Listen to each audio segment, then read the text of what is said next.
Tajām, es vēl neesmu ēterā, ja? Bet to es jau varu lēnām saslēgt, lai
labdien vai labrīt.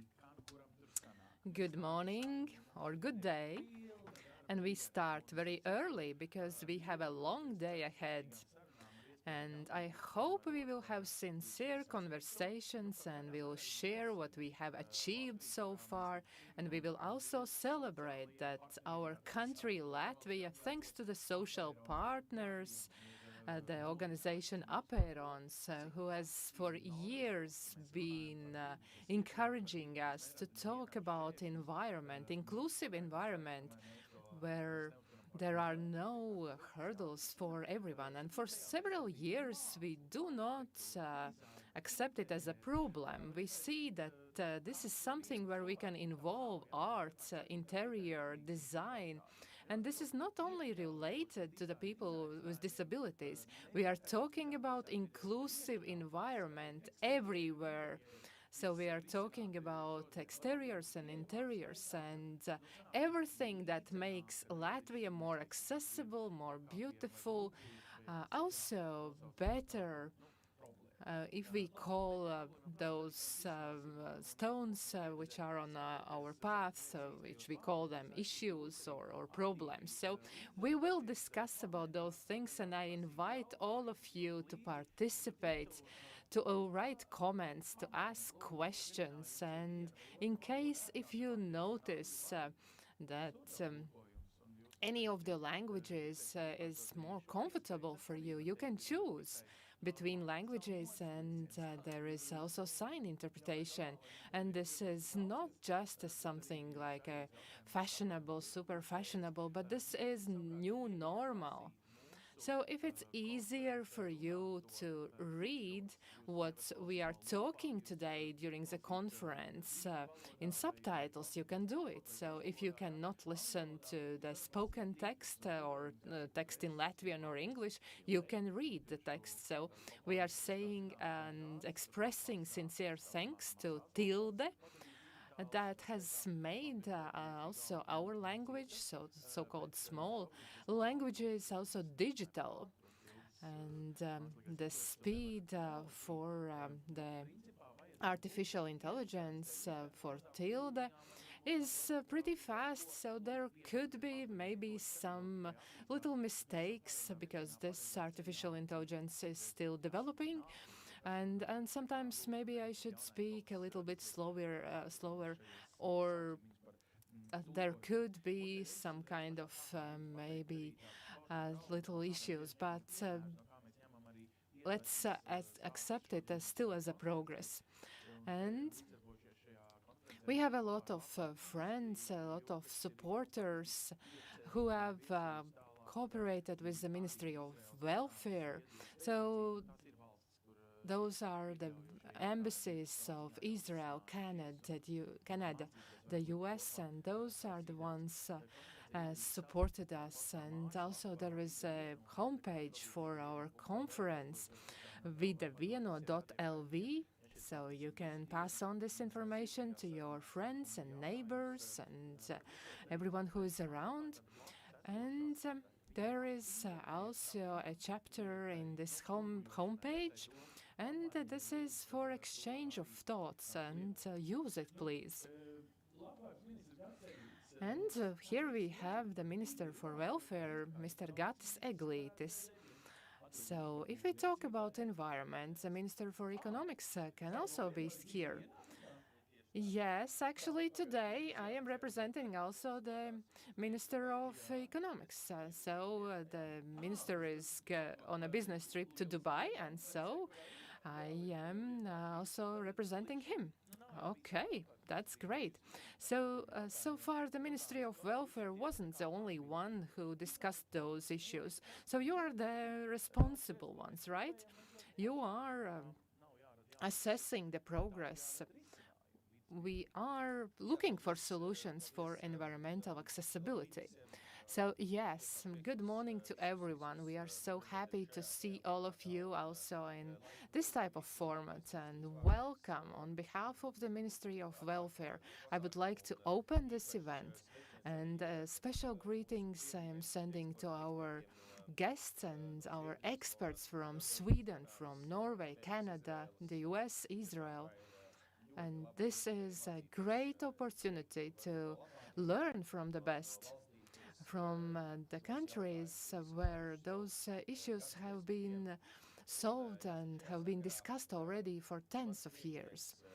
And my boss, the Prime Minister Krišjānis Kariņš, he has a vision about Latvia as a Nordic country, a real Nordic country.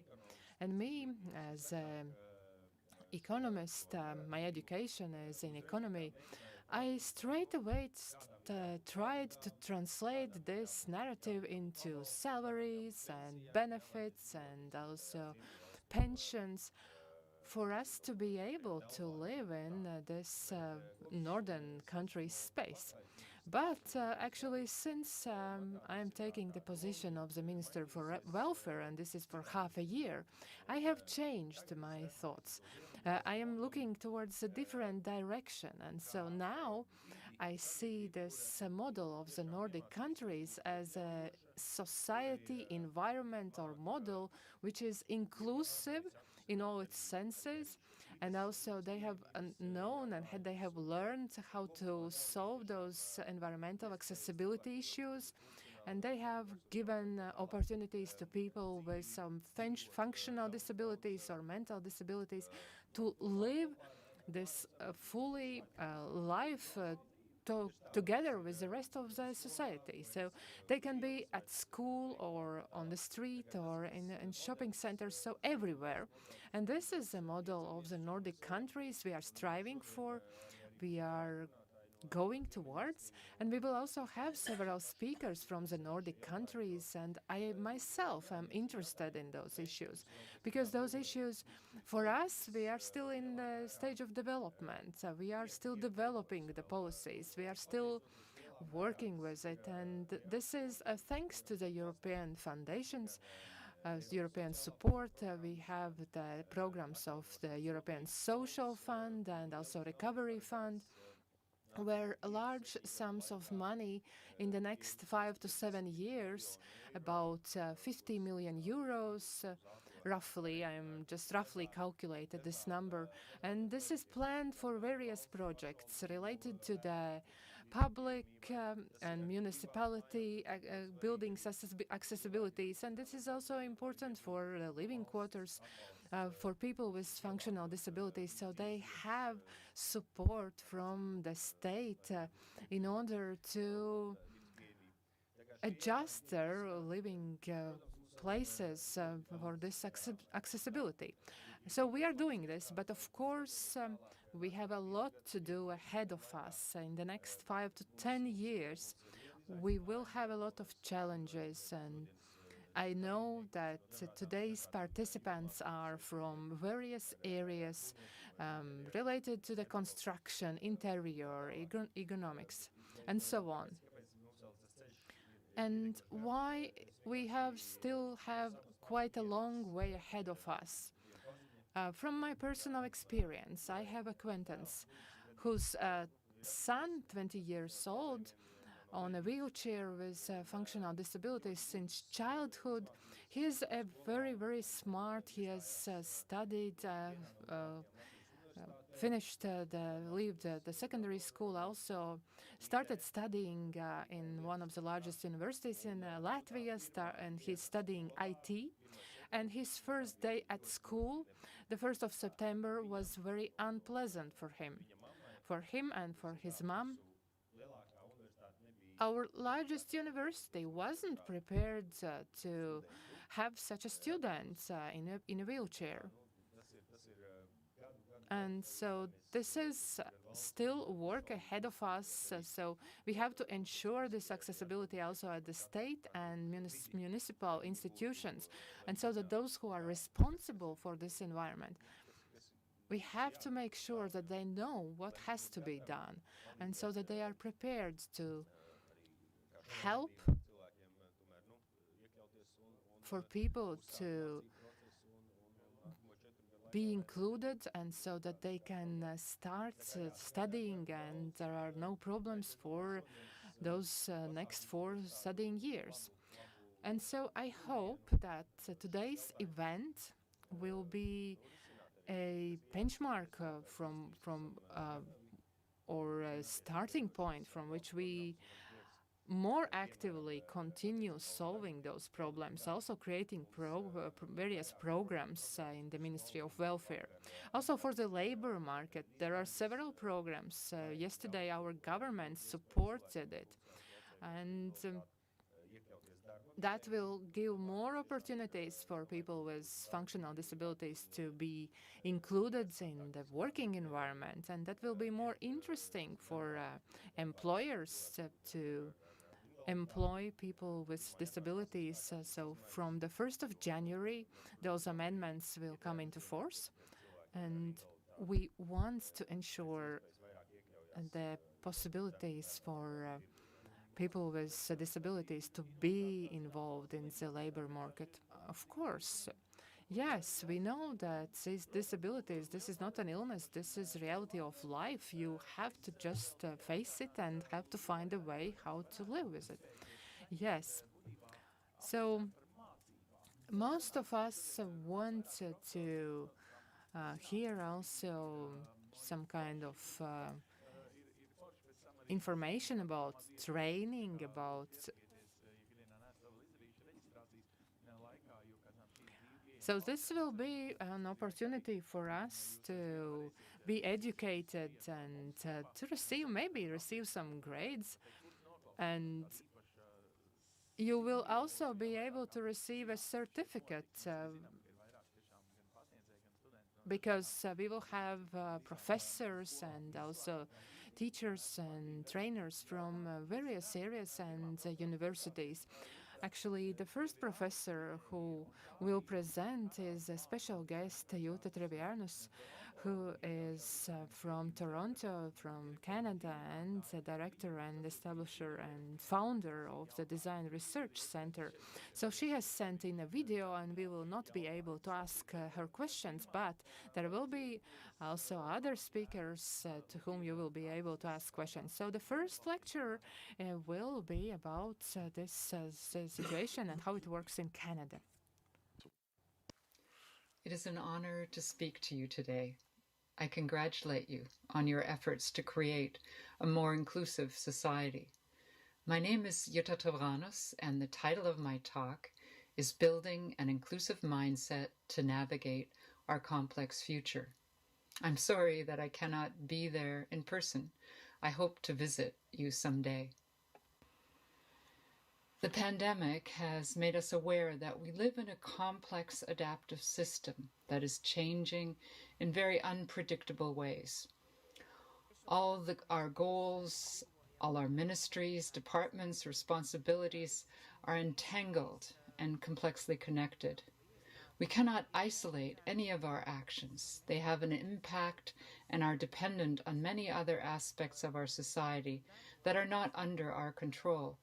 Changes in our health systems affect our environment, which affects our economy, which affects our security, which affects our transportation. All of these systems have feedback loops. The growth of disruptive changes is viral, not linear, or amenable to careful planning or engineering. The most important lesson of the pandemic is that none of us are safe until all of us are safe. But the way we decide, plan, govern, conduct research, determine the truth, assess who and what has value, run our economy, all our fundamental systems are not built to address this lesson. Our conventional mindsets and the resulting practices are designed to reduce diversity, deny complexity, and reward and optimize the values of popularity and monetary value. Those of you working in welfare have likely experienced the impact of these priorities. This may not be a good analogy for a country with beautiful lakes rather than mountains, but from the perspective of complexity theories, our human society is hill climbing up the wrong hill. Our world is a complex terrain with many peaks and valleys, and we are currently stuck on a local optima or a small hill that won't get us out of this crisis. To find our way out of this and the next crisis, we need to reach the larger, more generous mountain. But we keep optimizing and repeating the same things. We are eroding the slope of this small local hill, making it harder for people at the bottom to ascend, and we are increasing disparity. To find the global optima out of this crisis, to make sure we all reach the more generous hill, rather than optimizing the patterns of the past, we actually need to do the opposite and climb down from our small hill and find the global optima. To do this, we need to work with the people that are at the bottom, who have the better understanding of the whole terrain, have more diverse perspectives, are more resourceful, not the people who are interested and invested in failing strategies, who are happy with their position at the top. Rather than heeding the lesson of the pandemic that none of us are safe until all of us are safe, some nations have enacted policies that falsely assume that we can sacrifice the weak and vulnerable to ensure that our society will survive and thrive. This is a misguided theory of social Darwinism that misrepresents Darwin's survival of the fittest and represents life as a winner-takes-all zero-sum game. It is in fact diversification that is the fuel of evolutionary advance. Diversification helps us expand evolutionary choices when our current strategies don't work. It was during relaxed selection, when we were free from competitive pressures, that the human race advanced. This is when we develop language. We advance when we collaborate across diversity. Predators are less adaptive and the first to face extinction.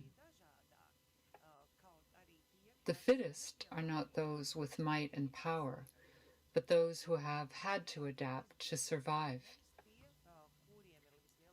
We need vulnerability and fragility for our society to survive. We need to care for people who are fragile, and we must be prepared to be vulnerable. Fragility and vulnerability compels us to create a society that will work for us when we are vulnerable. It helps us to survive the next storm. Perfect monocultures won't survive. Social Darwinism and sacrificing the weak will leave us without adaptive choices or social safety nets. When our processes are guided by individuals who have lived experience of struggle and adversity, our systems will function in times of struggle and adversity. Technical innovation is not the answer. As a society, we have called on the power tools of artificial intelligence to do what we do, but more efficiently. Using large data sets, it optimizes past successes. But what we didn't realize is that it also optimizes past failures and discrimination. Predictive analytics and machine learning accelerate, amplify, and automate discrimination, taking us more efficiently up that local hill. I've been involved in artificial intelligence since the 80s. Over the years, I've gathered a large data set of what people need or require, what their preferences are in various designs. The only way I can plot this data is to use a multivariate scatter plot.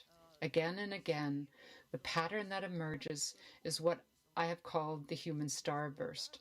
It follows what is called a normal distribution and looks like a bursting star. 80% of the needs are clustered in the middle, taking up 20% of the space. The remaining 20% of the needs occupy the periphery, taking up the remaining 80% of the space. The needs in the middle are close together, meaning they are very similar. The needs at the periphery are far apart, meaning they are very diverse. Because of this pattern and our priority of popularity and monetary value, design works for the middle, is difficult to use as you move from the middle, and doesn't work if your needs are at the jagged edge of our human starburst. Because of how we determine truth, our empirically determined truth and evidence is highly accurate if your needs are in the middle, inaccurate if you deviate from the average, and wrong if you need things at the jagged edge. This pattern ripples through all our systems. In terms of design, design is a misfit if you're out at the outer edge and fits you if you're in the middle. In terms of products, that especially digital products, they increase in availability, reliability, functionality, and cost if you're in the middle. But the opposite is true if you're out at the outer edge. In terms of knowledge, because we depend on statistical significance and homogeneity, and we standardize the way that we do research, and we've determined that evidence means empirical evidence based upon quantification. We know quite a bit about individuals in the middle, but we know very, very little about those individuals at the outer edge. Education is built upon ranking and conformance and standardization of learners, which makes it hard for somebody who's out at that outer edge. Work is built for replaceable workers, and even democracy, where we have reduced it to one person, one vote, and majority rules, means that the trivial needs of the majority often trump the critical needs of the few. And one thing we've come to realize is that this approach does not benefit society as a whole. Because of this, we have mass production, mass communication, mass marketing, and a popularity push. And this all reduces innovation. It leads to greater conformance, to lock-in, to reduced flexibility, reduced extensibility, and reduced resilience and responsiveness. And the strategies that we have developed for people who are out at that outer edge are also often problematic. We treat people as an afterthought. We bolt on whatever it is that they need. We segregate and make special and therefore attach stigmas to the approaches that we develop. We treat people within that 20% as another mass, looking first at the high incidence disabilities as opposed to the needs at the very edge. And we frequently corral people into categories. One of the most common errors is to address exclusion and discrimination by dividing people into categories: blind, deaf, woman, refugee, and develop a solution or a fix for just that group. Or to develop a segregated solution specifically for, say, people with disabilities. This does not benefit our society as a whole, is not financially or technically viable, because those specialized solutions will not survive. They will be the first to be vulnerable to pressures of budget or time. And it leaves people who don't fit well into the categories or belong to multiple categories falling through the cracks and stranded at the edges. It is at the edge that we find the greatest value of inclusion. The people that are currently excluded by our systems, who can't use our designs, they present the challenges that will lead to the greatest innovation. They're also the people that will detect the weak signals. They are most vulnerable to the risks and flaws in our system. They are the canaries in the coal mine, the best stress testers that will help us be prepared for the next crisis and to avoid the greatest risks. If we design to include the needs at the edge of our human starburst, our designs will give the people in the middle room to change and grow. Because we know that at any time, when we least expect it, with the greatest probability, we will all find ourselves out at that outer edge of our human starburst. This is why, over the many decades of addressing diverse needs, learning from mistakes and failures, I propose the 3 dimensions of inclusive design. First, recognize that everyone is unique, different, and variable. Therein is our individual and collective strength. We need to understand our own unique needs and how to address them. They need to be addressed in an integrated way to be sustainable and to benefit society. Second, we need to create an inclusive process of identifying the problems, finding possible solutions, planning and evaluating. We benefit from diverse perspectives. We need to co-design with the people who have the greatest difficulty with or can't use our current systems. And we need to continuously ask, who are we still missing?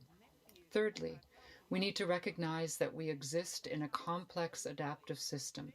No decision is made in isolation. We need to consider the nested and entangled systems that we are dependent on and that will feel the impact of our design decisions. And we need to strive to create benefit for all. We are still developing these 3 dimensions. But we found that designing and developing and researching things like services, policies, buildings, transportation, employment system, education, and training is more successful when we heed those lessons. And rather than conventional planning that assumes we know the future, understand the full range of needs, know what is most important, we use a virtuous tornado. We start with small successes and create a system that can adapt and stretch to include more and more requirements. We iterate or go through multiple cycles to stretch our design to encompass more and more needs. And at each iteration, we ask, who are we still missing? Who does our design not work for? In this period of austerity and economic uncertainty, I can say that this will save us time and money. When we plan only for the center, we need to spend more on training, helping, fixing unexpected problems. Our system will need many adjustments and fixes. It won't adjust to inevitable changes. It will reach end of life much sooner. If we plan with the edge, it may take a little bit more time and cost a bit more at the very beginning, but our system will be adaptable and we will save money in the medium and long term. And ultimately, our system will have a much longer life. And if this disruptive period has taught us anything, it should teach us that when we value the vulnerable edge of our human scatterplot, we will be able to adapt to change and respond to the unexpected, detect risk, achieve greater dynamic resilience and longevity, reduce disparity, and it may in fact hold the key to our survival. Thank you again for inviting me to speak here, and I would love to continue the conversation. Here are a number of the URLs that you can use to reach me and to find out more about how we apply these methods. Jā, nu, ir forši citu valstu pieredze. Liels paldies profesorai un, protams, es ceru, ka jūs. Thank you very much, Professor. I hope you managed to note down website addresses where you can learn more. By the way, everything that you have and you see today, you will be able to access later, at a later stage, with all the translation on our webpage. If you haven't noticed, by the way, you can change languages. Later on also we will have lectures in English, so you will be able to listen to the interpretation in Latvian. But now we'll continue in Latvian.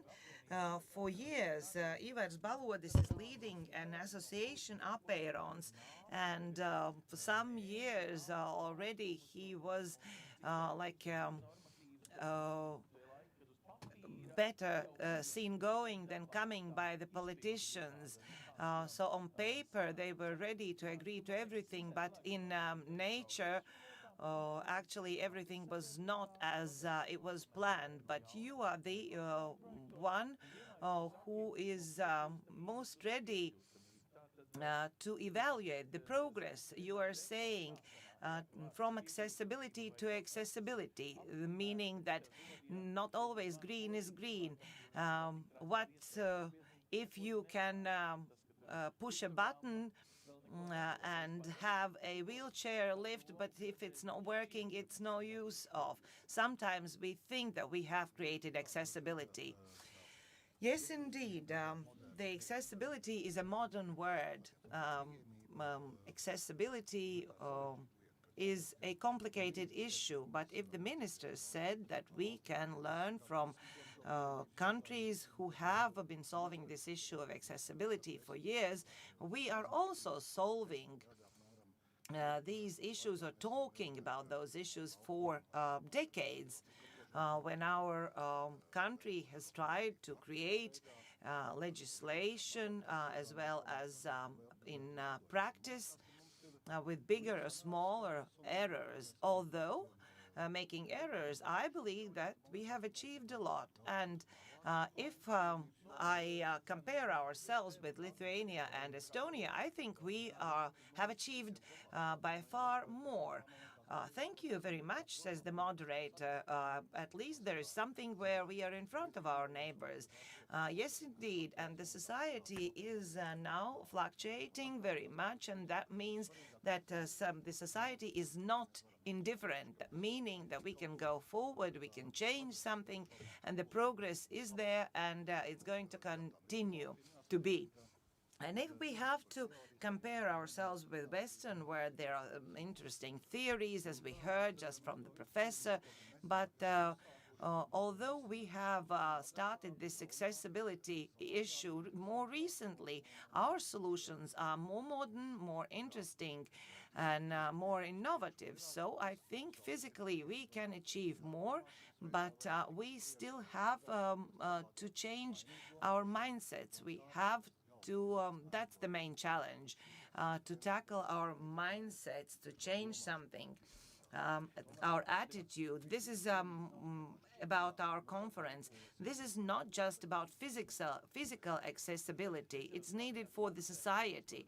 I want to congratulate you, Ivars, what Minister said. Also, that's one thing, and in the future, we will have even more European money, and we will build a lot, and we will talk about the accessibility issue. Yes, in the nearest future, we are going to build a lot with COVID crisis or money. So this is the right moment to remind you about the possibilities in the future. Tas neesi tu, jā? Reku, te tu esi. Jā. Bet kas man te jāspiež tagad? Tā, pagaidi. Nu, re, tas ir tavs vārds. Nē. Ir? Kā var dabūt to? Tā, nu, Ivar, tagad tev būs jāstāsta. Okay, so it means, Ivars, you will have to speak by heart. Because we cannot find your presentation, but okay, we will wait when we have it. So, when you are talking about accessibility to accessibility, so what do you mean by this? So, when we are manufacturing the lift, maybe all the buttons have to be with braille signs, or what do you mean?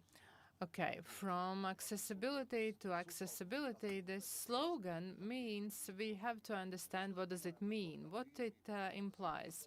So very often we speak that, yes, it's important, and very often people come to us and they ask us how to construct and how to adjust the buildings, and also people from the medical institutions come and they say that yes, we are for accessibility, but our building is very special and we cannot ensure it. So we have to start understanding that the most important thing is real works, not just your words. And if we talk about these medical institutions, which very often are in historic old buildings, where it is hard to ensure this accessibility because there are hard to comply with the newest construction standards. But we have to remember that we have to ensure not this physical performance, but we have to ensure functionality. So in new buildings, of course, we comply with all these conditions and requirements, but in older buildings also we have to ensure that people independently can access. Maybe the doors will be narrower, maybe this ramp will be somewhere a little bit further, but anyways, there should be an approach that people can independently access this building. Yes, but Ivars, there is also some emotional part of it, because people come. This accessibility also in the older building is ensured, but this ramp is somewhere around the corner where there is a bin, and not nice place. So we are sorting the waste and over there, and so and you can get in the building over there. Yes, this is an attitude, and also later our speakers will speak about it. So there is an attitude that yeah, this person with disability, he needs it. Okay, we will somehow put it somewhere, but the right approach should be that this access is ensured not only for people with wheelchairs, but also elderly and mothers with babies. And so this is the attitude we need to change, and we need to prioritize in our mind, and we have to understand what is important. For example, we have people from sports competitions who organized for example, motor competitions, motocross competitions, and they said that yeah, so people with wheelchairs are also coming to watch it, and they are our clients, and they came to us and they asked, how can we adjust our building? And Scandinavian research also showed that this kind of one extra step reduces income for entrepreneur by 15%. So the less accessible environment, the less income as well. So it is it pays back if you adjust the environment. So now we have a presentation. So from the title of my presentation kind of is a little bit confusing, because you might think it's quite easy, accessibility, we understand. But if we talk not only about this physical environment, but also about digital environment and social environment. And so in a couple of minutes I would like to talk about, to speak about the SWOT analysis, which are the hindering and also promoting factors. So what are the hindrances? This is under the mindset of our government, because There are several things where we can see it is good, everything is okay, but then still there are some small steps which should have been made, and not having them makes people feel not at ease. And these are just small things. For example, there is no toilets where we can go during the public event, or very narrow doors where I have to push myself inside, and this is not good enough.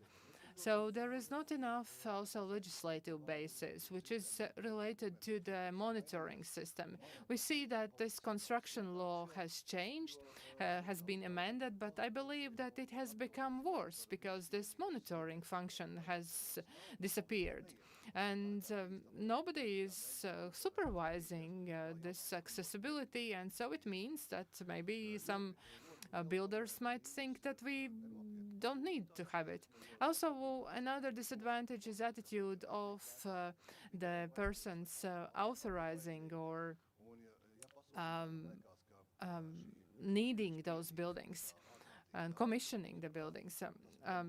So sometimes people might think that, okay, we can save some money on not having this or that feature. And we have seen this not only among the private companies, but also among state and municipal companies. And we are still talking also about the education of construction workers and construction supervisors and so on, and still there is no subject at the university about universal design. Then also there is not enough alternatives, not enough choice of alternatives. Sometimes we tend to think if we need a lift, there should be a lift, and diagonal, for example, a way how to lift something up, and there are new technologies which are evolving, and stairs are transformed into lifts or ramps, or all this is possible. Maybe this is not yet very cheap, but it could be also a best solution in the old buildings where you might think that these accessibility functions might somehow ruin the view or something. And also we don't have this accessibility options and features are not priority in the construction, and also there are not enough mechanisms how to support and protect the interests and how to solve the problems. And a lot of problems we have with supervision of the maintenance.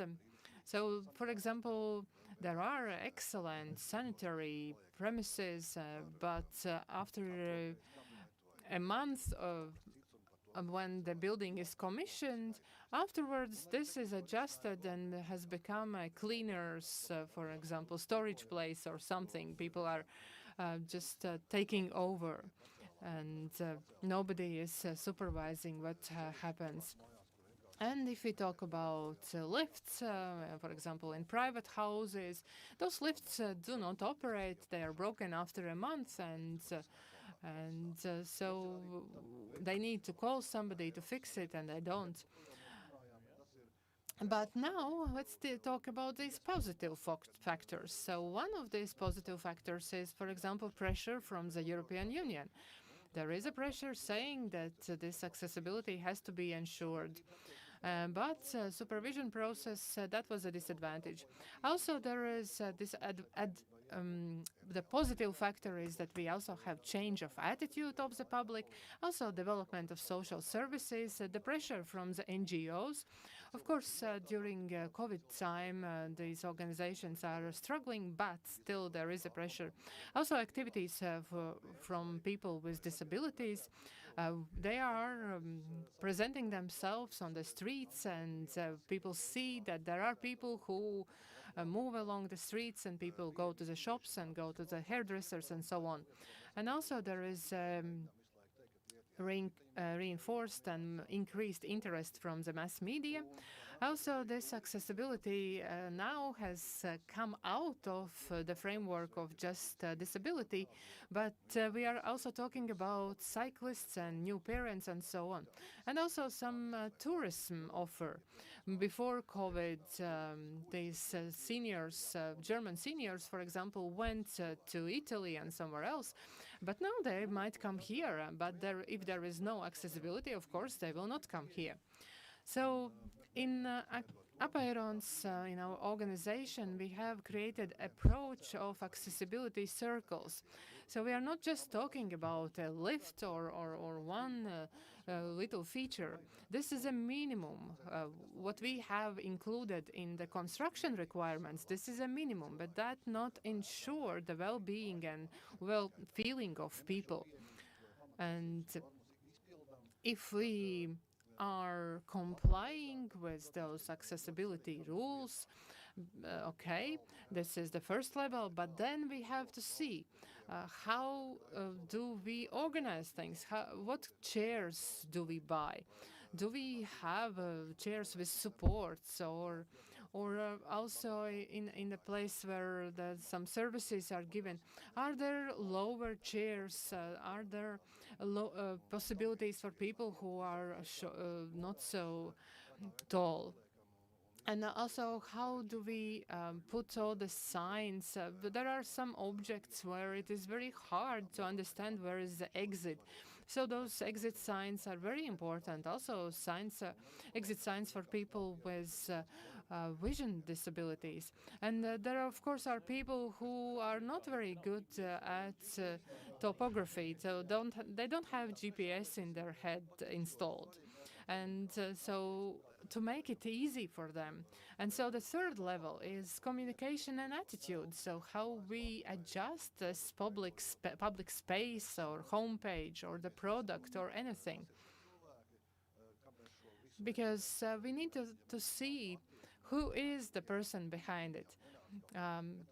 Sometimes we have attitude that those people will not come to our building. We will not need it. And this type of attitude we still have, and this post-Soviet thinking is still here. And we pass on these values. So we pretend we don't see, we don't want to involve, we are not interested, and so on. And we use this approach of three levels, and this regulatory basis is just the minimum. But we also add this design and well-being and communication and attitude. And I don't have a lot of time, so I will just talk about a couple of things we are offering from our organization and what we see, what is really needed and demanded in our public. So first is consultations and advice about environmental accessibility. And we are providing this at quite a good level. People from abroad also come to us, also from Brussels, and we consult also Finnish and Estonian colleagues, so this is quite good recognition. Then also we give reports about various construction projects, and Riga Construction Board value very high our reports and the documents we provide. Because if we talk about those older buildings where the ramp maybe is a little bit steeper and so on, but there are just not other solutions available, and so we assess whether it's possible or not. We have also developed methodologies. We have adapted them. For example, in the Scandinavian countries, there is one about natural objects, and also we have involved in this. And then we have a scope of experts who can consult and who can assess and provide the documents and reports about this. And we also provide training about the simpler language communication and also universal design and accessibility for various levels. And then we have the two websites, www.vidaspieejamība.lv and also www.apeirons.eu. And this is a page which we also updated during COVID times with various natural trails where it's possible to spend time during COVID time. And also hashtag #DotPiec 2021. So now it is announced that this year the main topic is accessibility of environment. So this is a pressure from the public, from the public, and this will be a great event where the donations will be collected, and there is a special. This is a special campaign to collect money, and this year this money will be devoted for environmental accessibility. So that was the main message I wanted to deliver. So please use resources available, and let us change our thinking. And architects, please, and construction representatives, remember that this is important for everyone. For a short time, everyone can have some problems, so it's not so easy to move around. Yes, so I am saying thank you very much, and I'm just warning that it was just a short introduction, because we will have another representative from this organization, Apērons, and he will speak more specifically. But before that, let us listen to Aneta Ilves. And now I'm shaking. I wanted to shake your hand, but I remember that this is a COVID time. Actually, we were not doing this. But thank you very much for your presentation. We will have a very successful day. And now I will give floor to Anette, who is on Zoom. And so, Anette, hello. You have a legal approach, so you will reinforce and strengthen our skills. Talking about the topics, so what is responsibility of municipalities? And also, we know that there are some things which we have included on the paper, which is in documents, but not in reality. So can we start talking about these regulations in order to get what should be done? And this is the 21st century. There are certain things municipalities have to ensure. If they have somebody who starts living in an apartment or flat, and they need to assistance in this accessibility. So what does the regulations say? Thank you very much about this opportunity to speak before you. I have prepared a presentation and I will share it myself.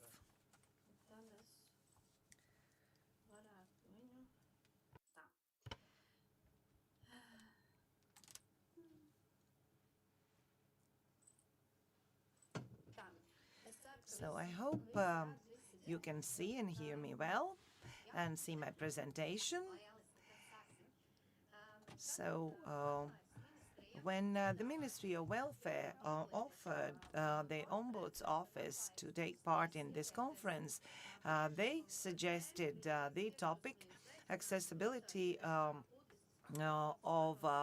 the environment as a good principle of good guidance or good governance in municipalities. When reading this topic, it was clear that the ministry understands that there are problems with accessibility issues in practice and is looking for additional argumentation in order for responsible institutions to understand that this accessibility should be ensured.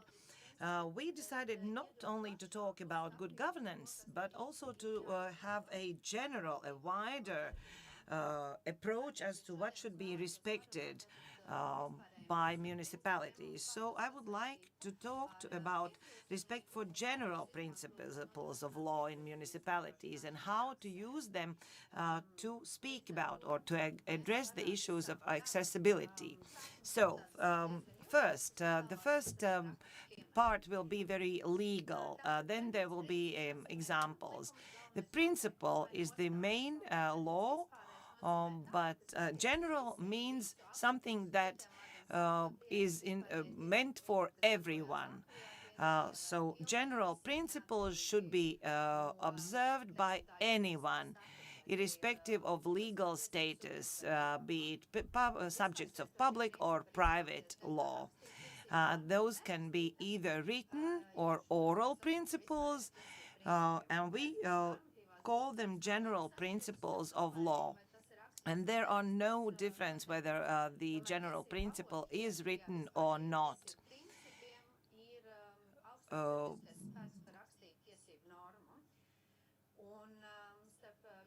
Between all general principles of law, there are no hierarchy relations, which one prevails.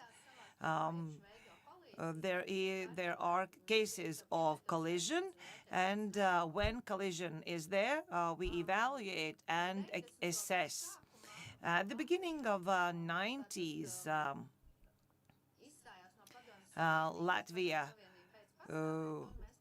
broke free from Soviet Union, and we joined continental law.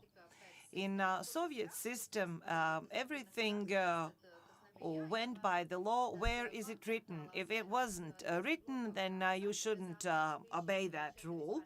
But in continental law, there are general principles, also oral or unwritten. But in order to avoid this problem of not being written down, many general laws, as well as case law, where we can observe those principles, are actually written down. The first one is the Administrative Procedure Law, an Article 4 foresees the obligations of municipalities, which is prescribed by this law, as well as other general principles derived from other pieces of legislation or case law. If we talk about articles, there are altogether 11 articles: principle of equality, principle of observation of rights of a private person, also the principle of just proportionality, democratic society principle, as well as others. Altogether 11 principles that should be observed by municipalities, also including accessibility issues. In addition, as this law foresees, other general principles should be observed in other legislative acts, namely principle of good governance. Also, the cabinet webpage foresees that the center or the subject of good governance is a human being. This is a good principle to remember. Also, we have some indications from our case law, namely principle of human dignity. So altogether, there are at least 13 principles that are binding for municipalities. If we talk about what is a principle, what's the essence of a general principles, here in this slide you can see a summary of each of those 13 principles. I believe that this presentation is going to be available for you in the future as well, so I'm not going to read them out. But if we put them all together, every institution should create this reality. Namely, the discrimination, including discrimination for disability, is not acceptable. Also, the decisions should be taking into account the essence, not theoretically. If something is not observed, for example, there is not a ramp being constructed, that means that that municipality or that management of that building has evaluated its necessity for the benefit of the society, for the democratic values of the society, etc., etc. Also, human rights and human dignity should be observed, and every person is equal. Stereotypes cannot be applied, and they cannot be applied in order to diminish possibilities for one person. For example, you spoke about taking the side door or taking service entrance. If you have a wheelchair that is not appropriate, that is not accessible. Also, if there is a person with mental disabilities, to forbid him or her to enter an event because that is a breach of human dignity and human rights. At the moment, the person with disabilities is protected by 4 pillars, UN pillar, or general principle, also European Union, also the Council of Europe with social charter, as well as member states themselves, including construction law, as well as law on education, and other laws also contain accessibility issues for people with disabilities. If we speak about UN Convention, we use 3 terms: universal design,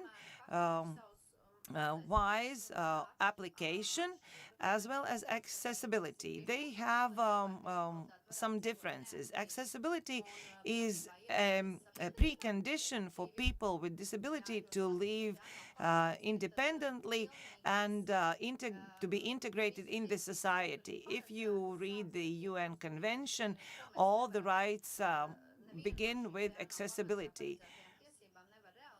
We cannot implement any of those rights if accessibility is not ensured. Wise application eliminates unproportionate burden for one of the parties, and universal design means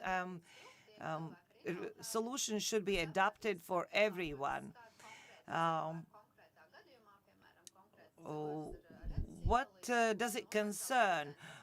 For example, universal design concerns all the society: seniors, children, all the ethnic groups, women, men. Accessibility should be applied before an individual claim. Adaptation should be done after the claim is received. How it should be implemented? It should be implemented gradually, ensuring this accessibility gradually. It shouldn't be asked to do it immediately, thus avoiding unnecessary burden or a disproportionate burden. But you cannot hide behind this disproportionate burden on all the occasions. Discrimination, yes or no?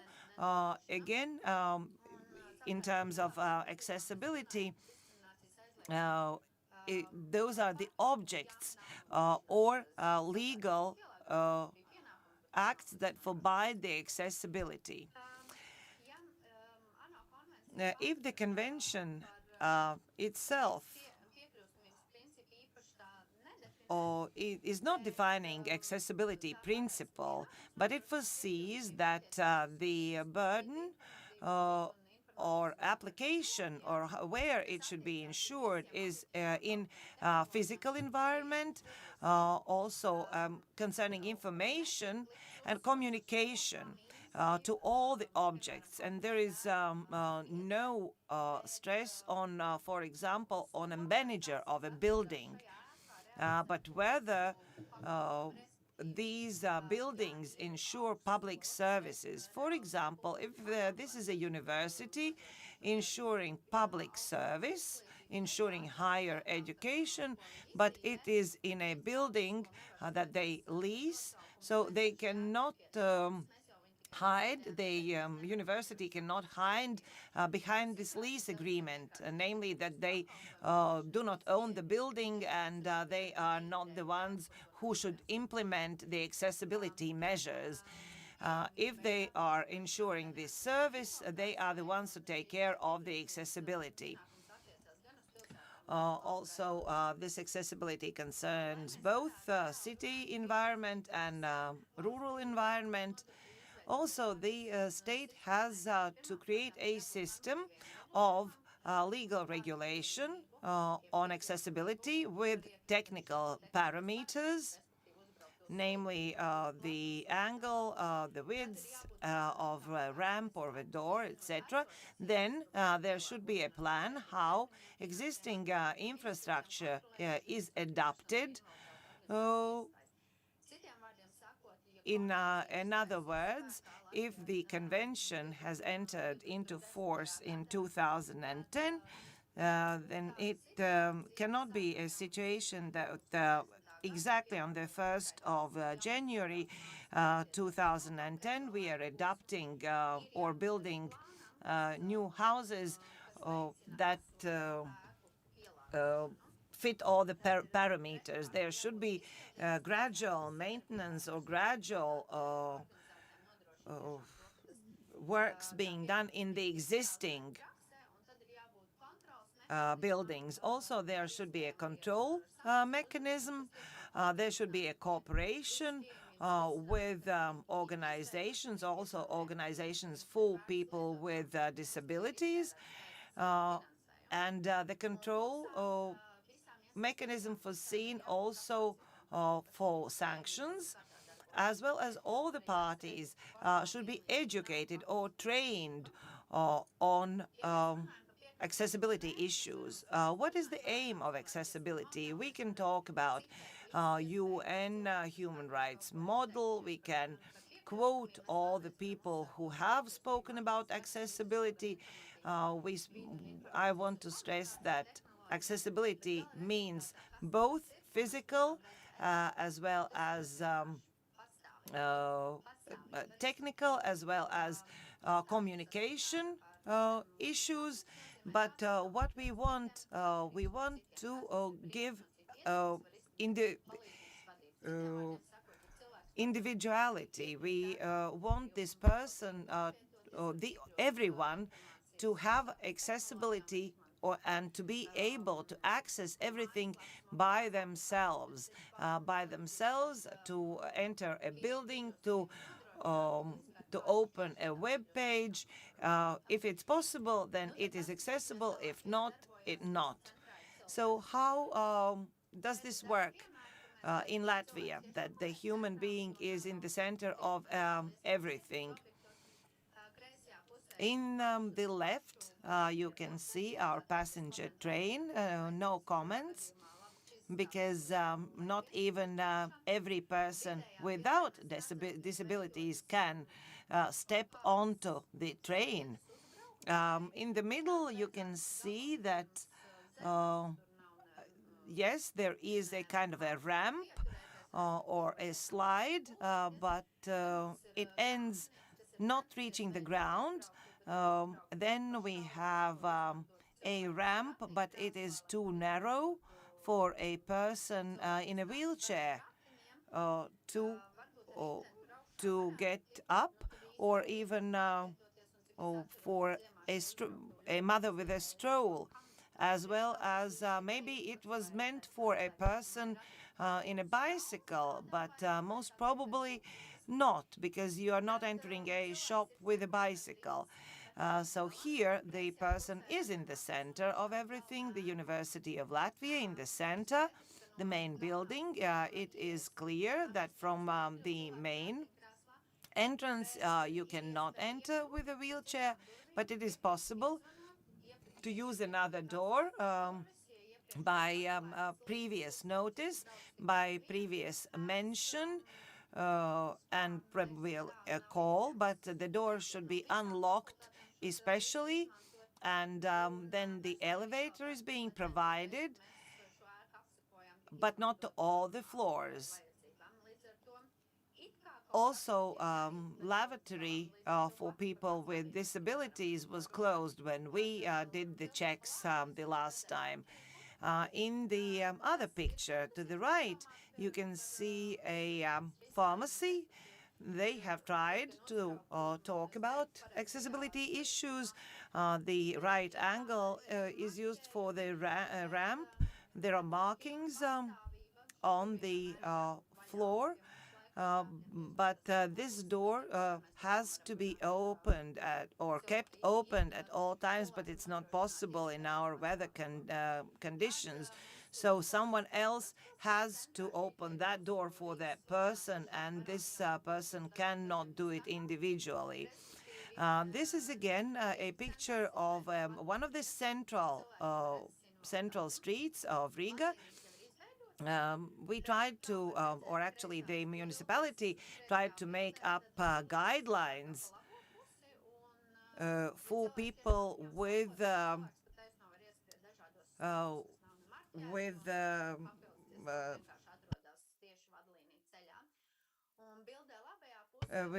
vision impairments, and here we can see that in one picture it is to the right. This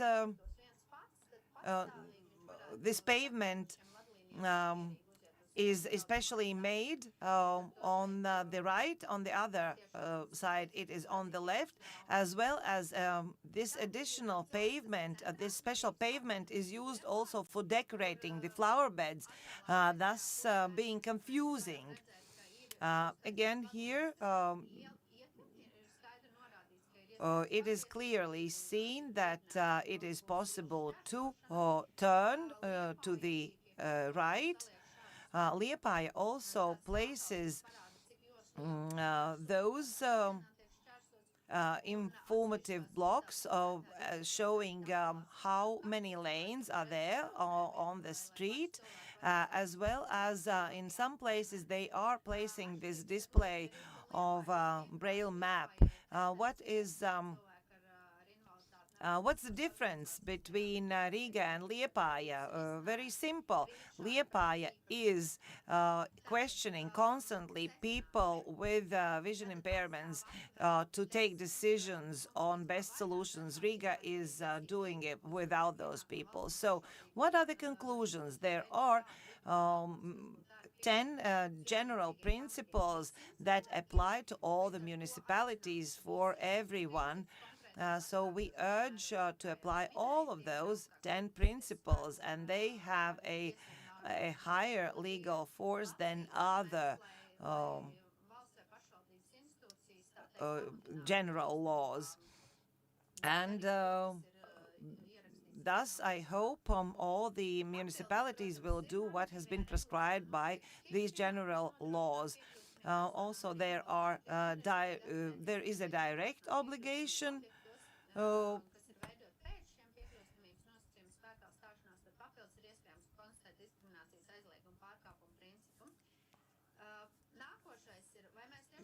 the next issue is whether we can honestly say that we have done everything as it should be, and whether we have trained our staff on accessibility. Because by seeing those examples, and I believe that respective NGOs do have even more examples of those bizarre situations, and I believe that yes, our people have not been trained to the maximum. Have we created an evaluation system for accessibility? From substance, not just formally. Who is evaluating accessibility, for example, of schools? It is being evaluated. But not only the fact that the person, the child, can enter the school, but maybe we should evaluate also the training material to be evaluated. If they are accessible for every child, are we evaluating, for example, medical institutions? Yes, one can enter the door, but is a person able, from the wheelchair, with a wheelchair, is he or she being able to get into a dentist chair individually by themselves? Also, accessibility as a term is more applied to people in wheelchairs, with people with physical disabilities. But accessibility applies to all the persons with all kinds of disabilities. If there are glass walls being created, do the appropriate marking so that the person with vision impediments do not bump into that wall. Accessibility applies also not to physical but informative environment, and also to digital environment, when especially during these times of pandemics, when everything has been swapped from physical environment to digital environment. So we have to ask a question whether, for example, Latvia LV is accessible to everyone, whether State Revenue Service webpage is accessible by everyone. So we have to evaluate all of that. That is all from me. Thank you very much. Because I thought that those who are always fighters for everything, I think, Anette, you inspired them. And you inspired also those who might stop at first difficulties. You also mentioned that NGOs should always be involved. But what if in a respective municipality there are no NGOs of one or another kind? So can a person take matters in his or her hands to try and appeal to that municipality that something has to be done in that respective municipality? Of course, every individual can do by themselves, and if he or she is not listened to, they can always call us, Ombuds office. We have had cases when a person alone has been knocking on the doors of a municipality, and these people asked for being able to get out of the building, in the building, to cross the street, etc., etc. And they have managed to achieve what they wanted. But also, if you can't do it, and you can't do it alone, or you don't have an NGO in your respective city, you can always turn to us. You can send a report to us, and we always attract an NGO, including an payroll organization. They are trying, and they are always evaluating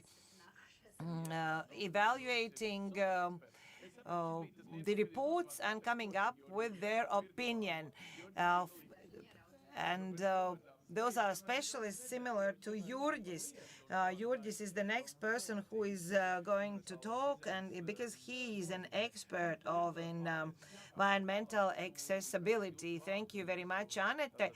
And we believe that your name and your competency within the Ombudsman's office we have noted down, and we are going to use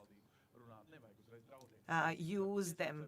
But you should first approach your own municipality. You shouldn't threaten your municipality with the ombudsman's office.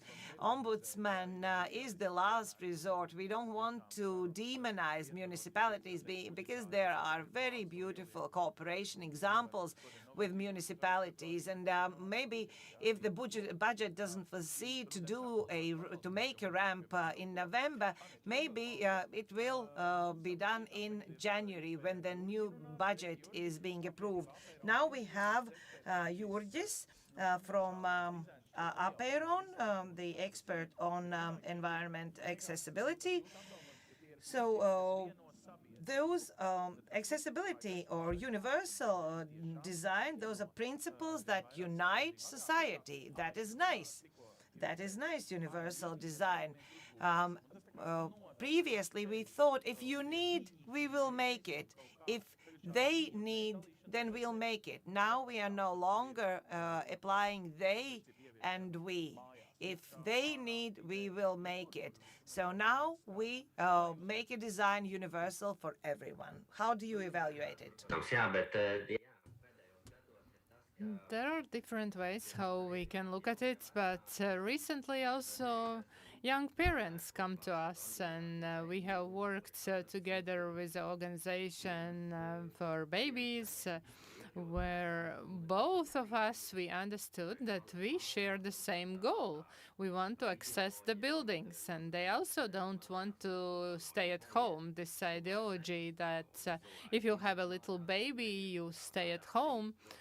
This has changed, and people are not anymore prepared to remain at home, sit at home, and live all the time at home. And also, people, when they have broken a leg, for example, they also want to remain active, to be able to access work, to get onto the train and get to school. For example, I don't want to skip half a semester because I have broken a leg, because there is no lift at school. So maybe I can get to school, but then afterwards get problems. So the public is requesting this more and more. Okay, Jurgis, we will be happy to listen to your analysis. So you will put on the presentation and you will also switch between slides, right? Can you see it? Just a second. There is a little delay.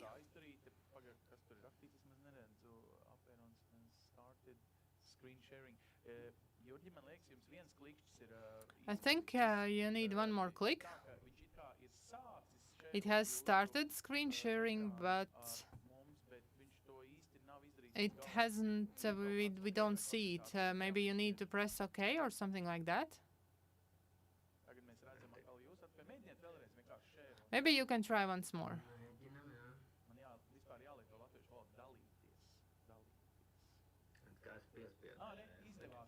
Now I press share. Okay, and now could you put it on full screen? It should be full screen now. But this is also okay, maybe. The most important that we can see the presentation at all. So we can see the presentation, we are ready to listen. Those screens and everything is a little bit weird. Okay, no problem with these small technical glitches, but Jurgis, what is your opinion about these things?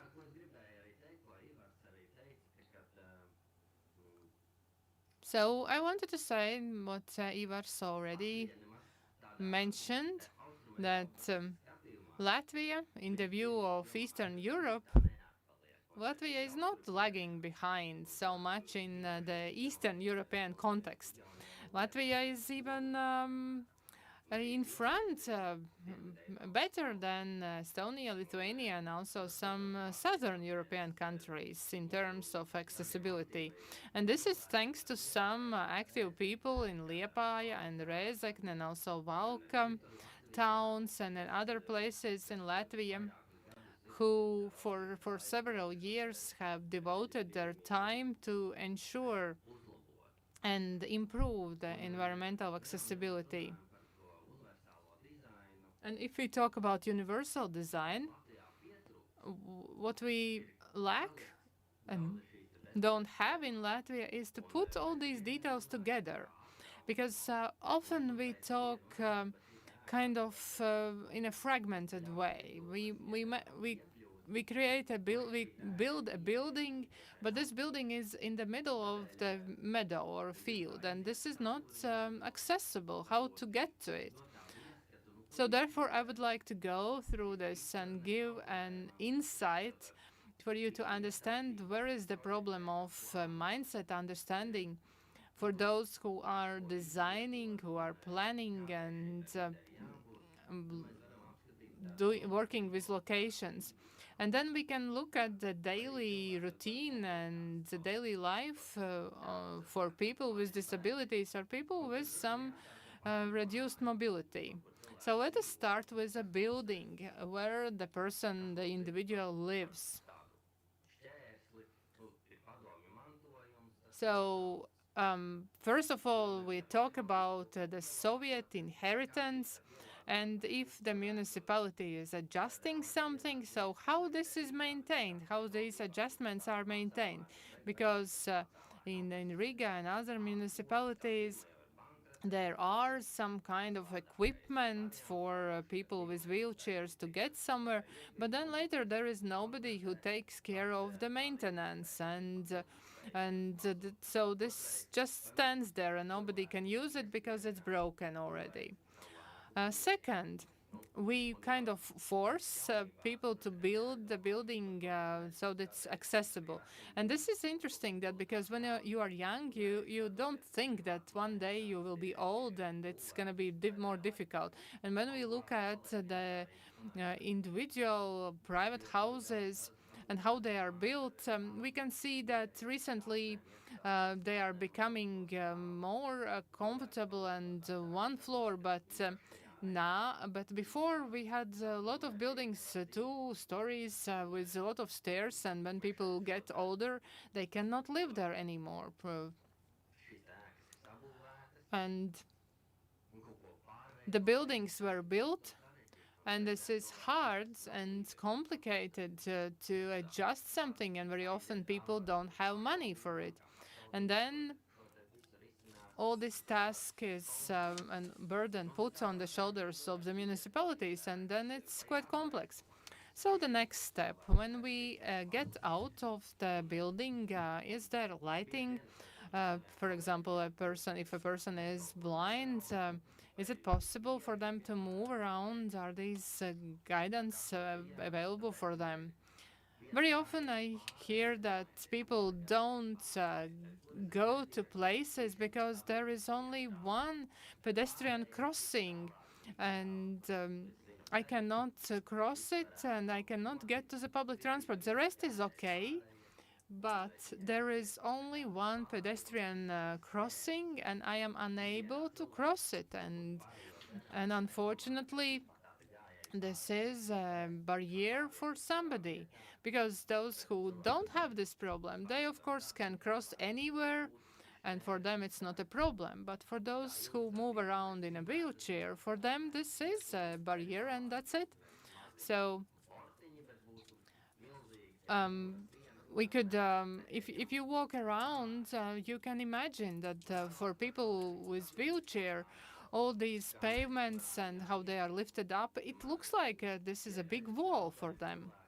Also, if there are people with vision impairments, can they get onto the right bus on the public transport? Because this is a problem also for people with not good sight. Because if you live in a place where there is a public transport stop, where there are 10 types of buses stopping, then you need to go to each specific driver and ask, so which number is it? Or you should ask people who are also standing.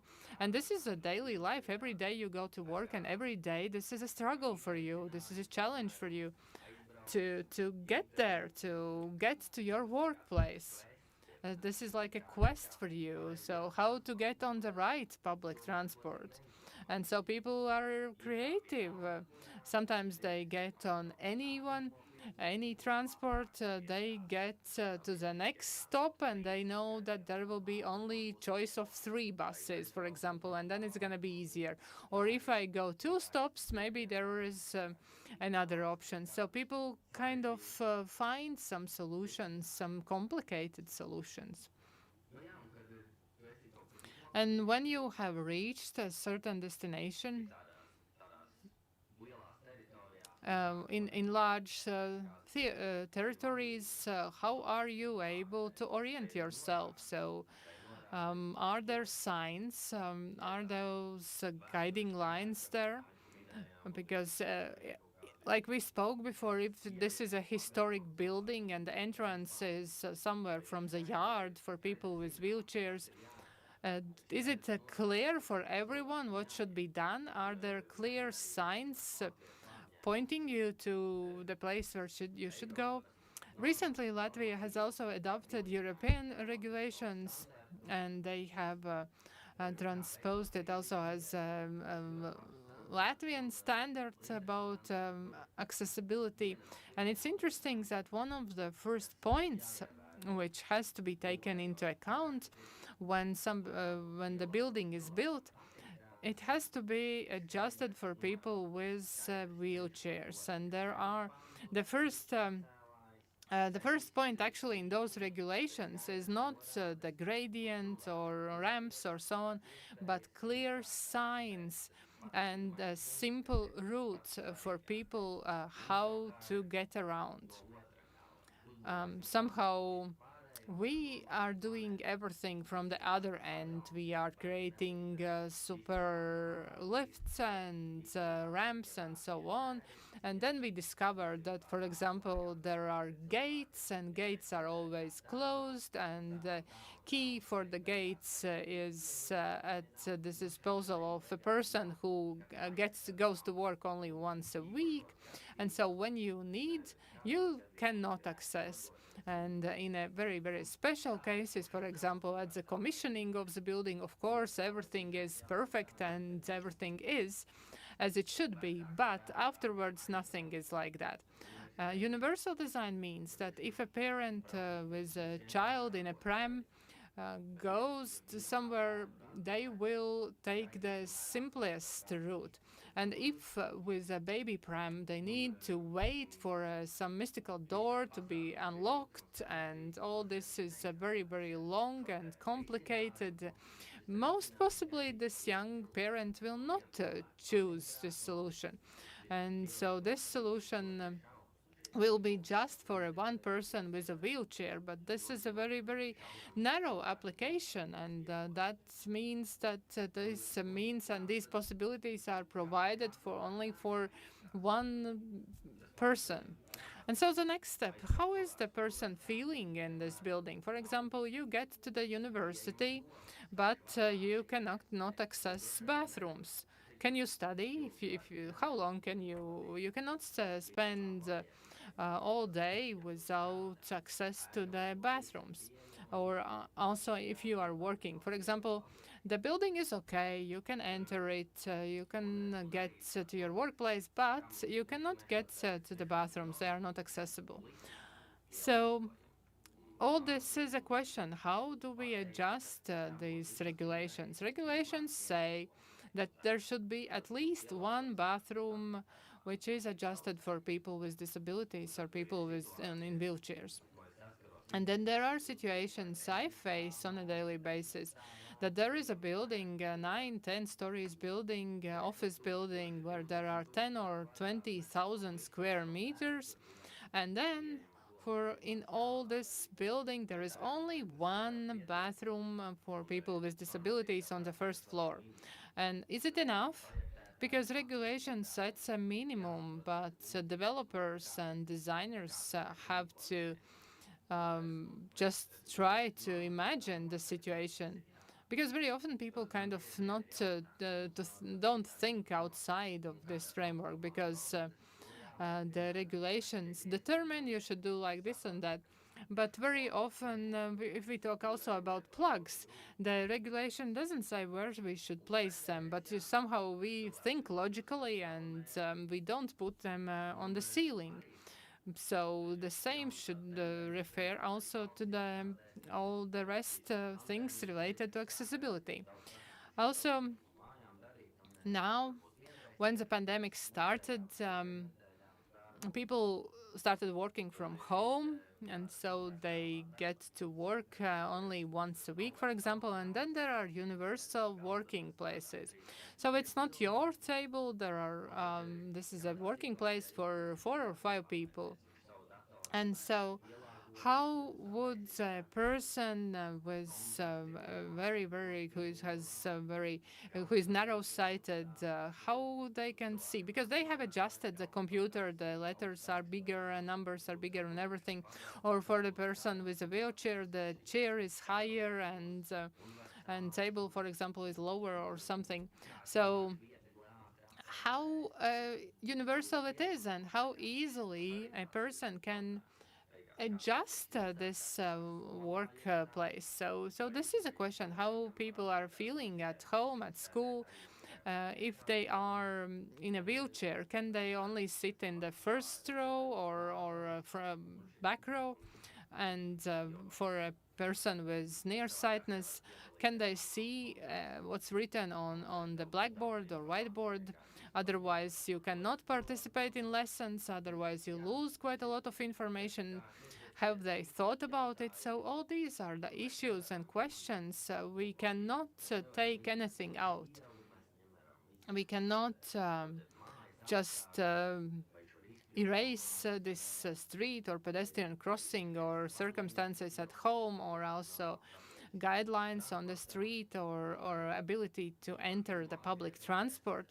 And returning back to the first idea, the state and municipal institutions, very often they are also locating the route apartments which are very popular within the deinstitutionalization. So for European fundings money or municipality money, these group apartments are built for people with some disabilities so that they can live independently there. But then we check where those apartments are located. Somewhere in the rural territory where there is no shop, no public transport, no working places, nothing. We just place them in the middle of nowhere. There is not even a pavement. So we place them in a building and they cannot get out. So this is a very, very complex issue. And like it was said before, you don't somehow need just to get a person inside the building. The person has to be able to get there independently, and so that anyone who needs this solution so that they can use it. And a bad example we can see in many places, also at the Ministry of Foreign Affairs. There are a lot of possibilities how to solve this and accessibility issue. If you just think a little bit deeper, think about the modern solutions, maybe planning a little bit, we can see that there is just this diagonal lift, and this is covered with some kind of fabric and locked. And what do you think? If there is a mother with a baby pram, will she use it? How can she use it? How fast? So I come here, or I come with a wheelchair. So what do I need to do? Where is the key? Who will take this tarp off, and who will do everything? All this is so complicated and difficult, and all these solutions kind of are not welcoming. So you can put the vertical lift maybe which is not covered and or build a ramp without ruining the facade.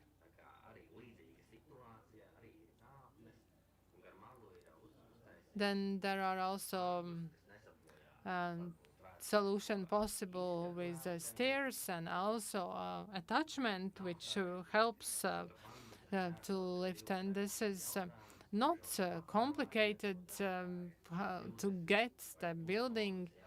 Um, so it takes like half an hour, for example, in some buildings to get in. So when, for example, you enter to the building, you go to the building and then you understand that you will need 20 minutes to access to get in the building.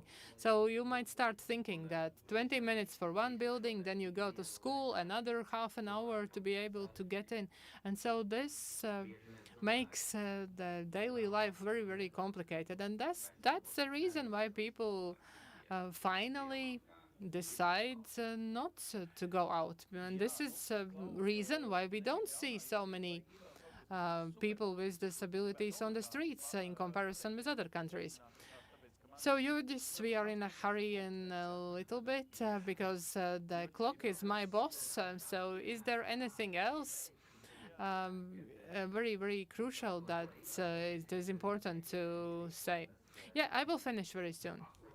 So like Ivar said, that very often the bathrooms for the disabled people very often are turned into the storage place for cleaners.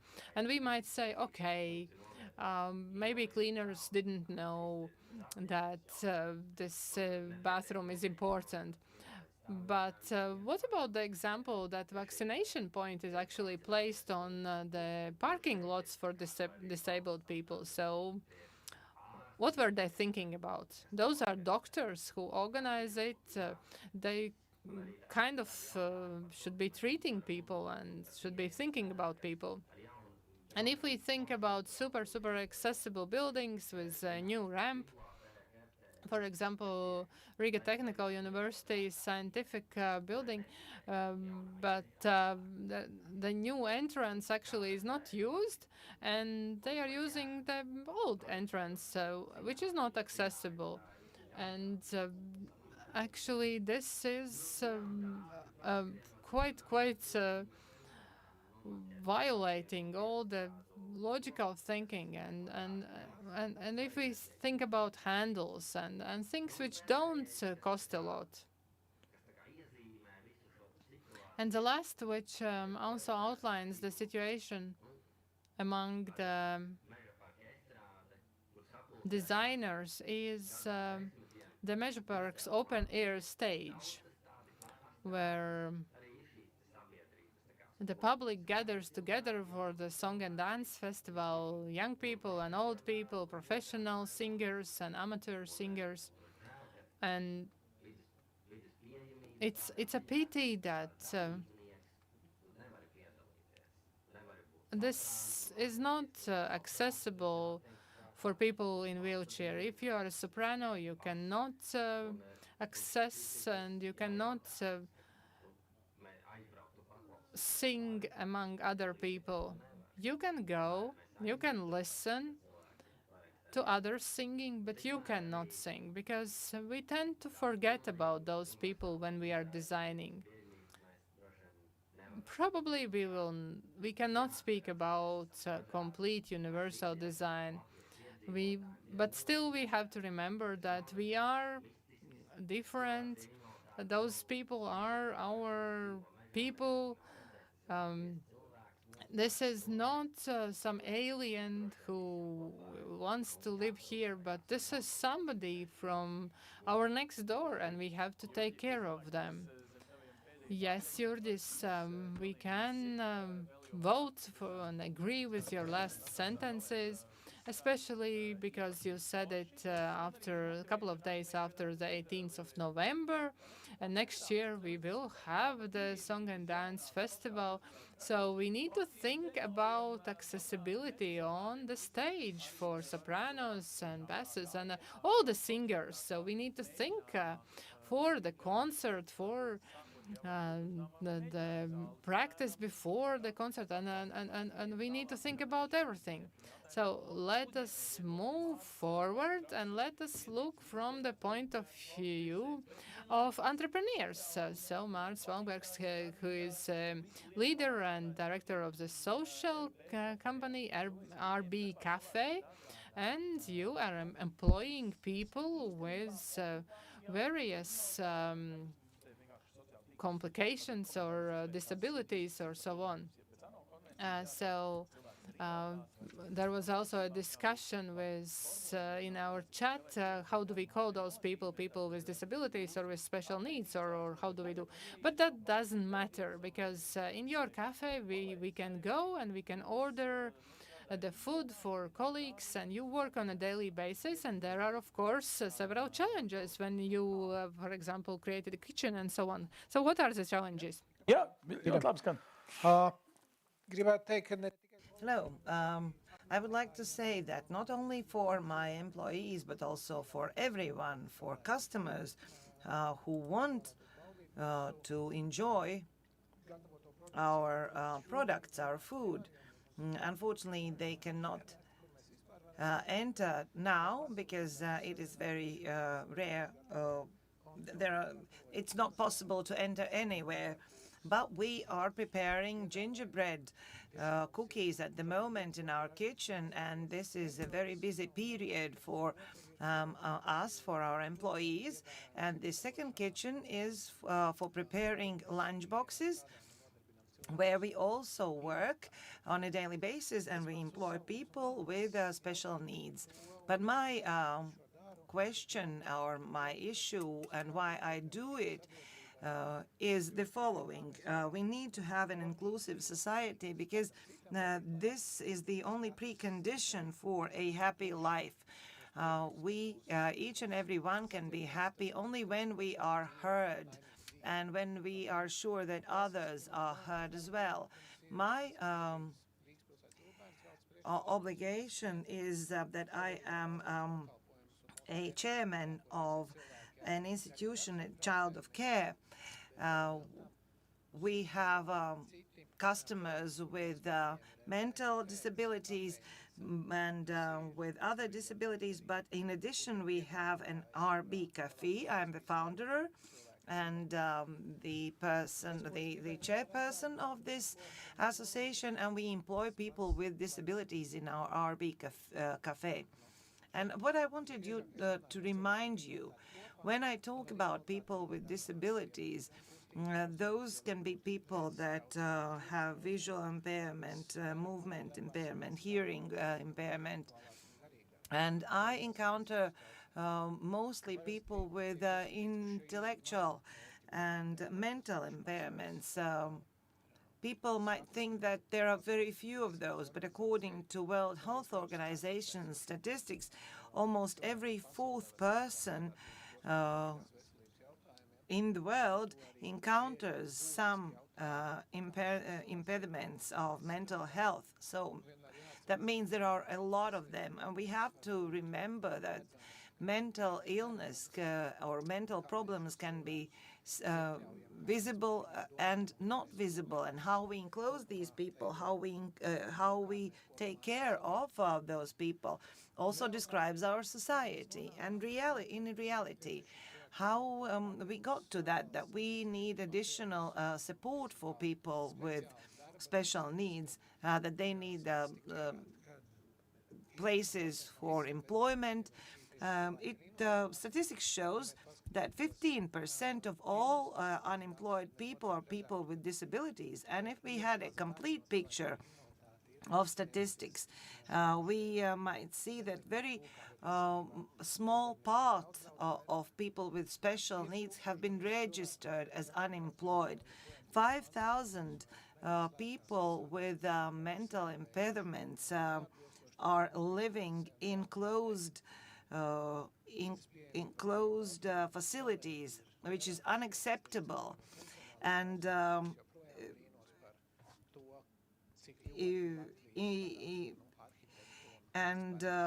inaccessibility issues are still the biggest obstacle, and I'm very puzzled how and why now, when there are so many designers, so many innovations, that we don't design those special ramps, or sometimes we design something very bizarre.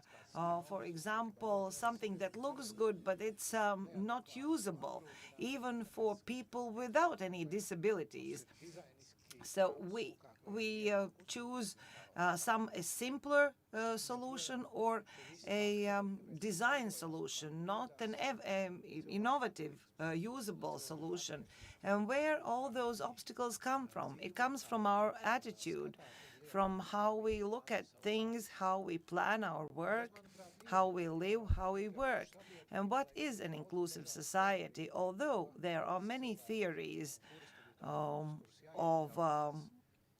people to be included, enclosed, it depends on our history, on how we look at it.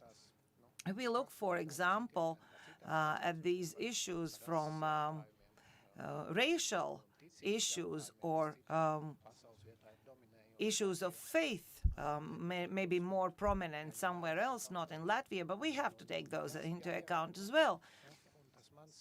And my field of action are people with disabilities, but at the same time, it should be very important that we create, not only for people with disabilities, but for the general society, for all the society, taking into account all groups of people. So this inclusive society can include many groups. We can start speaking about, from early age, people with glasses, for example, whether they have accessible environment, if they are sitting in the last row, whether they can see everything. Also, children with functional disabilities or development disabilities, whether we have support personnel and appropriate environment. And I'm not talking about elevator, which is still missing in many schools, but it's also about the missing attitude, dictating whether the person can work there or whether the child can study there. Let's come up with an example from a school in Latvia where this school declined people with mental disabilities, and they declined it because they said they cannot adapt the school. But when there happened a tragic event to one of their existing pupil, who had to use a wheelchair for some time, and this this child was very loved by everyone, and the school found a possibility to adapt the premises in a matter of days.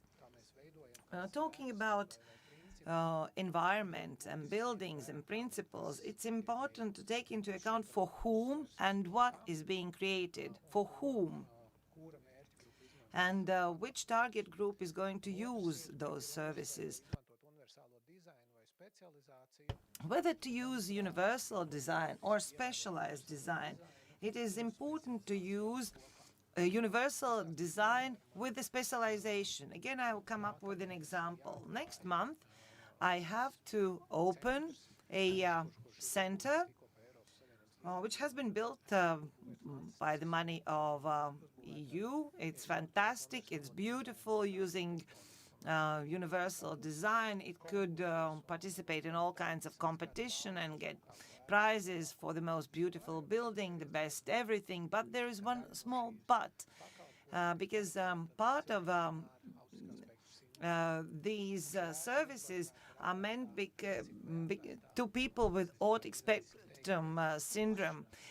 This building is being built in a very open manner, without enclosed premises, without enclosures. But because we do know that for people with autism spectrum syndrome could provoke pain and difficulties. For them, this building is beautiful, but it lacks potential for other target groups. So that's why we have to adapt this beautifully built building for others. That's why I would like to say that universal principles work, but at the same time we have to think for whom a building is being built and what is the target group. How can we know that? Because we have a tendency here in Latvia to think that we are the smartest, the wisest. But at the same time, I would like to urge to ask opinion from people who are going to use the premises, because they know the best. They can tell what is needed for them. So it is our attitude towards all the questions, whether we are talking to people, whether we are supporting, whether we are listening to people in order to understand what is needed, what is best suited for everyone. And now about our experience, RB Cafe, coffee. We opened in 2018 a cafe which was the first one in Latvia, where most of our personnel have some kind of disability, functional, physical, mental disabilities. And when starting this project, we were looking for premises that could be adapted not only to our personnel, but also for customers who can come in with wheelchairs, etc. And it turned out that not many premises in Riga can be adapted easily. Let's start with the fact that 80% of all the cafes in Riga have either 2 steps up or 2 steps down. As a result of it, already initially understanding that the accessibility issue is the most pressing, we found premises which were more suited, and the only thing that we had to do, we had to take away 1 step, which was unnecessary. It had no functional meaning. And when demolishing this 1 step, we got an easily accessible cafe. Also, sometimes people are choosing a cafe judging by the lavatory, by the toilet. Adapted toilet is one of the main preconditions for any person. Adapted toilet, what does it mean?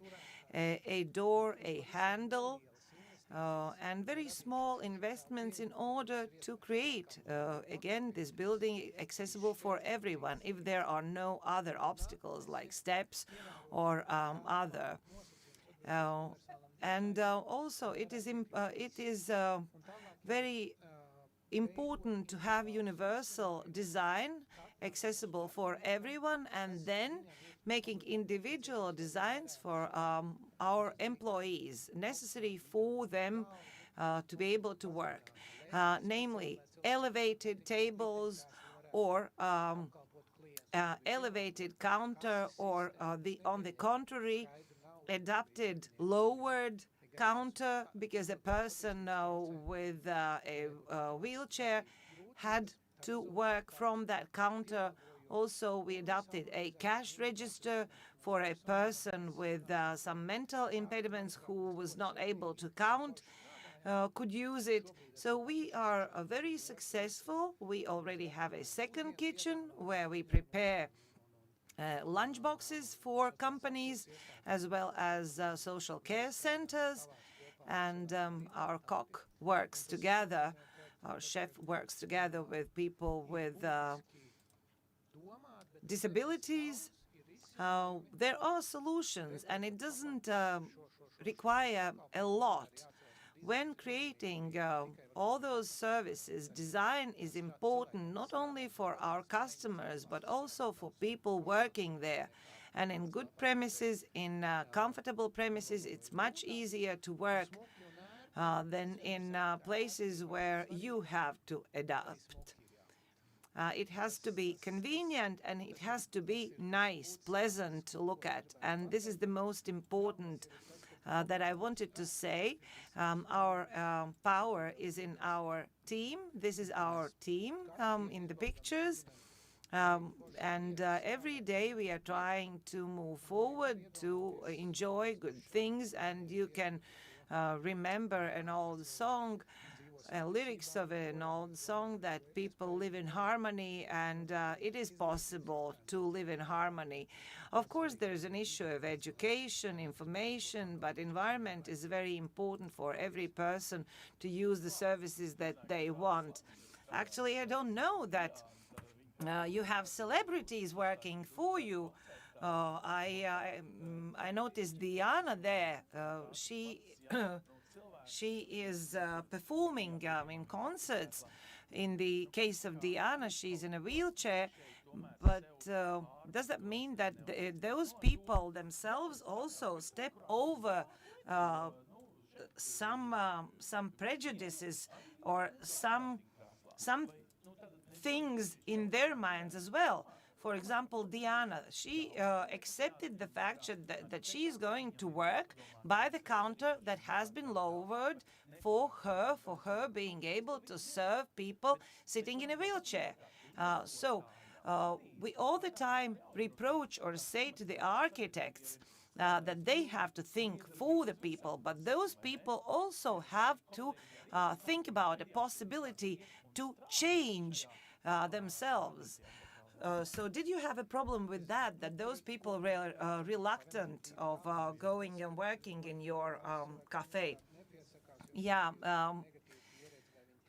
People with disabilities maybe have had a negative experience, or they don't believe in themselves. But at the moment when they feel welcomed, by giving this green light, we receive a lot of applications. And in many interviews, I already said that when publishing announcements that we are offering a work for people for a person with disability, maybe discriminated people without disabilities, we have a big competition. We have very many applications. So we are in a very good situation where we can choose from many, many applications, people whom we need. So people with disabilities, they do have respect and maybe some previous experience. But at the same time, when giving support, giving this green light, we can achieve fantastic results and have fantastic colleagues. Thank you very much, Maris. I hope that this gave us a very good feeling, and we understand that those gingerbread cookies can be purchased already from your cafe. So this is already ready product, and you should contact RB Cafe for ordering your lunch or ordering a batch of gingerbread cookies for your Christmas celebration. May the best be achieved. So now, Mari, you can stay here. Now we will get connected with friends in Sweden. We have two ladies, Christine Andersen. She's working in Jönköping municipality on strategic planning. And also we have another lady, Julia Kaderblad. She is a strategic planning department employee in municipality of Jönköping. This is a municipality that has received a special prize from European Commission, namely award Access City Award. This means that this city is accessible from everywhere and by everyone and from anywhere. So we have to have a couple of minutes in order to connect with those ladies. So we need like 5 minutes. Let's resume in 5 minutes. Thank you.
Draugi, liels paldies, ka esat atpakaļ.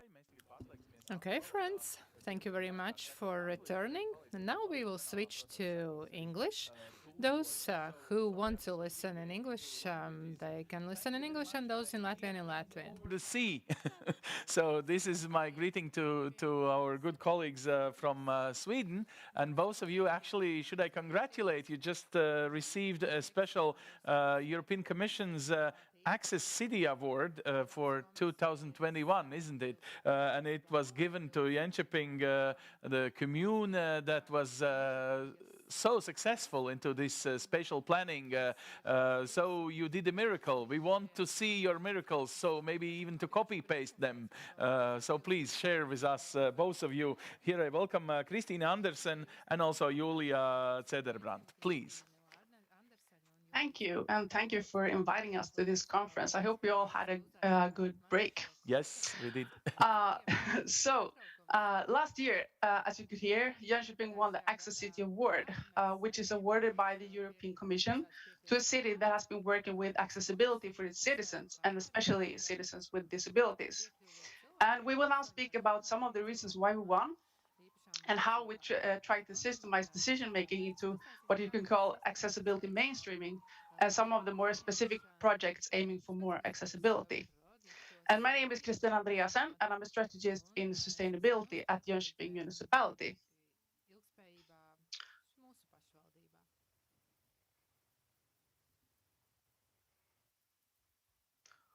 Okay, and to give you a background about our organization, it was a Jönköping town that won the award, and I'm represent from the municipality. So we want to give you a background about the Swedish municipalities. This is a picture of Sweden, and Sweden consists of 290 municipalities. And municipalities are responsible for most of the social services available where we live. The most extensive services include schools, social services, and care for the elderly. And almost 10,000 out of our 12,000 employees works within these services. And Swedish municipalities are obliged to provide some services, while others are optional and decided by local politicians. The municipality has the right to make independent decisions and tax citizens to finance its activities. This is an image where I try to illustrate how we have been working with a bottom-up approach within the organization around accessibility and disability issues. We have been working with other targeted groups like children and gender equality and so forth, but here I will try to focus on only this group. In Jönköping, we have a strong civil rights society. There is an umbrella organization which consists of around 20 associations regarding different disabilities and diagnoses, called Jönköping Disability Rights Federation. And they have been our main partner, and it's them I will refer to when I talk about civil rights society and people with first-hand experience of disabilities. We have a political program for accessibility issues called A Society for All. And when we created this program, all the departments and politicians on all levels were involved, as well as the representatives from the disability organizations. And in this program, we set up a system for how we wanted to work with involvement from civil rights societies. The Municipal Council disability issues, as you can see on the top of the hierarchy in this slide, I think they have existed since the 70s, actually. In this council, politicians from all the departments meet representatives from the civil rights societies, and here the citizens have an opportunity to raise accessibility issues directly with the politicians and to educate politicians about disabilities. The Planning and Development Department have been working out a system to include the disability organizations in their processes. So the department have their specific council to talk more about concrete issues, for example, what is being built, road, parks, and pedestrian crossings, and so forth. And my colleague Julia will talk more about the specific project that they are working with. In this specific council, represent from the civil rights organizations can come in with their first-hand experience of disabilities. And we have seen that the earlier citizens come into our processes, the easier it is to affect the result, and how important it is to have people with first-hand experience when we are building an accessible city. We have tried to copy this concept that the planning and development department have into the other departments. We have 8 departments in this slide I'm showing for, just to make examples. So the social service department have their social council, and the educational department have their educational department, and so educational council, and so forth. We have learned also during the years that we need to work constantly on our communication between us, the municipality, and the Jönköping Disability Rights Federation. And one thing that we did was to make a contract between us partners to make it more clear what to expect from each other. And we also need to break down information to make it more understandable for the citizens. We cannot just say, hey, join our decision making. We need to be more clear about what the limits and frames are and inform citizens about the common processes in an early stage so that we can benefit from each other. The disability organizations also put a lot of effort in, for example, learning about the new laws around accessibility, which we have a lot of nowadays, actually. And in this way, they can be a really good resource for us, and we can really trust their judgment when we are having the councils. I will now leave the floor to my colleague Julia from the Planning and Development Department.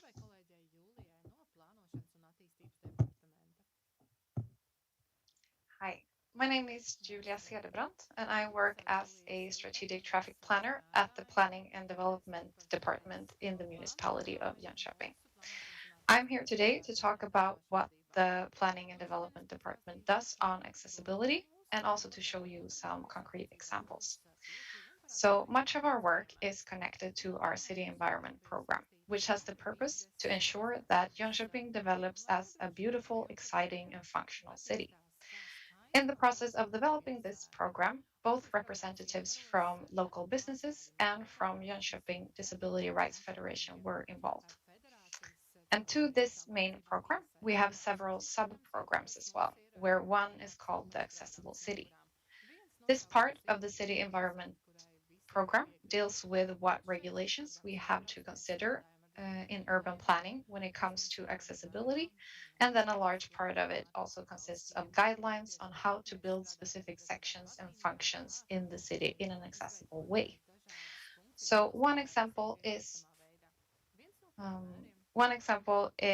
the use of standard drawings of, for example, road crossings, playgrounds, ground covers, and bus stops.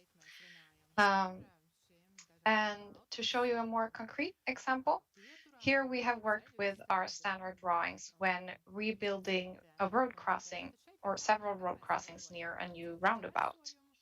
The standard drawings make sure that we build in an accessible way, and in this case, including narrowing of the road to slow traffic down. We also use tactile paving before, during, and after a crossing. We always make sure to have a lowered curbstone for easy access, and we always put out bollards on each side of the road. And these are just a few examples. As you can see, we have a long list. But when building according to one of these standard drawings, we make sure that accessibility is always accounted for in all our projects. And on our municipality website, we have a page that is devoted to accessibility matters, where we, for example, have put up a map made in collaboration with Jönköping Disability Rights Federation on accessible businesses. And this is basically an inventory of all downtown businesses and how accessible they are from different perspectives. The map is available for everyone online, and it also has a program that is included in the map that reads the map content out loud in order to create access for visually impaired people. And further on this webpage, there is also a suggestion box where we encourage inhabitants to fill out if they discover a place that is not accessible for some perspective. And this gives us a chance to find out about this and to do something about it. And at the same page, we have also put up an information video and a checklist aimed at business owners in Jönköping on how they can adapt their locations to become more accessible. And to do this, we have a local accessibility award with the goal to encourage business owners to work more with accessibility. And we have been giving out this prize to companies and businesses since 2017. And inhabitants are the ones that nominates different companies. And the winners are chosen by representatives from the Municipal Executive Committee, municipal officials, and also by members from the Jönköping Disability Rights Federation. And the focus on accessibility for this award is quite broad. It looks at passability and information, but also on consideration of noise levels and different types of allergies, as well as general knowledge of accessibility among the staff. And together with attention from media, there is also a cash prize for this award. We have also been working with accessibility in our forests and green areas. We think that it is important that everyone has the opportunity to visit a nature site and to perform outdoor activities regardless of functional status. However, it is also important to note that we don't expect all nature to be accessible for everyone. Therefore, some sites have been prioritized in this work, where paths within some of our nature areas have been made fully accessible. Green areas close to the city center are also prioritized since these tend to be more accessible to a larger amount of people. And we do this work since we know that spending time in parks and green areas is an important well-being factor for everyone. And we have brought two pictures or images to illustrate some of our work. And the top image shows a picnic table along one of our accessible paths that has been made wheelchair accessible by extending both sides of the table with a free space underneath it in order for someone in a wheelchair to actually sit close up by the table with friends and family and enjoy the beautiful view out over Lake Vättern. And the second image shows a path that has been built out on a popular peatland destination here in Jönköping. And it is wheelchair accessible with accessible resting spaces all along. It also is built with an outer border that is elevated, making it possible to navigate using a white stick, as well as it prevents wheelchair from accidentally falling off the path. And then lastly, I would like to tell you a little bit about a project that is in progress right now in Jönköping, which we find quite exciting. And that is that we're working on extending our accessibility map to also include nature and recreational areas. And the different services within these areas will be color coded based on how accessible they are. And the purpose of this is for people to be informed already from home about the different sites and thereby select destinations based upon your individual needs. And I will hand over to Christine again. Right, thank you. So, we want to finish this speech by talking about accessibility in a broader perspective. Because accessibility is not only what is physically planned or what we can see around us, it's also what's happening between us people. And our norms about how we should look, act, or functionality can create inaccessibility. Therefore, we think it's important to talk about norms. And Normstorm is a part of the municipality's work for diversity, equality, and to create a more inclusive society. Normstorm allows students in high school to critically evaluate norms of their everyday life. And every year, students aged 14 to 17 participate in this project as a part of their regular education plan. Throughout the project, the students learn more about norms, especially destructive and discriminatory ones. And the students then interpret, question, and challenge destructive norms of their choice through taking pictures, as you can see here, or creating artworks which are then presented in a public exhibition or in a public area. And the aim of Normstorm is to allow young people a voice in the public space and to affect society into discussing and challenging destructive norms. Okay, that was our presentation. We are ready for questions. Well, thank you very much. But can I quickly ask what it gave to the local society? Do you see some reflection, something about this? Maybe you, I don't know if you noticed earlier today when the local NGO talked, Apērons we call them, they talked that it is not only about the regulation itself, so how nicely and strictly it was communicated, but it is more of environment, of an attitude of a wider society when you do these changes, these particular steps that you try to demolish, so put the ramp and whatever you try to do. If there is a full support always, or it also provokes big discussions inside society, which is actually maybe a good thing to have. Yeah, this if we talk about this project Normstorm, it is supposed to be a bit provoking to people actually to start to discuss norms and about winning this award. What it's giving to the society, I think that we have a stronger we feeling, so to speak, that we want this together, and all the hard work that the civil rights society put down to making our city accessible for everyone has really benefited everyone. Great. So I think this is the whole idea of benefits to everyone. So not to make new steps, but rather new passages, which helps to everyone a lot.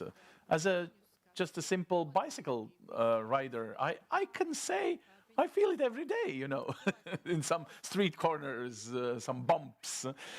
Let's talk about bumps, but in Latvia, this responsibility, it will be very interesting for you to follow our further debate. And actually, should I say not only to you personally, but also to many colleagues, I know that many architects and spatial planners around Europe also are guests of our conference, so welcome. You can actually put your thoughts or questions even in English. If you like, no problem, I will put them in Latvian later and you will hear translated. So now I switch back to Latvian. Thank you everyone, and we will still continue with some foreign friends with their inserts.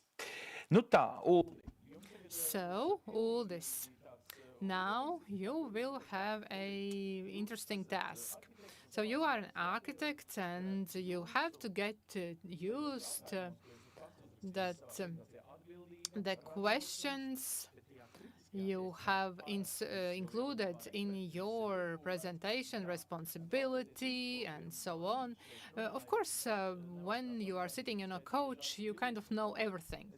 But when it comes to real life, so I would like to ask you, so when you get all these stamps, the construction board approves your idea, and of course you have to defend and you have to make some changes, everything has to comply, fire safety and so on. But what about these universal design principles? Is any authority which is putting a stamp and saying that yes, you have also followed the principles of universal design? So is there anyone who says maybe you don't need 3 steps, but you can organize this a little bit differently? So in our society, do we have this norm?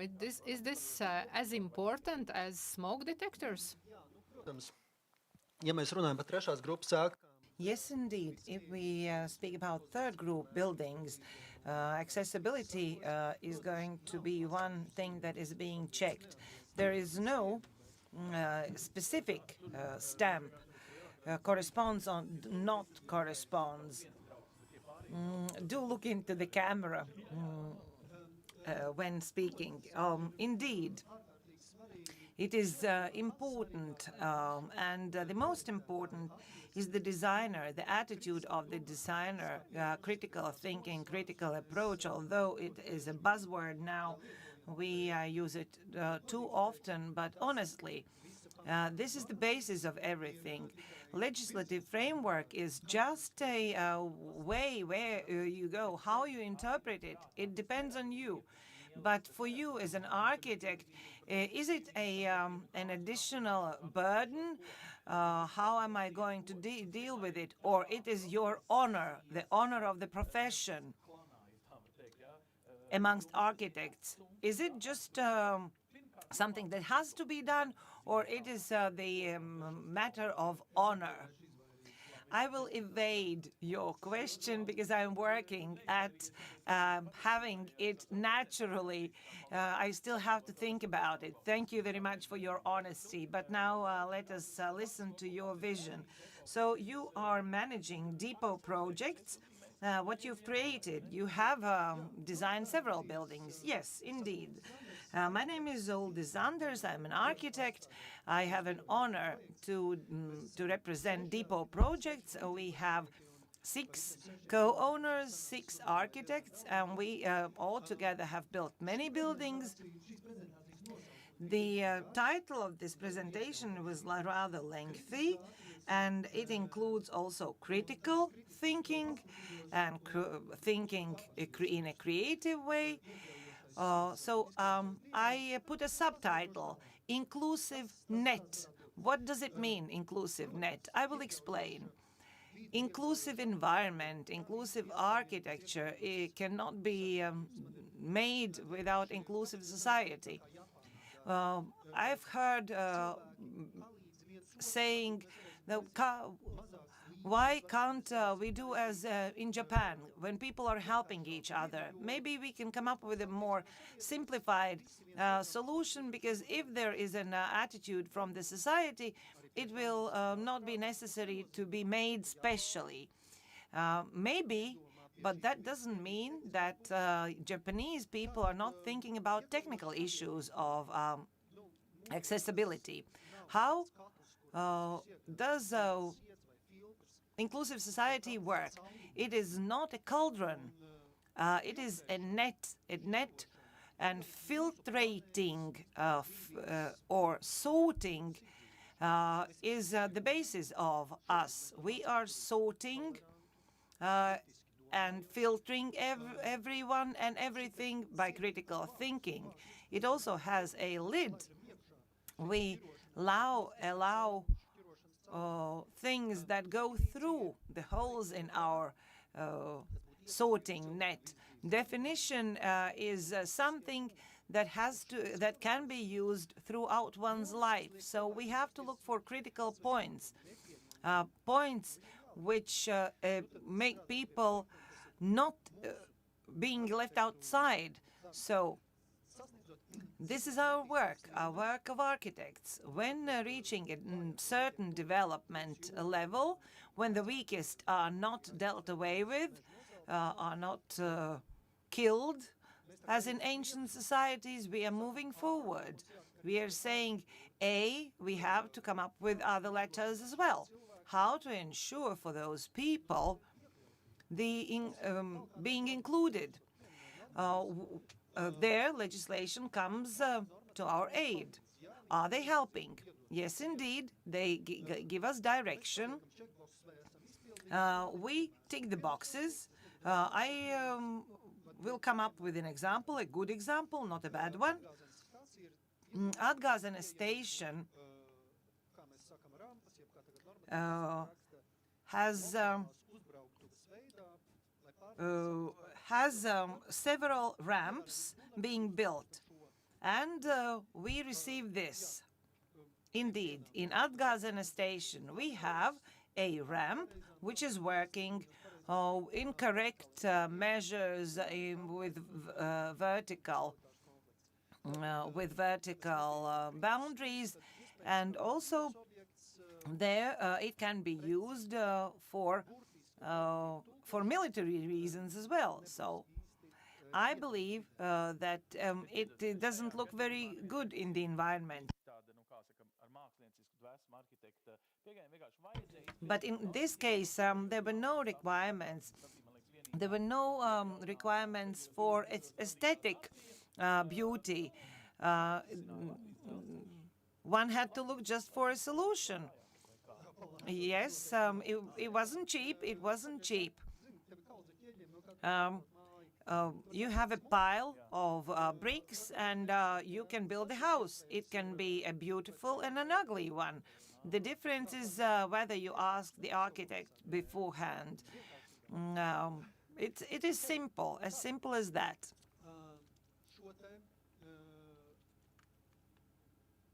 So, universal design can be created by or based on regulations. If we are thinking in a critical way, we come to next level, inclusive design, inclusive architecture, because I'm feeling sorry when looking at the previous picture, because the result could have been achieved with a better solution, with a more aesthetic solution. Next adaptation is individual adaptation, and the last one is personal assistance. A lot can be achieved. I have met a group of 10 people in wheelchair in Himalaya mountain, 10 kilometers above sea level. I was asked to explain our experience when working with Origo Mall. This was a project that Linstow Baltic, our customer, has to be mentioned as an example of good attitude, because very often I have heard the fact that the client has to feel comfortable. There have been claims sometimes, and I have sometimes thought, let it be, let it be. May they come up with claims, yes or no. We have ticked all the boxes, but whether the person feels okay there, it is important. When working with this object, we wanted to receive BREEAM certification. We received it on the level of excellence, which is very high, especially in the level of Baltics. And when following BREEAM indications, it turned out that this is the same as following the basic principles of inclusive architecture. You analyze society, then you acknowledge privileges as well as some superstitions, and then you concentrate on the equality of your experience.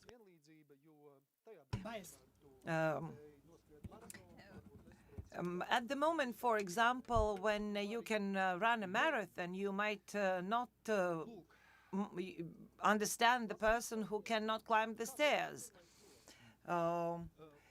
Well-being or feeling well hides in detail. The devil is in the detail. Places to fill your water bottle. You can satisfy your thirst using design bottle. Also, you can take care of the environment and at the same time be cared for yourself. This is very simple, but let's be honest, we have very few water collection places or refueling, replenishing place. This was one of the things that is present in this Origo Trade Center, Origo Mall.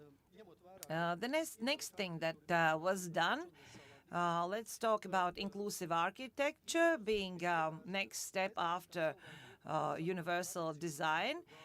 Inclusive architecture is meant for specific groups of people, and I'm not talking just about people with visual or hearing impairments, but or people in wheelchairs.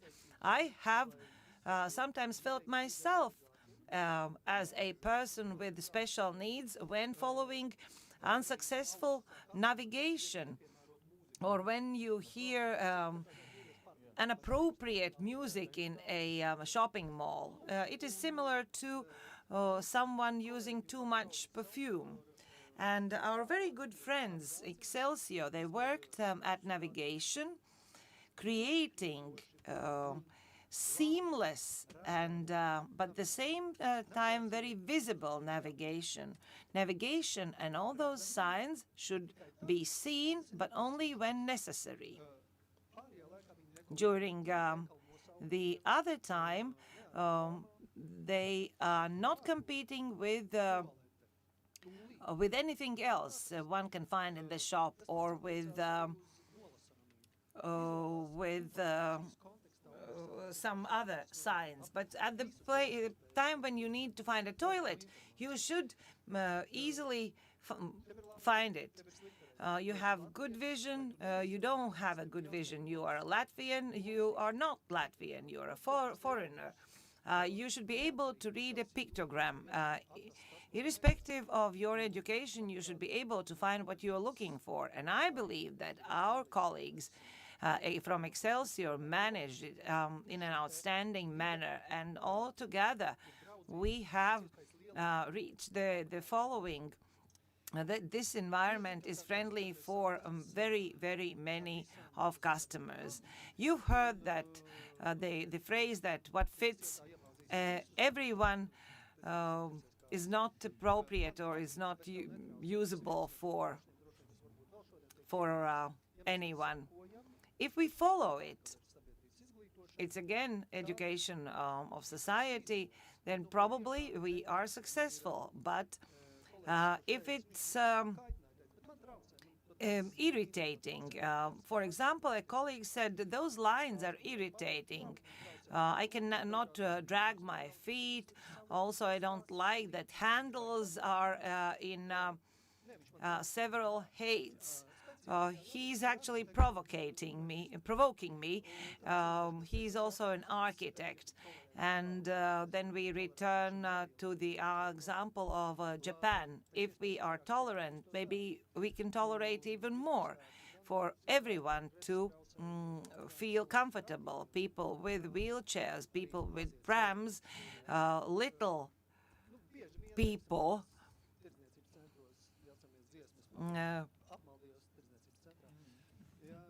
that can be lost in a shopping mall. But at the same time, the product has to be sold. You have to be able to say, this office that you are going to lease is for you. Why wouldn't you pay a lot of money for something that's not for you? We have created an environment that, according to us, is beautiful and friendly for people. But then someone has to say that he is special, he is unique. You know that sometimes an area is being outlined. For example, like in a beach, that this beach is meant only for customers of this or that resort, and the rest is for everyone. So here it is very similar. Maybe you know, but you have not noticed. In Origo Mall, in order to show or give this attitude, there are 5 roof gardens that cannot be seen from below. But those gardens are meant for office employees. They have been made specially, and they can be accessed from premises of general use. And those are oases in urban environment of the city. And of course, speaking about inclusiveness, we cannot speak without speaking about mobility, especially this year, when a lot we have spoken about cyclists having special lanes, having those special poles, or having them elevated. And together with the developer and together with our colleagues, we thought of cycling lanes being also inclusive. Those are cycling lanes as well as parking places for cyclists. You can easily understand where you should park your bike and where you should drive.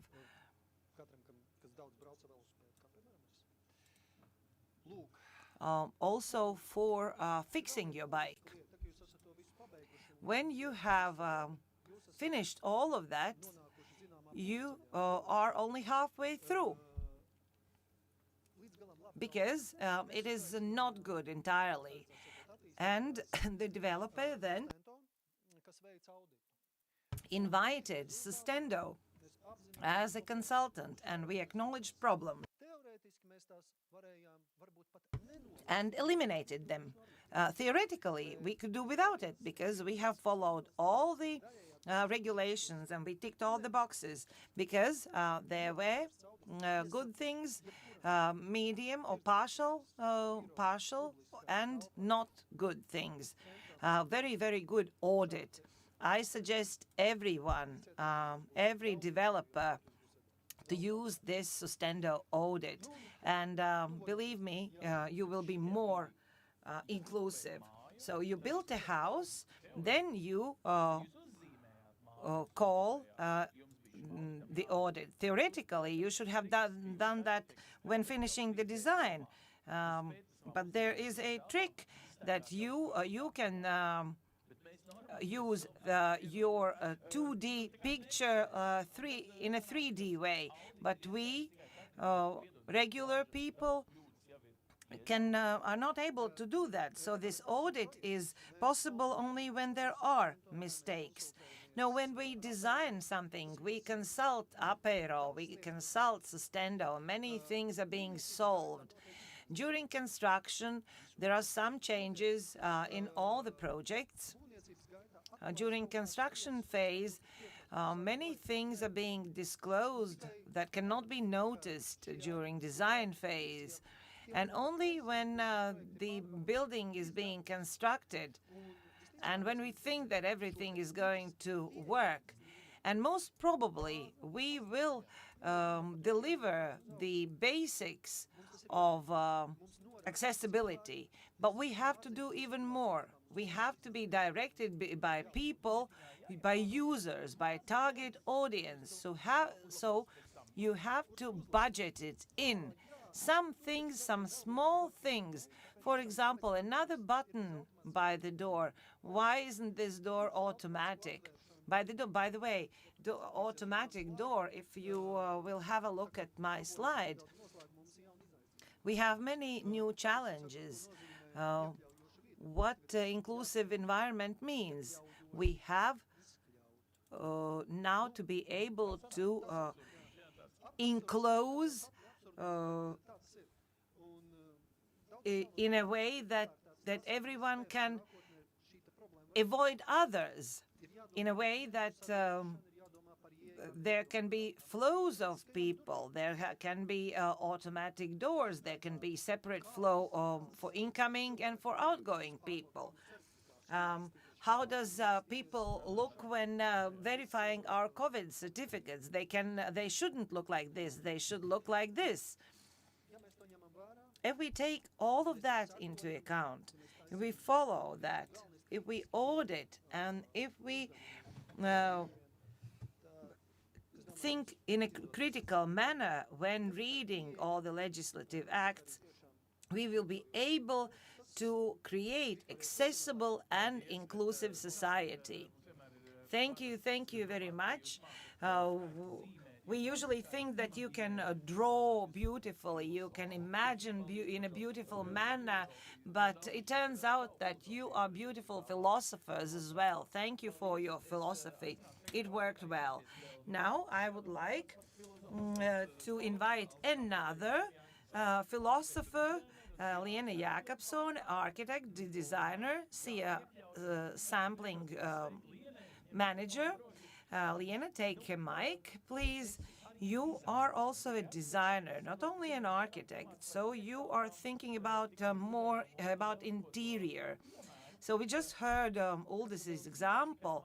When you are, for example, drawing a building, you have to think already about a button, not to mislead me, but help you. So there are so many things when designing a building. In what part of your checklist you are applying universal design? For example, if you are foreseeing a glass wall, why should you draw something on them to help people with visual impairments not to bump into the door? So at what stage? So Un līdz ar ko I am not only a designer but also an architect, and in a practical life and theory I work with those issues and I read those things more about architecture than design. And those issues have been topical not only some time before but also now. So we are thinking from a wide angle at the subjects, objects, and the spaces. And when I speak about architecture, I never separate it from the urban environment or make some specific categories. And of course, inclusive environment and convenient environment is a very important question. But I don't look at it just black and white, like to have some kind of things or yes or no. But from the point of design, there is a lot to speak and also discuss about this universal design. So can I start? Yes. So like in the previous presentations you already heard, architects quite often accept these accessibility issues as regulatory burden, which has to be taken into account in order to be able to get your project approved. And that's it. But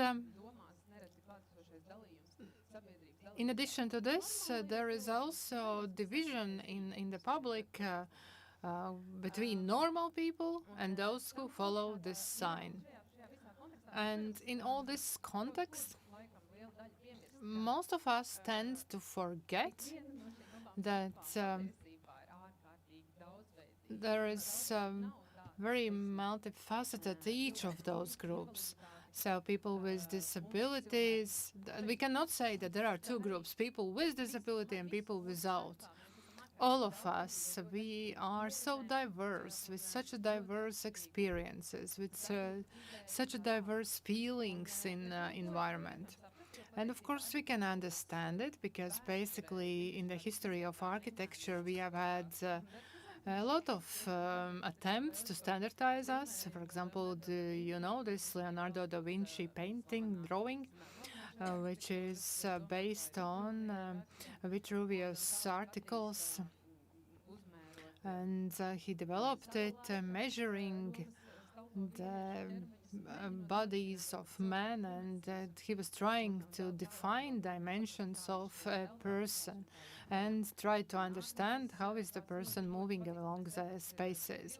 And the next stage is the 20th century, when Le Corbusier, one of the well-known architects, was also trying to standardize the human, and he created the modular system.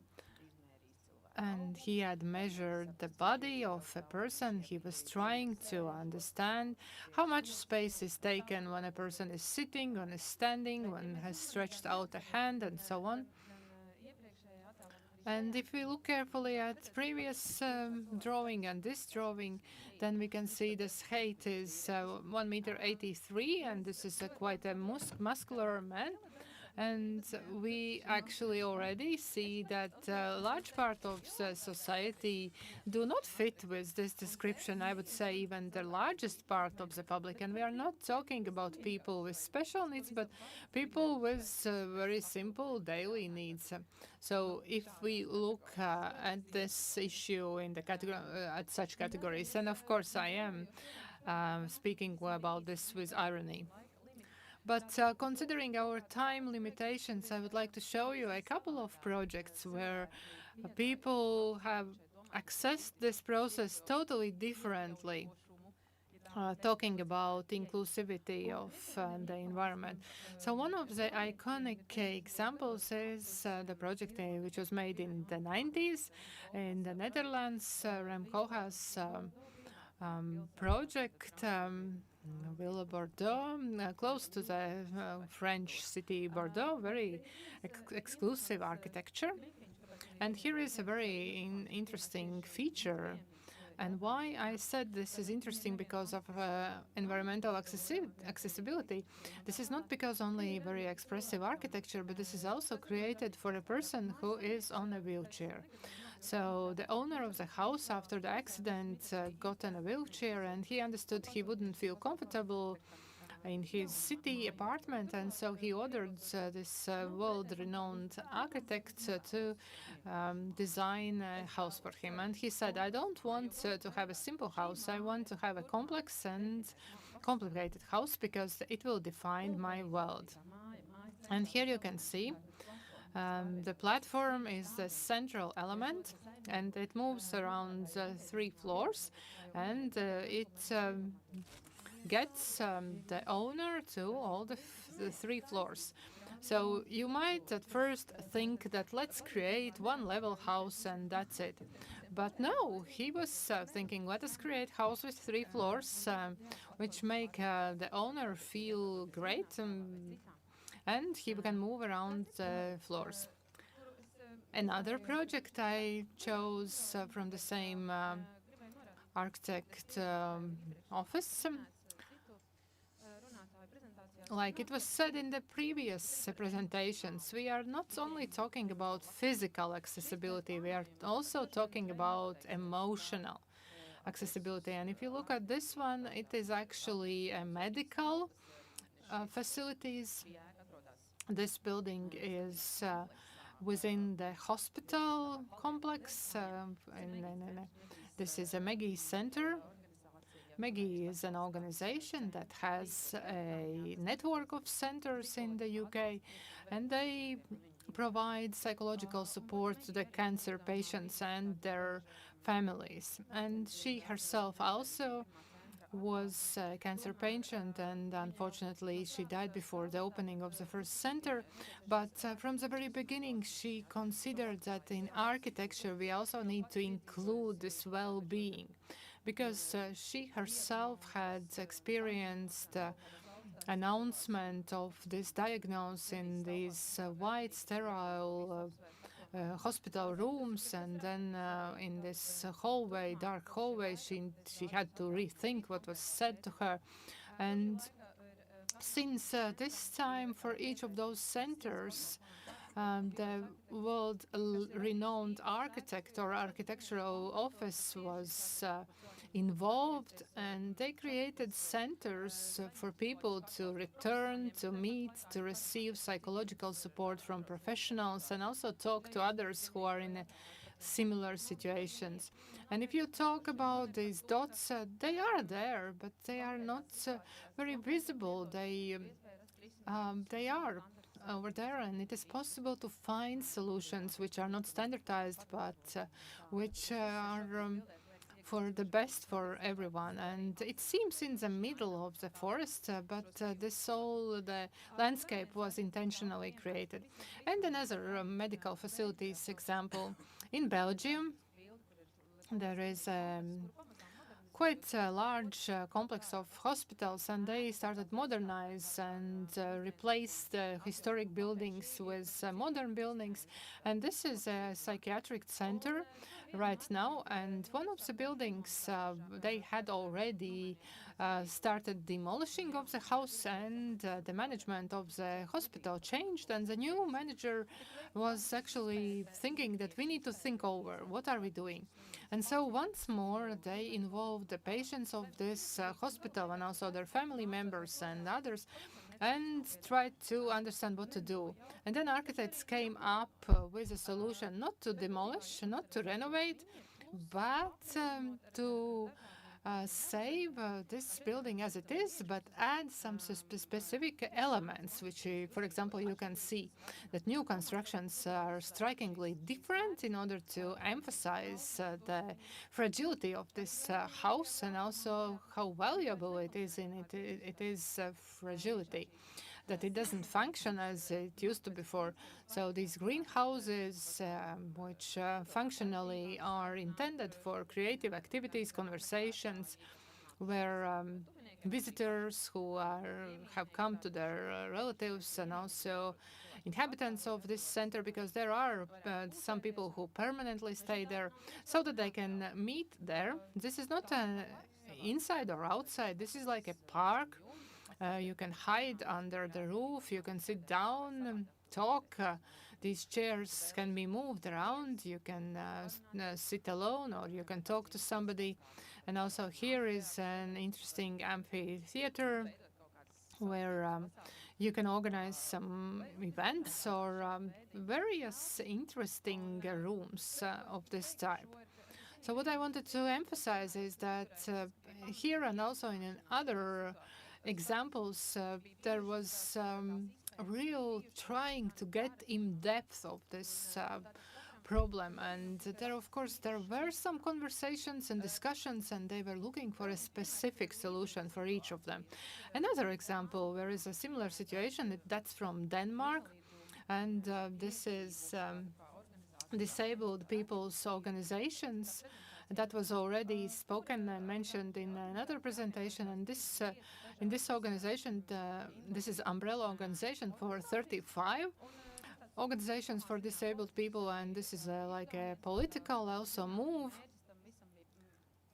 because the goal was to improve and increase impact for decision makers, and they decided to build a specific office building.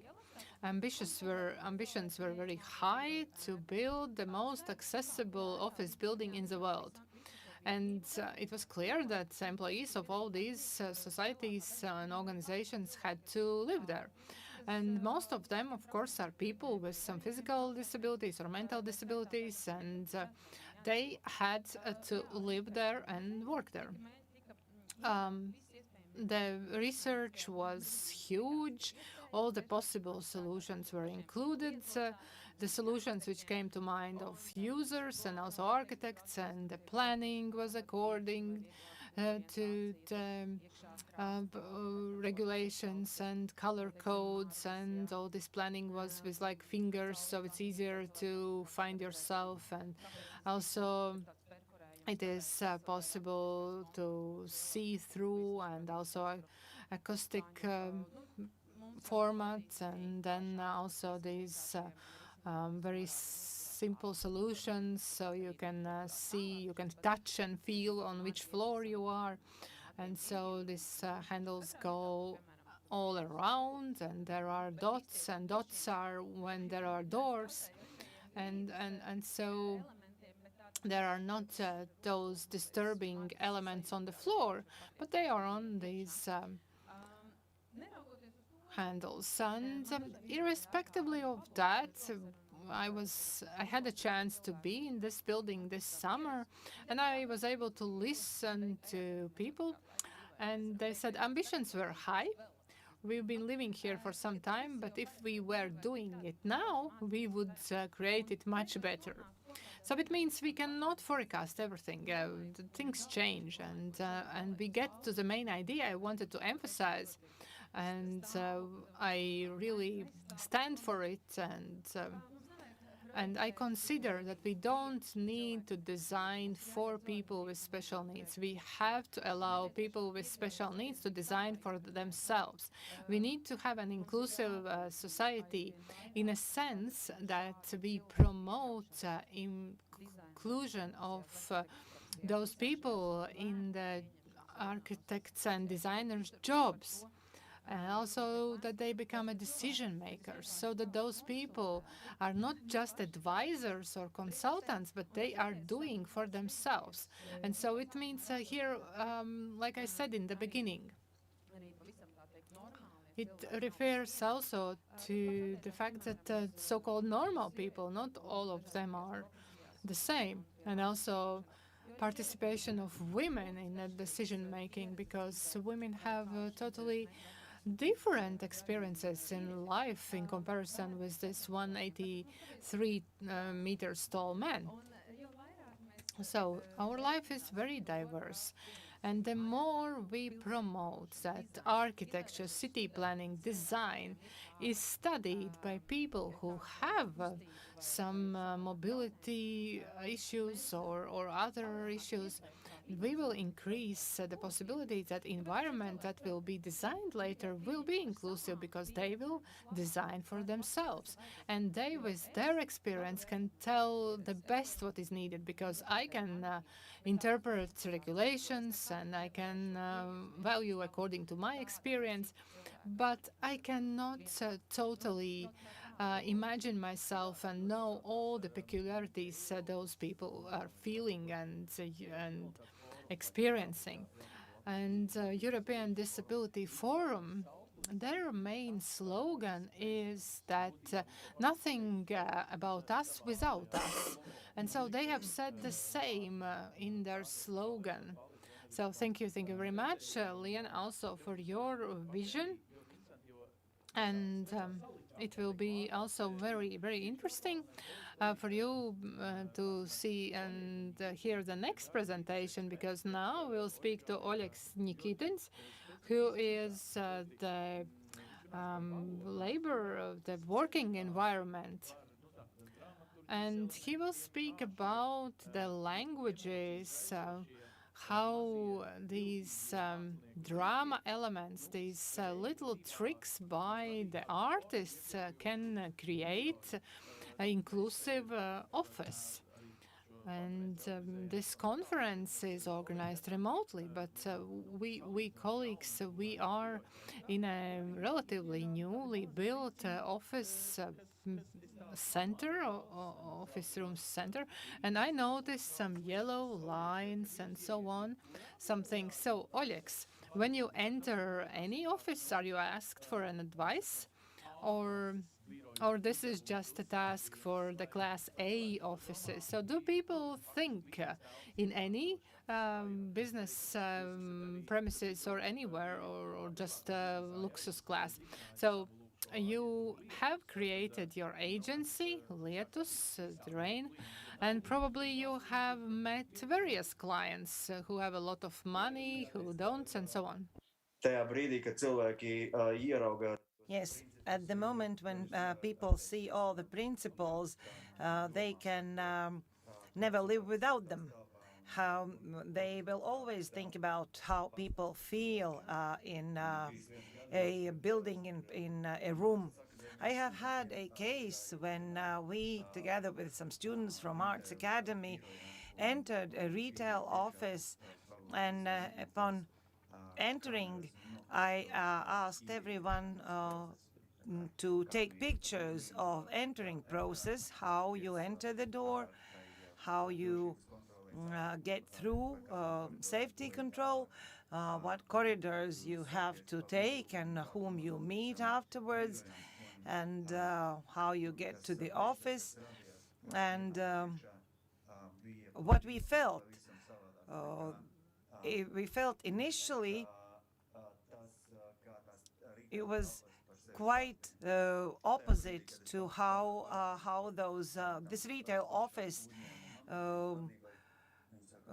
presented themselves. And then I showed those pictures to the managers of this retail office, and they were amazed in a negative way. And they said, "Whoa, we are here for 15 years, but now then you say so. We see that it is so bad." For me, the languages that communicate to us is very close to me. It's not only my job, it is also my hobby. I always like to analyze emotions and feelings that I have when entering a building and what I will have when leaving the building.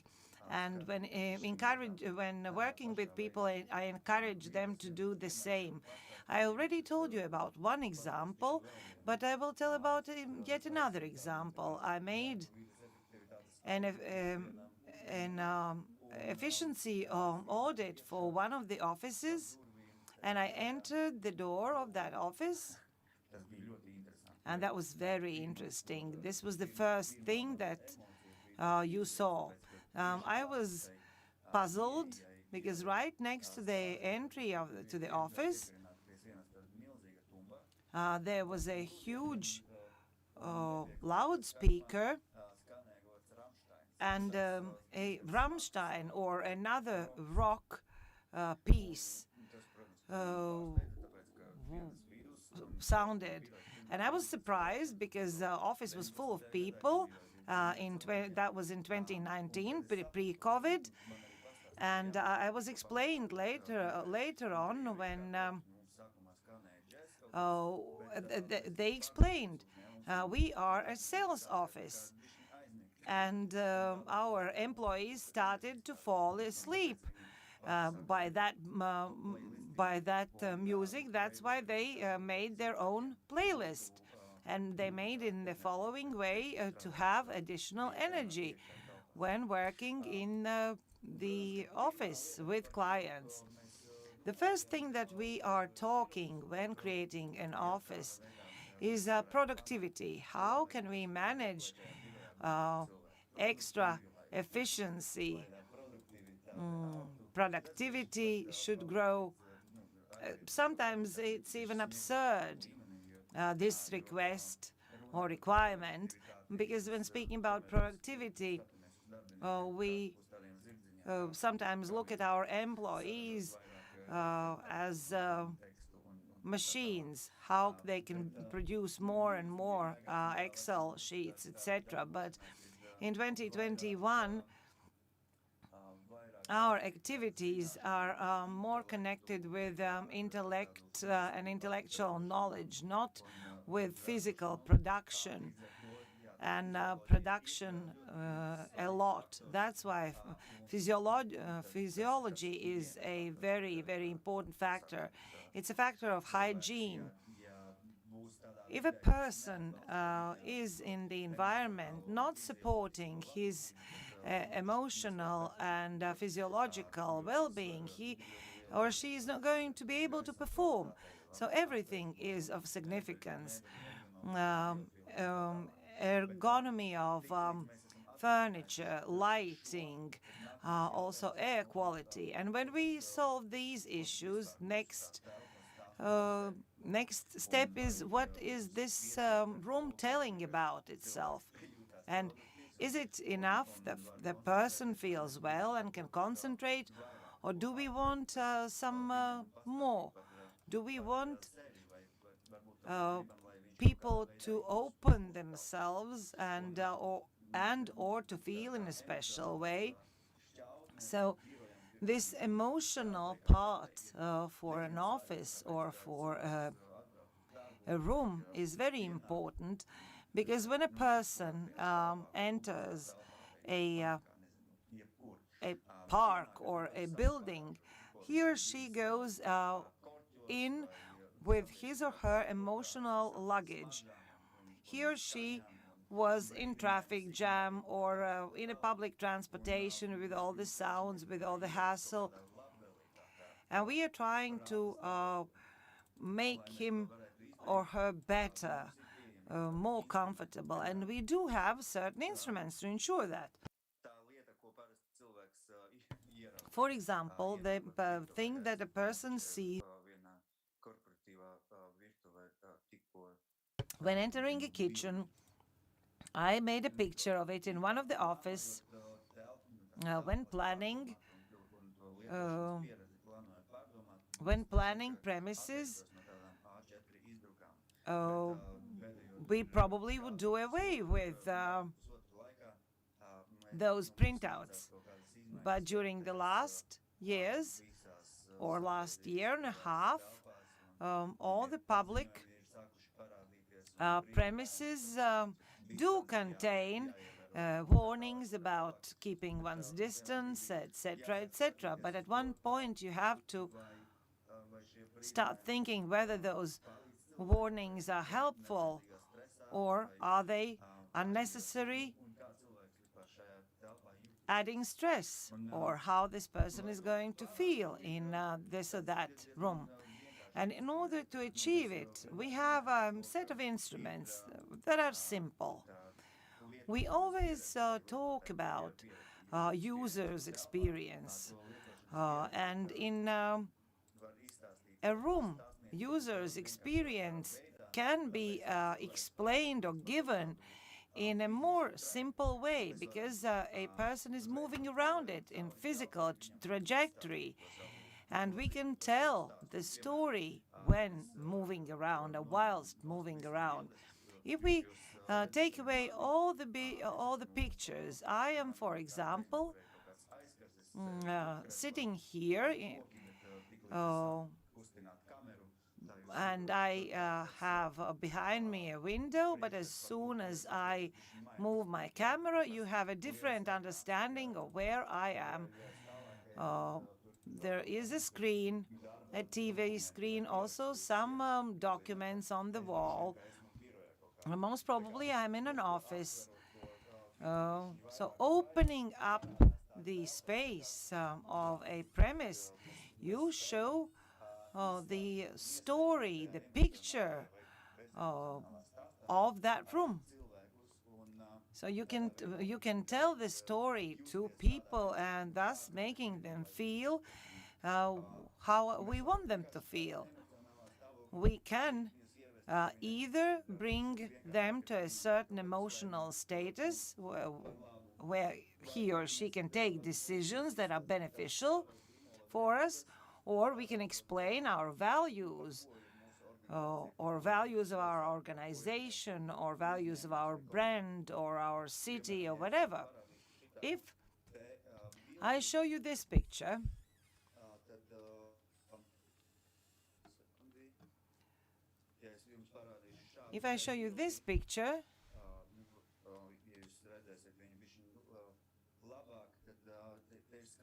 it is clear that you are in an architect's office. And Perkins and Will office, when creating their office, they wanted to show that they care about physical approach, physical attach. So they made a workshop where they create their art. So they placed this workshop next to the reception, and they have glass walls. So every customer would see it, would notice it, would understand that this is all about it. If I entered this office, it might probably show me that server room is the most important for this office. This resource or this activity is the most important for this or that organization.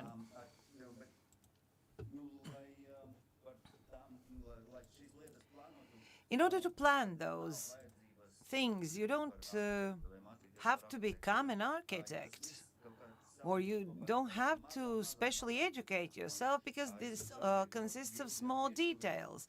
I showed you a picture of a kitchen. Another example from my experience connected with a kitchen.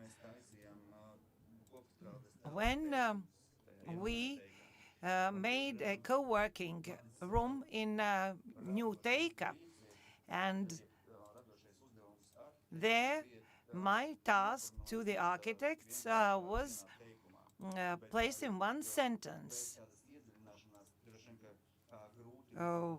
Without trying to understand this sentence, you might have difficulties. But we said them that we have to create a room where people who don't know each other can easily engage into a conversation.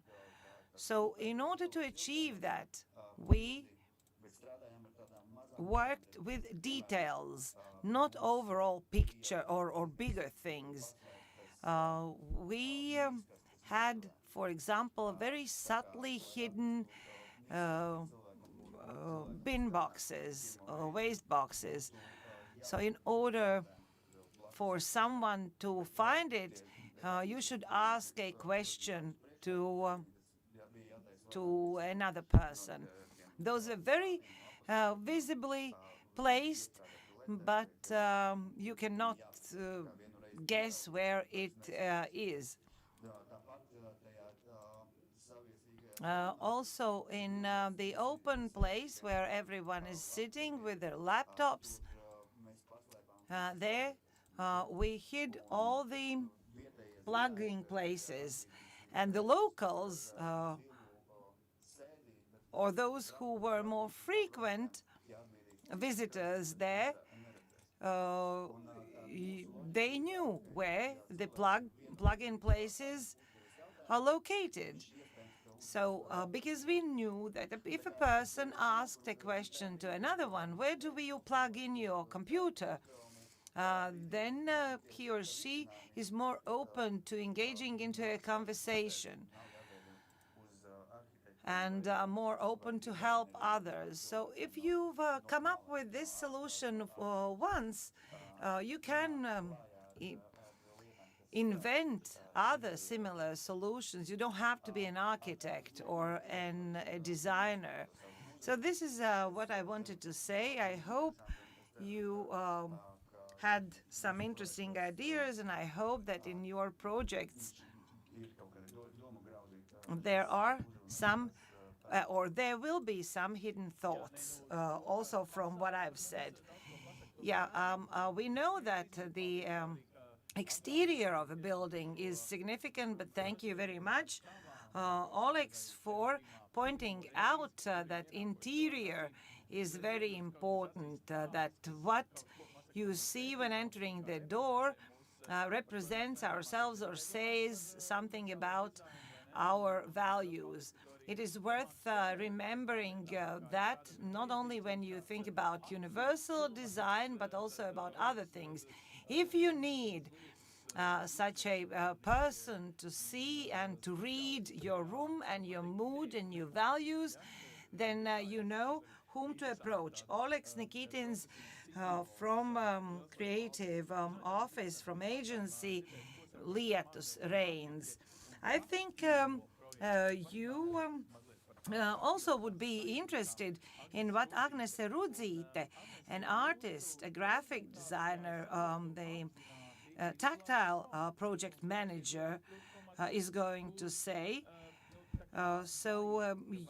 Your title doesn't contain a comma or full stop.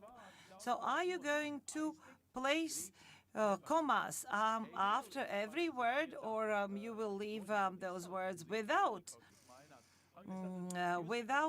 points or commas? In English, that saying might go, let's eat, Grandma, and do place your comma wherever you want.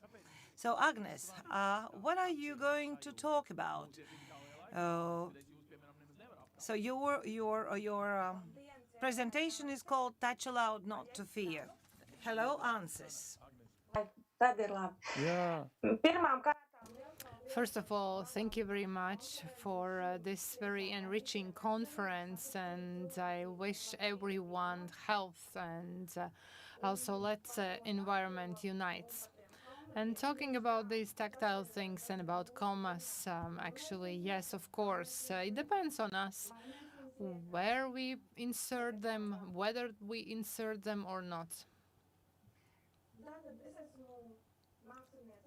I am an artist, Agnes Rudzīte from Liepāja, and one of my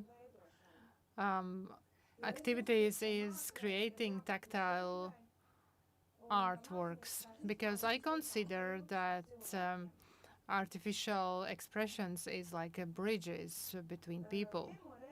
First time publicly I exposed my tactile works in 2014 in the exhibition organized by Liepāja Museum. And all these works were put down, laying down, and that was easy for people to touch them. And around or under this work, there were a guest book.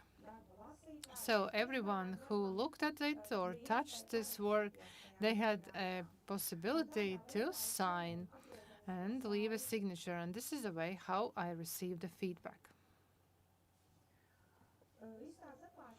At the opening of the exhibition, people were very slow to start touching because very strongly we have the idea that it is not allowed to touch the museum, what is exposed in the museum, all the objects. And next exhibition was organized in January 2015 in Riga in the library for the blind people.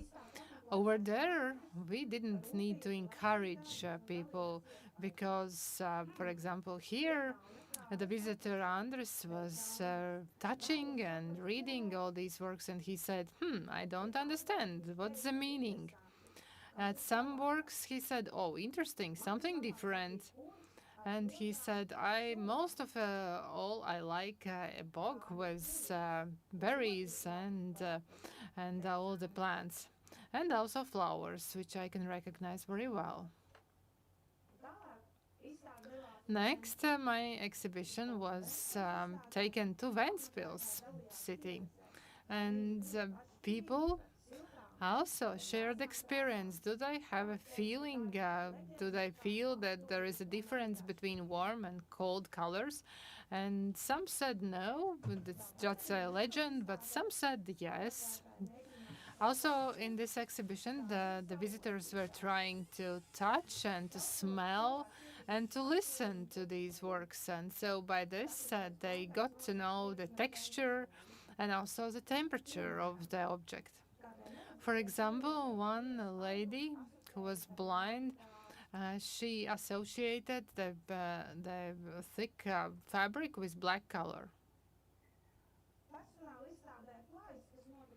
In the personal exhibition Gap, which happened in Liepāja, the focus was on the image in the center, on the table in the center, and these tactile works were placed on this.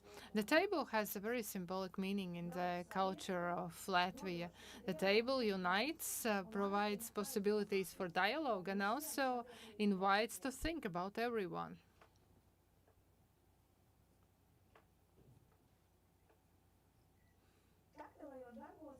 In tactile works, there is also an element of play, and children like them. Blind children can get to know these works in their own way, and children who have good vision, they play in a different way. Children in general like playing and like getting to know the world through their feelings, touching. I believe that children have to be introduced to the arts since the very childhood so that they get to know certain things and not be afraid of art. Not everything has to be hidden behind this glass that it cannot be touched.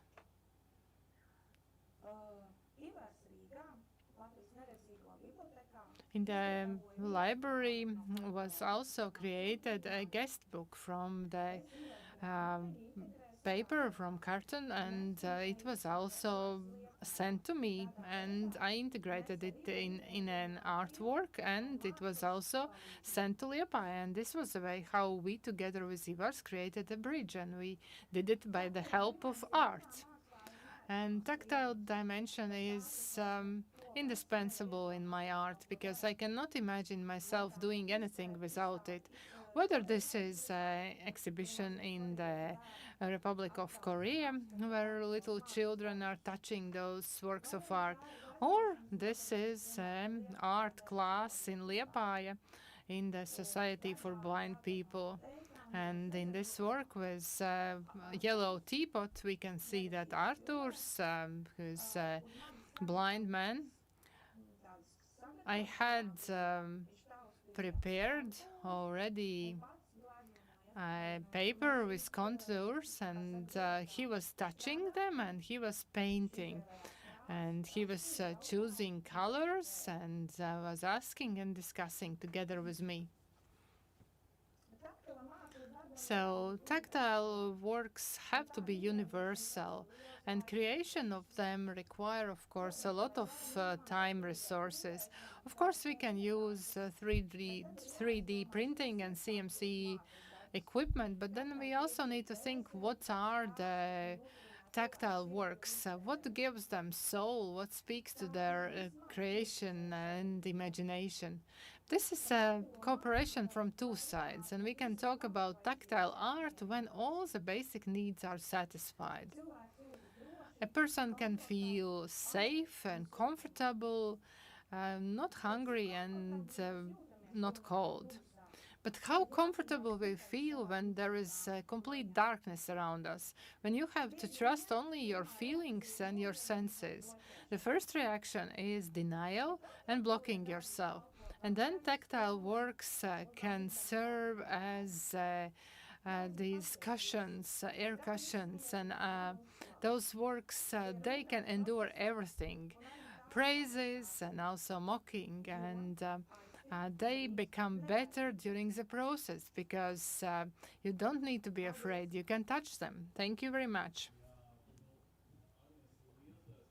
Yes, Agnes, thank you very much for what you are doing and showing to us.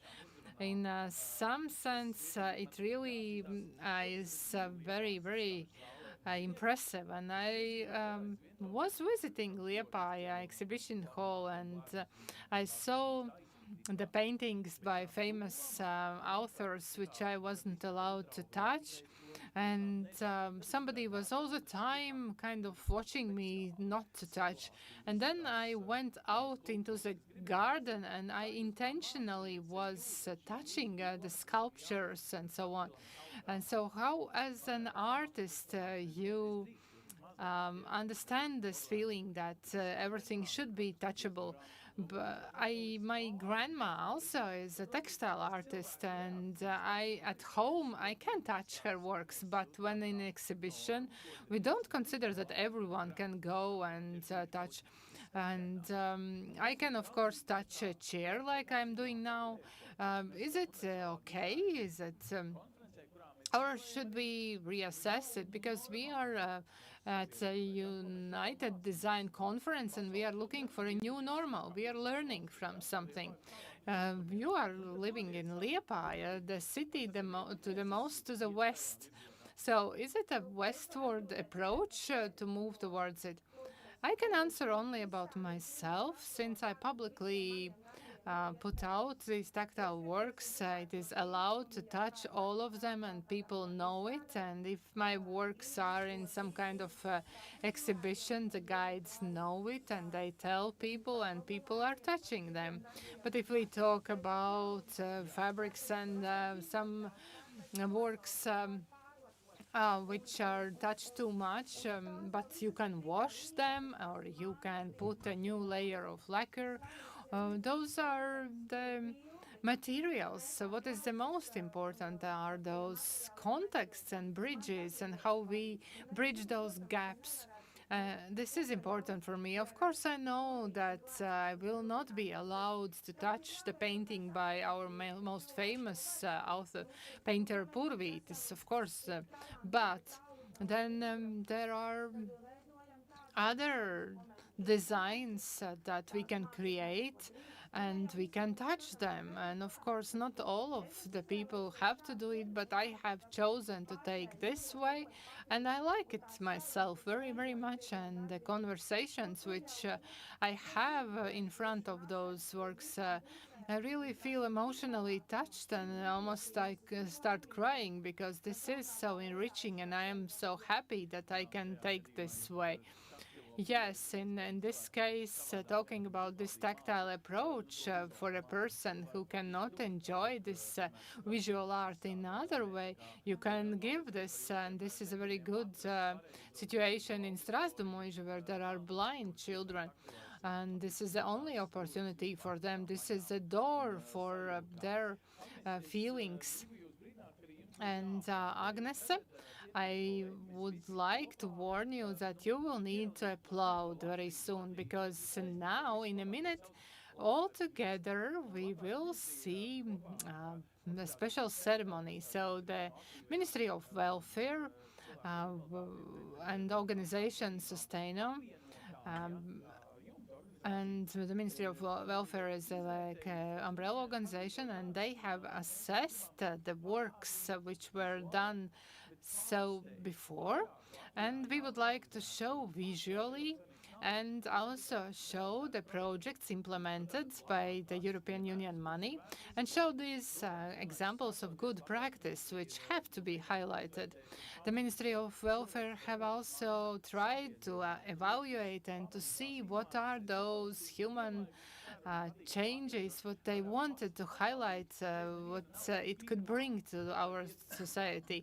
So all these works and projects, they are not put in line of importance or so. It's not the first or 15th place. All of them are important. They have worked with various projects creating social centers, day centers, and they've taken the universal design into their minds and into this context. And so the first greetings, which we will send in image of presents later. So right now we have the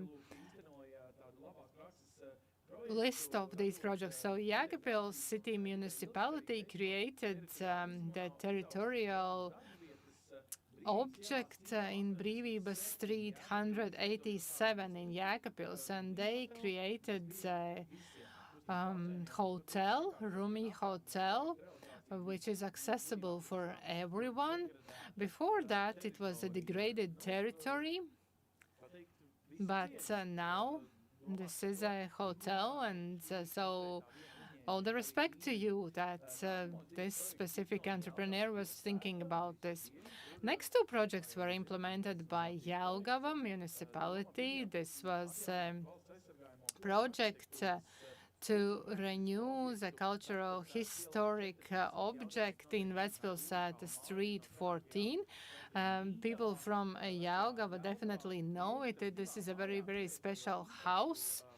And between those houses, there was a special lift created, and we gave an opportunity to get to the second floor of this historic building, and nothing was ruined from our historic heritage.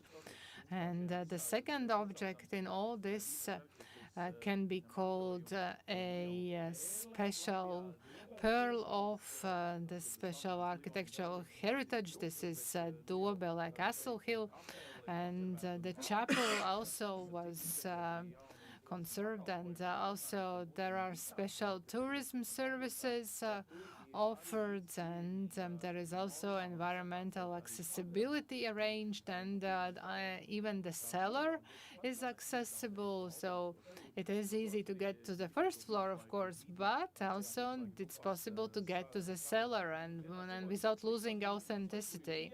So at all levels, accessibility is not a problem. So the most important is a wish to enjoy it.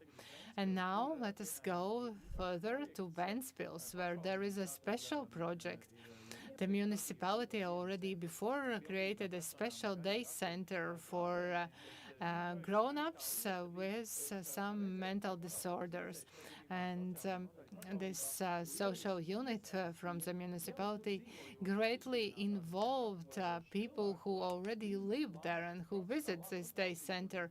And they listen to them, and according to their needs and according to their traditions and skills, this special service was created. So we can see this cooperation, which starts from a very sincere conversation.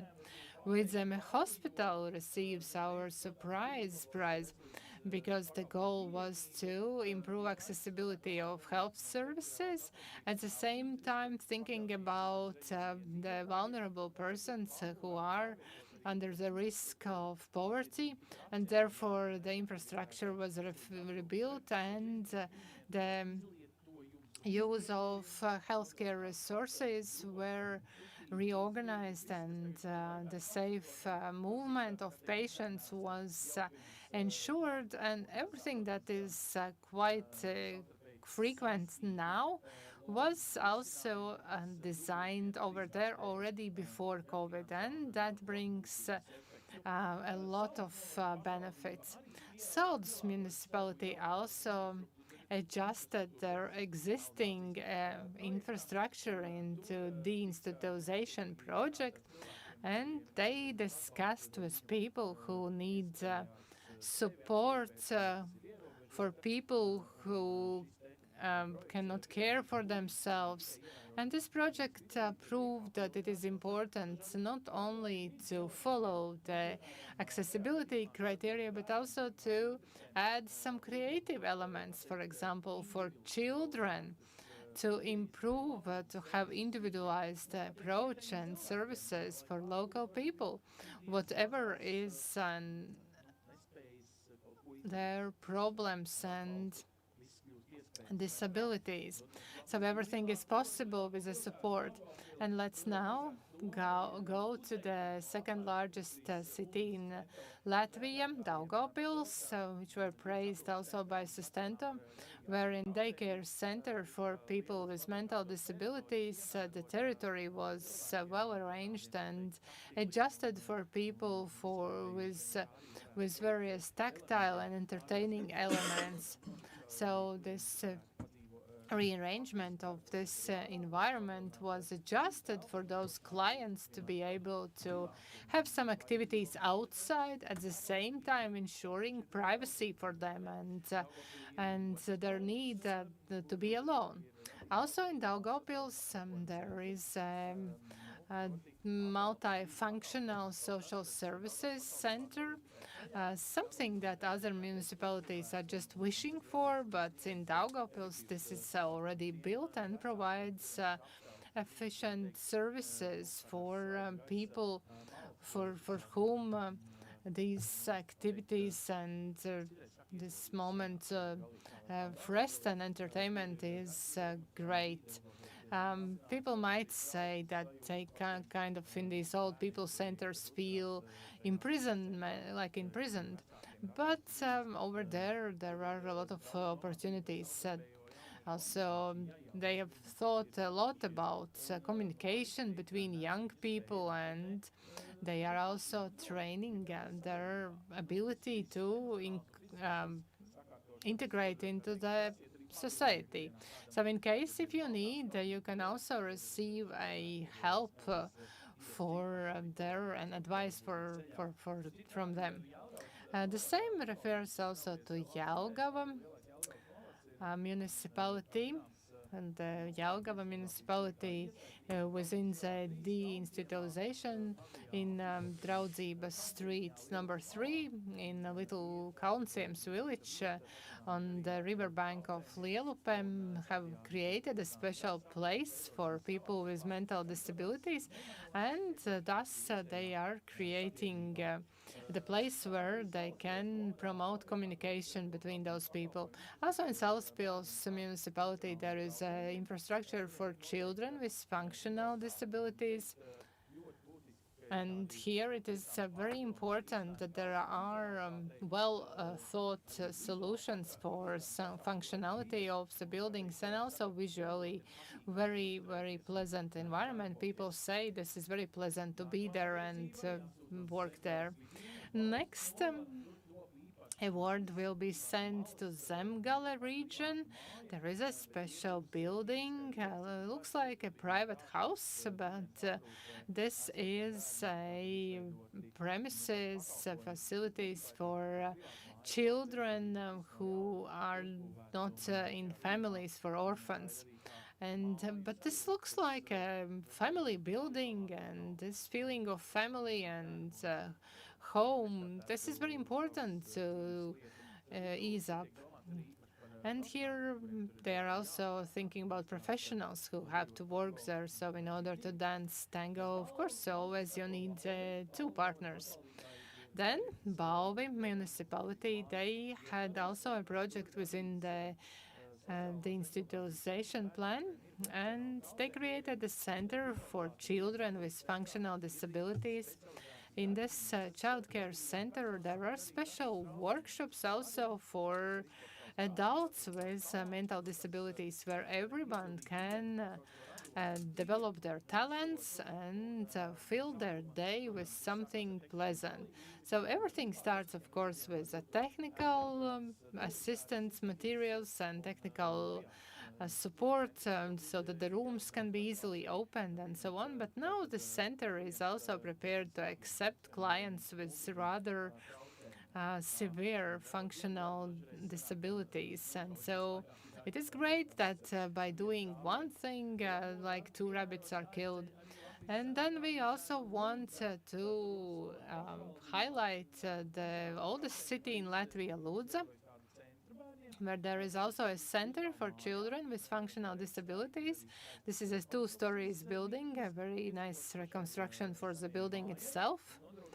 And there is a full access ensured, which is logical. And this is the case where the center is created in a place where this service was not available.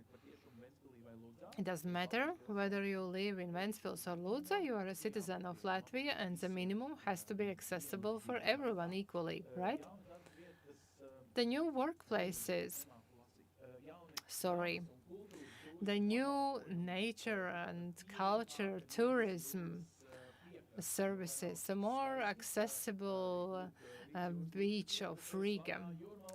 So Jurmala city have created a beautiful restoration project, and it is worth to visit it in presence. Meloji open air stage, and also there is a summer cafe, and this was also renovated. And the main idea is that accessibility solutions can be achieved promoting participation of people with disabilities in recreation opportunities. And that is very okay for the spa and resort town. Another is something that other cities and towns can also borrow. And this is Kuldiga town with Jelgava Street, which is quite long. And there is these cobblestone streets, which is so specific for Kuldiga town. And our director, Varis Braslov, when he filmed all his films, he used the view of this cobblestone streets in Kuldiga. And so these cobblestone streets were not liquidated, but still they ensured the possibility for people with wheelchairs how to move around. And this can be adopted in other towns. So this is a wonderful moment. Let us send these virtual kisses, and the praise that the awards will be sent, and Santa will be sending all this, and we will also film all the prize giving process and also the objects. We will let people to be encouraged and inspired, and this will be an opportunity to get get contacts, and also maybe borrow some good examples. And what do we have now? According to my plan, we have a break. Yes. So now we have a break and we resume at 20 past 1. So then we will continue with several lecturers also from abroad with some interesting experiences. But now let us enjoy lunch. Most of us are remotely at home, and which is okay. But we will return after half an hour, 20 past 1. So let us meet at the same place and continue our conversation. And if any one of you think that we didn't notice something and something else you want to hear from us, you can also use the chat box. You can write in your questions or comments or disagreements. And we can also later ask questions. So, bon appetit.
Nu tā, draugi, esam atpakaļ.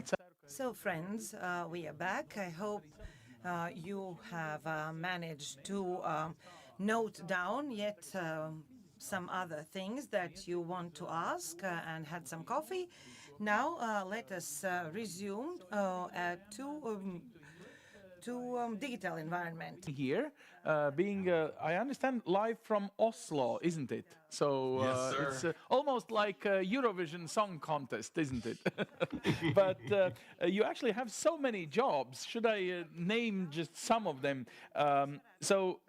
You work as also professor for Metropolitan University in Oslo, but in the same time, you are also the kind of evangelist for these equal opportunities and even created your social entrepreneurship in your own country, right?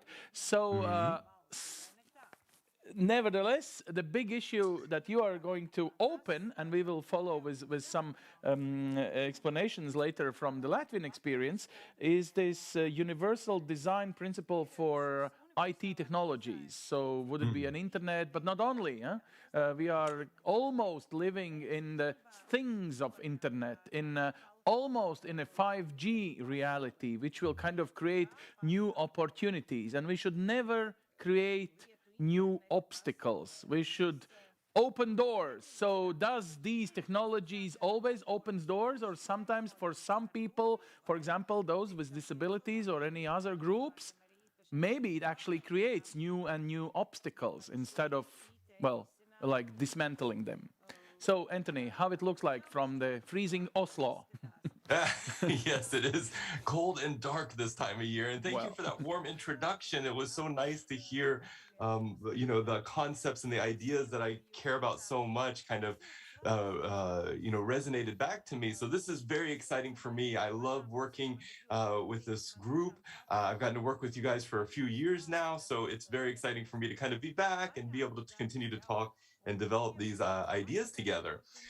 So let me just pull up my presentation. Yep. There we go. Yep. So every day, as you can imagine, someone like me uses technology without much of a problem.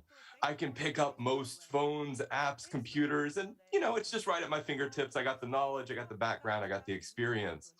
But every day, someone with a disability goes onto their bank's website and they might try to enter some information into a form and they can't do it because of the way the website's designed. And I want to be clear about that. This has nothing to do about the individual. We all exist along a huge diversity of experiences and abilities. The design of technologies has to be the focus of our ways of transforming society. So every day, an older person tries to go onto their doctor's website to book an appointment and struggles and sometimes fails to be able to book that appointment. Every day, a woman goes on social media and is harassed or experiences some form of hate speech. Every day, a woman tries to interact with her home devices by speaking to them, and the device doesn't recognize her voice to the same extent, to the same efficacy as it does her partner's or her husband's. And this is borne out in research. We know this to be true. This is not just my opinion. This is based on science.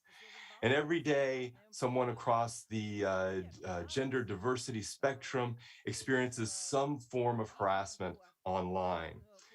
And of course, every day, social movements are born and die on social media as people try to advocate for their own rights and are continually oppressed by those in positions of power and authority. And of course, there's more and more and more to those stories. We could talk about language. We could talk about country of origin. I do tons of work in Uganda and Mozambique, and the situation I see there is very hopeful, very promising. But I do still see so many challenges that these individuals face, not because of the way things are, but because of the way we have designed them. We have control over our choices, and we can change those choices and change our mindset to be more inclusive and to create a more universally designed world. And the whole point of this is to close some of these digital divides that exist. Again, going back to the scientific literature, we know that people with disabilities have lower levels of access to technology than people without disabilities. We know the same disparity exists, differences in men and women. Urban versus rural, low income versus high income, high education versus low education, and on and on and on and on. So universal design is this really compelling, really thought-provoking and challenging idea that we can use our decisions when we're creating something new to ensure that everyone can use that thing equally.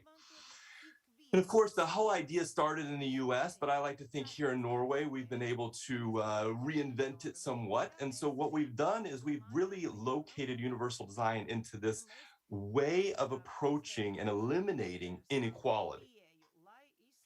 And of course, universal design isn't just an American thing. It's not just a Norwegian thing. One of my businesses that I run is a universal design studio down in Kampala, Uganda.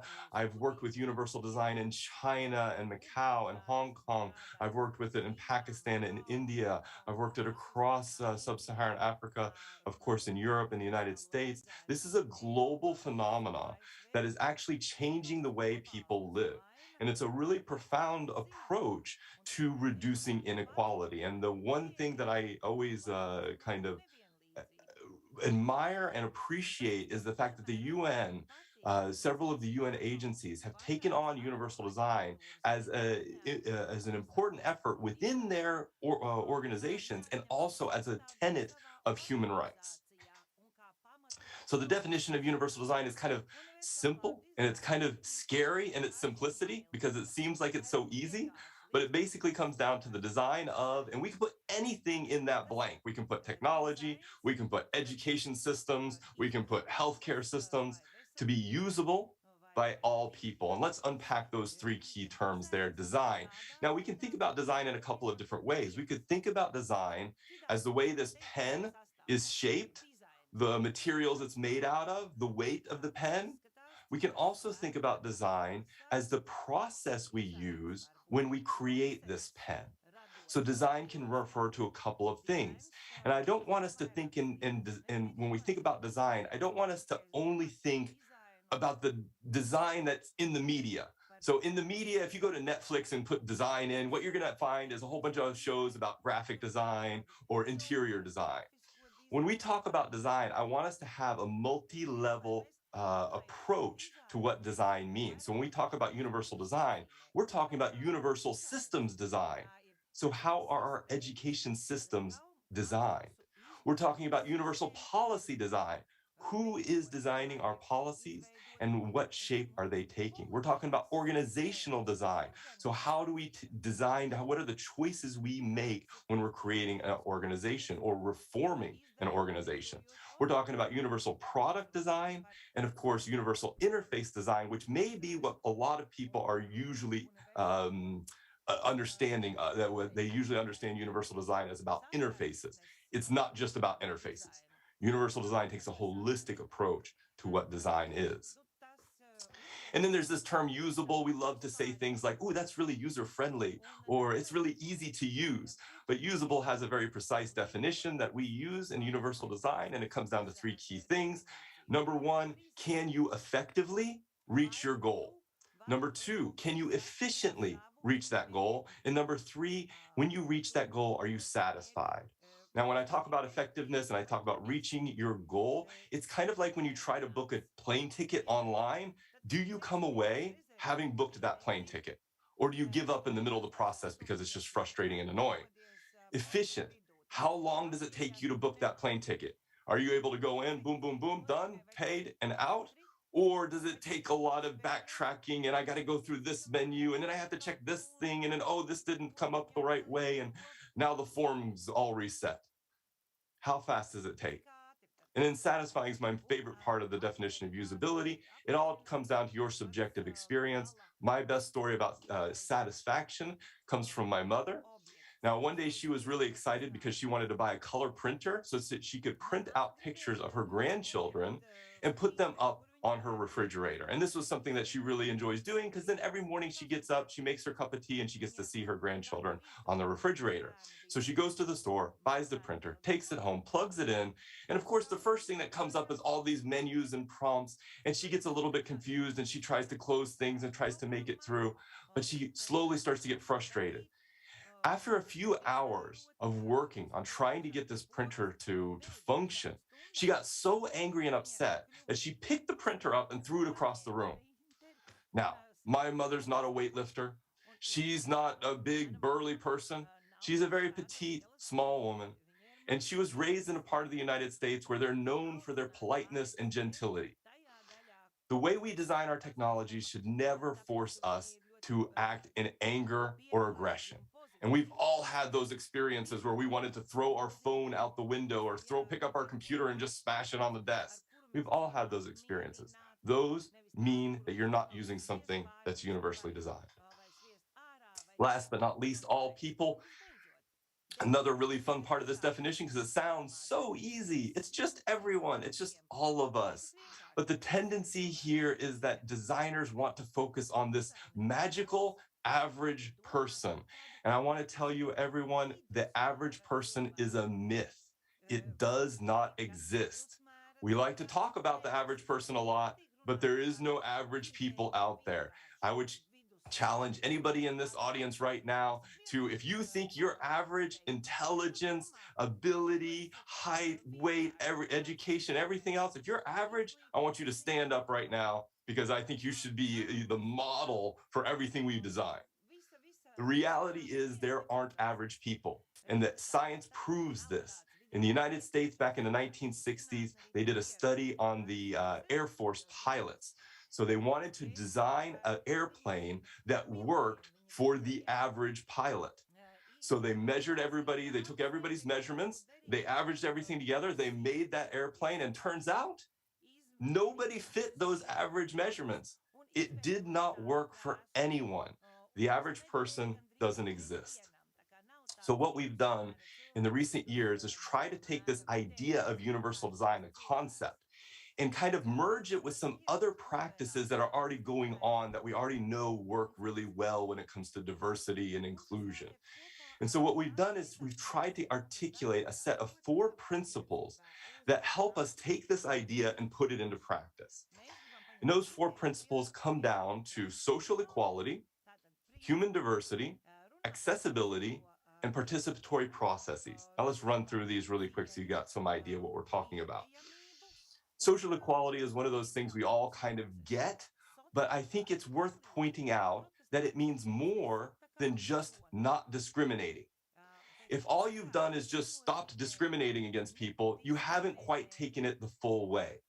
And that's because what we want is for everyone to have an equal chance at success. And I use those words specifically, equal chance at achieving success. Because what my students tell me then is, oh, you want equality, so you're going to give us all A's in class. And I say, no. That's not how equality works. But I will make sure that you all have an equal chance at getting an A. So what we want, equal chances for success. What we have is that people are born into different positions of privilege and disadvantage. And those that are disadvantaged in society have to work doubly hard to ever have even the possibility of achieving success. And what that means is somebody who's born today, they might have close to 0% chance of achieving success in their life, not because of what they can do, what is their capacity is to do, but because of the way we've designed the world around us. So what we need is universal design to help equalize our chances for achieving success. Now, human diversity is another really great idea that I think we all kind of have a fundamental grasp of, but I want to pick this apart just a little bit because it's worth pointing out that we could think about life as a sort of video game. And people like me who come from a middle-class background and who have been able to get an education because of the way where I was born and who my parents were, we kind of have life set on easy mode. I've had some challenges, there have been some problems in my life, but most of the time, things have just worked out.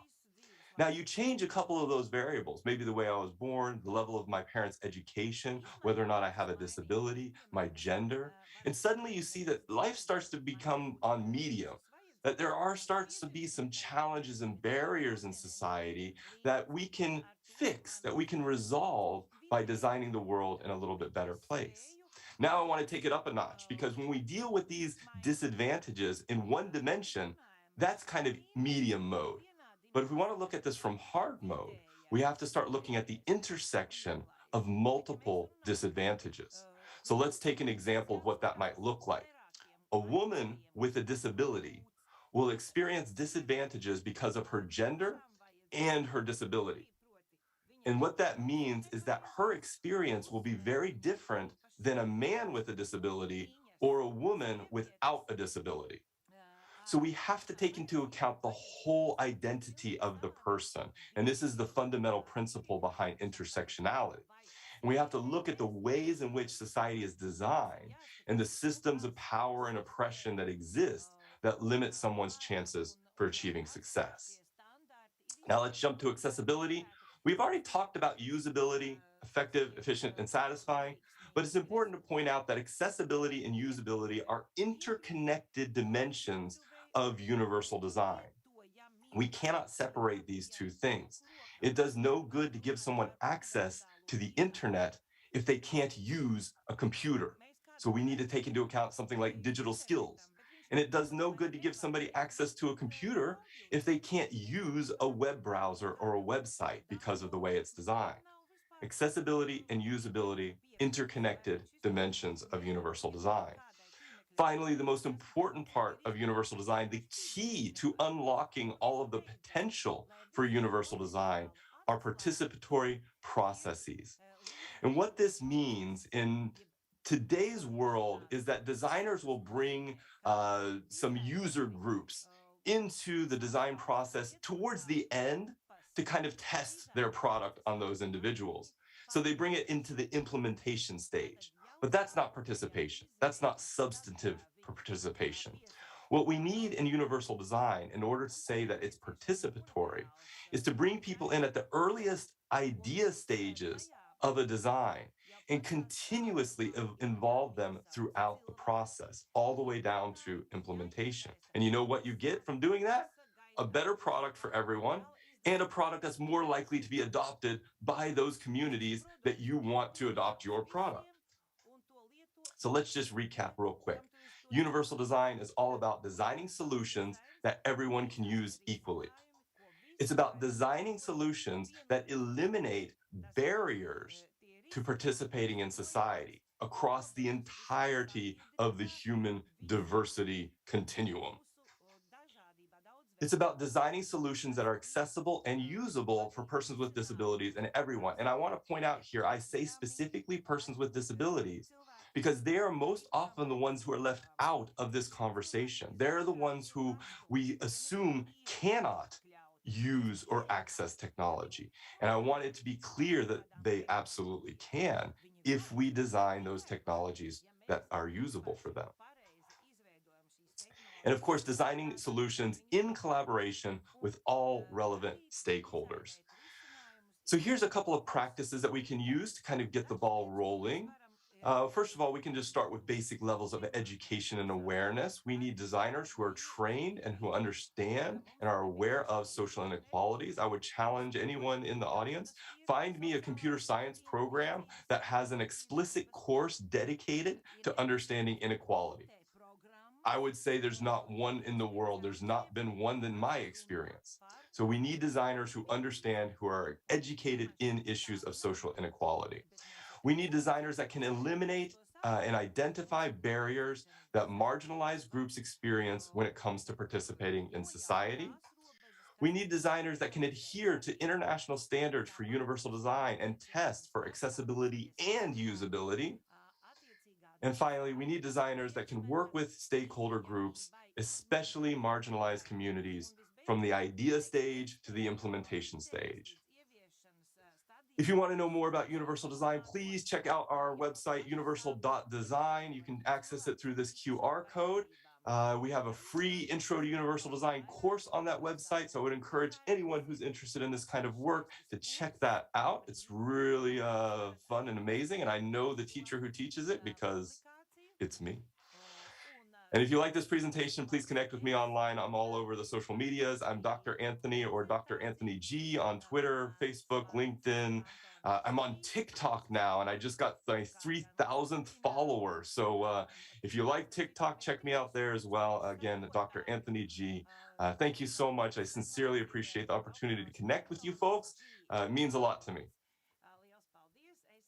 It's more than maybe few. We are a small country, rather. We cannot provide you 3,000 more followers like in 1 minute. But I definitely like to ask, in what proportions you see that universal design principle now attracts, influences, does anything with whole society itself in Norway? I'm asking this because of up until now in Latvia, when we speak this language of universal design, we kind of more or less, let's say, in 2/3 of situations, so 60% are actually dedicated to people with disabilities. So how do you include in this concept in everyday life all the other social groups in society? Because they should be included, I suppose so, isn't it? Absolutely. By definition, they should be included. And it's such a great question because the historical, the history of universal design is rooted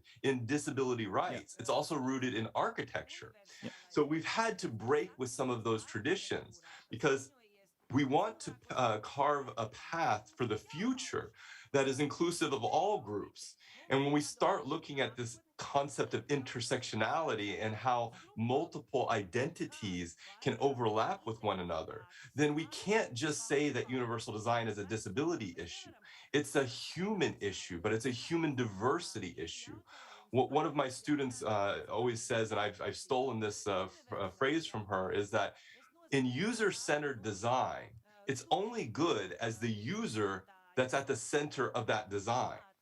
And if you put someone like me at the center of a design process, what you're going to get is more technology that works for people like me. Yeah.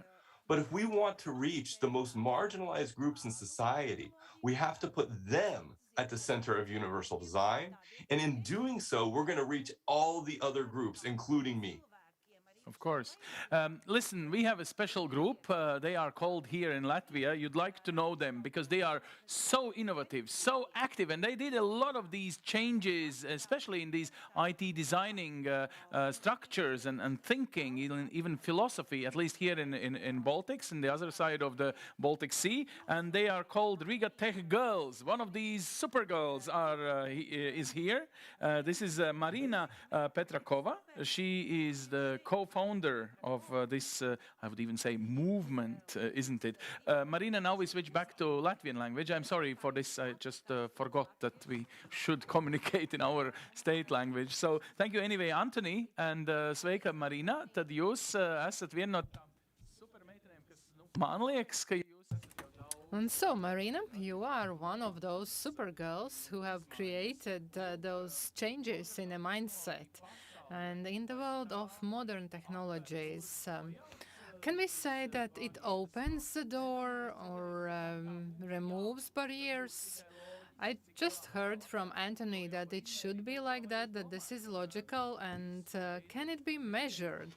So do you think about various types of not only disabilities but special needs? So do you create those specially tailored projects? Yes, hello. I am very happy to participate today, and I'm happy to tell how within the project of Riga Tech Girls and also other solutions, we specifically speak about diversity, equality, and also equal attitude towards different people in different industries, not only within the design, but also technologies, innovation, and context of the society. So I will be happy to tell what I have prepared for today. Okay, go on. So thank you very much for this introduction. I am a co-creator of Riga Tech Girls community, and also I am the head of We Reach and the co-founder and head of this organization. So I will tell about the principles which were outlined by the previous speaker. So how is it possible to change various sectors and how to do it the best for the various groups of the public. So in order to be very specific, I already said that Riga Tech Girls is a non-governmental organization which has a very clear goal, and it is to involve women in ICT sector. And my second hat is that I am a co-creator and head of the We Reach. And why do I want to turn today's conversation towards the technologies? Is because in each industry, technologies and solutions provided by them are everywhere. And today we even are in this wonderful event. We were able to meet because and thanks to various technologies. And these solutions were created and manufactured in various teams, multinational teams, and they are fit for solutions of various problems. So technologies and those solutions are needed and are existing in every sector and are indispensable part. And what I am going to tell is very in line what was presented just a minute ago, because talking about each product of ICT, we as creators, we as users have to think what are the inclusive designs. And inclusive design, it allows us to plan the usage of the product. It helps us to plan how to help a certain group of people to solve a specific problem, and also how to avoid those inaccessibility aspects in order to have for this product to be available to as much as possible people. So this inclusive design is not something we are showing and then forgetting. No, this is a process, and this is also thinking and mindset, how we as users and creators of technologies use them and create them, of course. And this universal design, this is a rather large challenge, and as it was said before, there is no universal solution for everything, but there is a paradigm we need to think about and talk about. And in the middle, there is also equality and also diversity. So the solutions for ICT and innovations in ICT help as a very practical instrument, and it helps to scale the problem solutions and scale them up or down to make them available for as wide audience as possible. Talking about technologies, we have to remember that they are not created by one person. Technologies and several solutions are created by help of several very professional, multidisciplinary teams where there are co-specialist developers and also designers and other experts who know what are the principles of diversity and also inclusion. And it is very important for those technologies to be created and also be fit for the concept about inclusive design. So yes, we can use technologies, but we can also create them. And when we speak about use, each of us, we use several technologies, and of course, not all of us are creators of technologies. So when we are creating technologies at any level, in the large company or at a startup, we need to think about the fact so that this design and practical application is centered on the interests of an individual. So technologies are able to ensure various values, achieving various values, so equality and also achievement of goals and also data. So there is a possibility to receive specific data, how people interact with technologies and how this interaction can be improved, this result and the process of this, how can it be improved. And so also to ensure the environment where it is possible to do what is not possible, what can't be done without technology. So, for example, now due to the COVID-19 pandemics, we are meeting remotely, and this is an environment in which we can interact. And this is also thanks to the accessibility of technologies.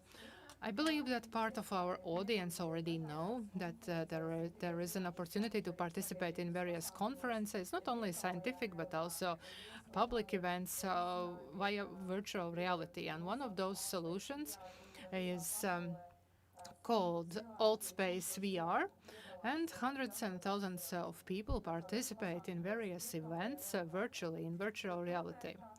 But still, the technology and this application is not available to everyone.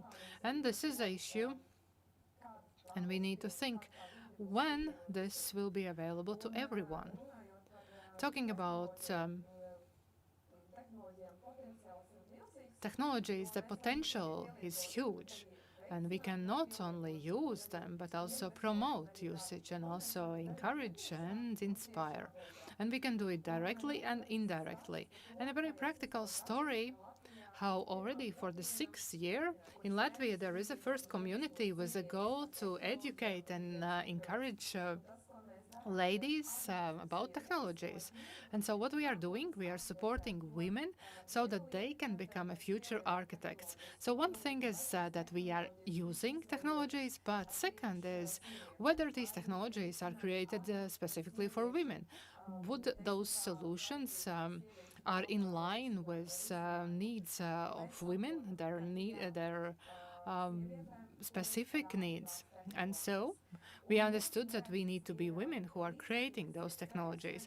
And so our goal is equal opportunities and also promote diversity to turn the users and consumers of technologies into the creators. And we do it through workshops and meetings every month with programs and conferences and hackathons, which are intended at promoting women and encouraging them to find what they like the best and how they can educate themselves in the best way and also fully remotely if it's needed. And that is very important because ICT sector is the sector in which an opportunity to find a job is really very large. There are multiple opportunities, so we can change our lives working with technologies. Also, fulfill our dreams and also use our talents. And that can also ensure the individual with financial stability. ICT sector also has various inclusion guidelines and also diversity culture where everybody can realize their potential. We've been talking about that quite a lot, and this market demand is really huge, and we really know that working in this ICT, this is not just developing, this is not just design. There are so many various opportunities, and we are educating about them. And also this accessibility in terms of education is the one which sets the ICT sector apart. And within our project, we also created this safe environment, so each woman feels safe to develop in her own speed and way.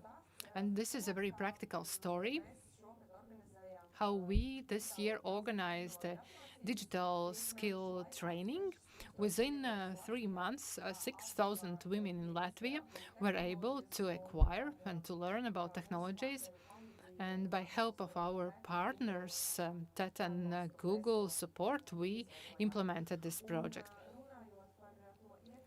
As to the inclusion, we should also mention that we have a goal of social inclusion.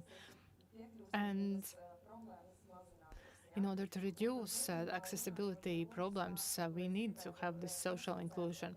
And the second story I would like to outline is related to my experience. I am a education and health expert with quite a large experience, and we discovered that me as an expert, as specialist in my practical work, I faced a lot of cognitive and behavioral disorders, and I faced the ones which are not talked about a lot.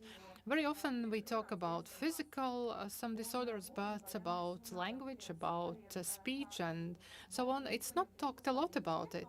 And so, if we talk about the numbers, the children with diagnosis, this is not the beginning.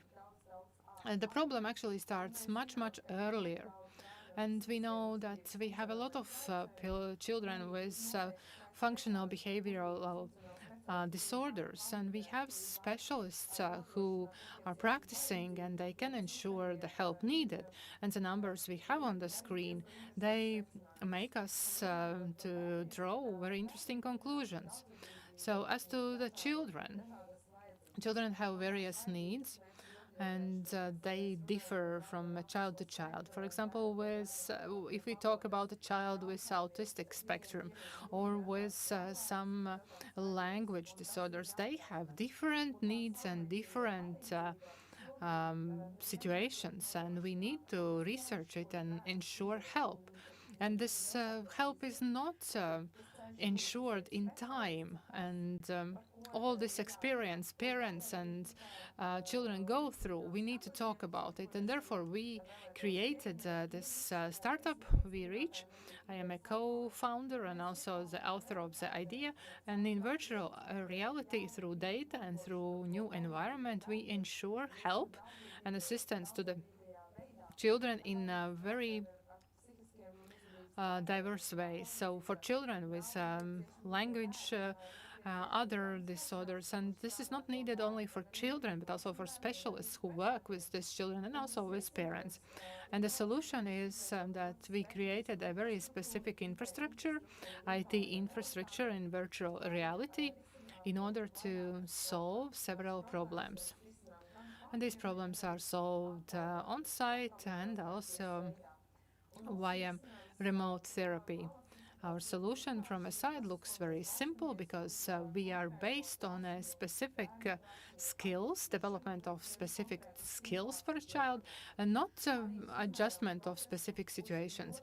And we measure progress in a very specific environment in which a child can express themselves and do what they are unable to do without this. And we are also based on a specific data which we receive, interpret, and also deliver to the specialist. So we, as a specialists or people who want to help children, we cannot base our conclusions on just subjective criteria. We can base them only on data, and this is what we have to do. So we receive data, we interpret them, and we can do something with the data we receive from the technology. And also I would like to outline that in this interaction between rehabilitation and specialists, we need to talk about diversity and how various are children, and this brings impact on specialists and also parents and everyone who works with them. And we need to research all these diversities, and we have to find solutions for all of them. And the quality of life of child and parents depend on this, and also the quality of life of specialists depend on this. And so what we are doing, we are creating a controlled and safe environment where the child can, irrespectively of objective limitations, they can do something. And what we are creating now, this service is available both remotely and also in person. There are specialists who work in various clinics, and you can find the information also on the internet, and we ensure this rehabilitation assistance also remotely, which is the first solution in Europe and maybe also in the world. There is a possibility to get data and get this immersed assistance in any place in Latvia, the world, or other countries. And the challenges we faced as creators of this technology is that very often assistance in these cases is not structured. The information about this help is not available. Very often it's not clearly formulated, and it's not clear whether the technology can be used and why should it be used, because maybe we don't need it. Also, digitalization, the issue of digitalization transformation is not an issue as itself. Of course, it facilitates, it makes our life easier. If it wasn't like that, we couldn't be able to organize this remote conference. And another thing we, the public and also creator of technologies faced is that needs for various people are very, very different, and they have to be researched. So therefore, any group of users and dyslexic children, children with some language difficulties, and autistic children, their needs have to be researched, and solutions have to be based on their needs, and use of technologies also have to be based on their needs. And the last what I wanted to say is that we have to remember that ICT, those are just instruments how we can ensure various accessibility of information, public benefit, medical services, economic growth. So for everyone, the question is just when and how. So thank you very much. My name is Marina, and I would be happy to talk about this topic more and more. Thank you. Yes, thank you very much, Marina, for this provision of a feeling. Because several centuries ago, when we created some very, very simple machinery in agriculture, for example, plow, then it became easier to work on the field. And the same happens now. And I believe that you will create very soon a new approach, totally new approach, and give us a new inspiration, because Riga Tech Girls is a new inspiration, a special social project, how to ensure that ladies are more involved in this ICT sector, and it has provided a lot of benefits for the sector, and it just reinforces and strengthens this thinking stereotype. But it's not a job which is just only for men. Now we have it for everyone. And thank you, Marina. And now I would like to give floor to the next speaker. His name is Ints, and the rest will be dealt by himself. Hello. This part is called Technologies and Accessibility of Health and Environment for Creation of Inclusive Society. Today I am going to talk about the game changer, namely computers and internet. Before this conference, I entered a web page of Mongolian government. Everything is in Mongolian. Imagine if I've entered the Mongolia house 100 years ago, I would have left like that, because I don't understand Mongolian and they don't understand Latvian.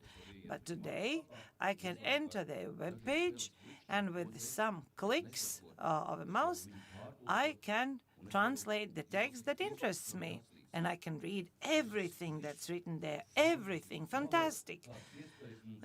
Huge opportunities provided by IT technologies. We can learn all the knowledge of the world using internet. We can visit virtually foreign lands. Or we can communicate within seconds. We can see each other, even on the other side of the world. Wonder of wonders. Similar, we can help people with disabilities. If a person is blind, technologies can read the text in a voice, or if a person has hearing impediments, technologies can place subtitles for that person on a picture. Fantastic things. But there are things that we cannot solve with technologies, and that is the content that we create. And for the sake of which, and for the reason of which, we become disabled very often. And the word is the word's origin comes from Latin, invalidus, not able. So at that moment, I am unable. I am Ins Balodis. I'm from state service. We also are the managers of Latvia LV portal. And initial title of my presentation is that we are all disabled. Why such a loud title? And I will tell you about two problems that cannot be solved by technologies. And those problems will be closely linked with inclusive design in its broader sense, because very often we understand only the visual part, but we have to also understand the design of how it works, not how it looks. Namely, that if we write something and our audience cannot understand most of the terms that we've used, then most probably we will not include the society. That will not be an inclusive society. An example, a 5-year-old boy eats an apple and looks at the apple, and the apple turns brown in time. And he asks his father, "Dad, why is this apple turning brown?" And the father explains, when you bite an apple, you damage his protective coat, and there's a chemical element in it, ferrum, which reacts with oxygen, thus turning apple brown. And the child looks around and says, "Dad, whom did you just talk to?" He didn't understand anything. He understood just the two words that he initially said, brown and apple. Nothing, he didn't understand oxidation, chemicals, atmosphere, ferrum, etc. So the father spoke in vain. So if you don't want to push away this part of the society, be simple, speak in a simple manner. Because sometimes we write something down and no one can understand what we wanted to say by it. We read regulations that an accessibility should be ensured. That's why we create special regimes for people with special needs, and we work with those issues, and the result is achieved. Now they don't understand anything. Now you don't understand anything, those who read. Beforehand, the disabled with them, now we all are disabled, and we are no longer inclusive society. Inclusive society should have thought about everything. And good communication is very, very essential. If we will speak in a plain and clear way, it will be beneficial for everyone, and there are no technical solutions. Speak in a simple way. Let's imagine you, without a medical education, go to a doctor, and the doctor is telling you your immune suppression has been weakened, or coronal angiography, or some other words. For you, it will mean nothing. if the doctor will announce that you have this or that disease in Latin,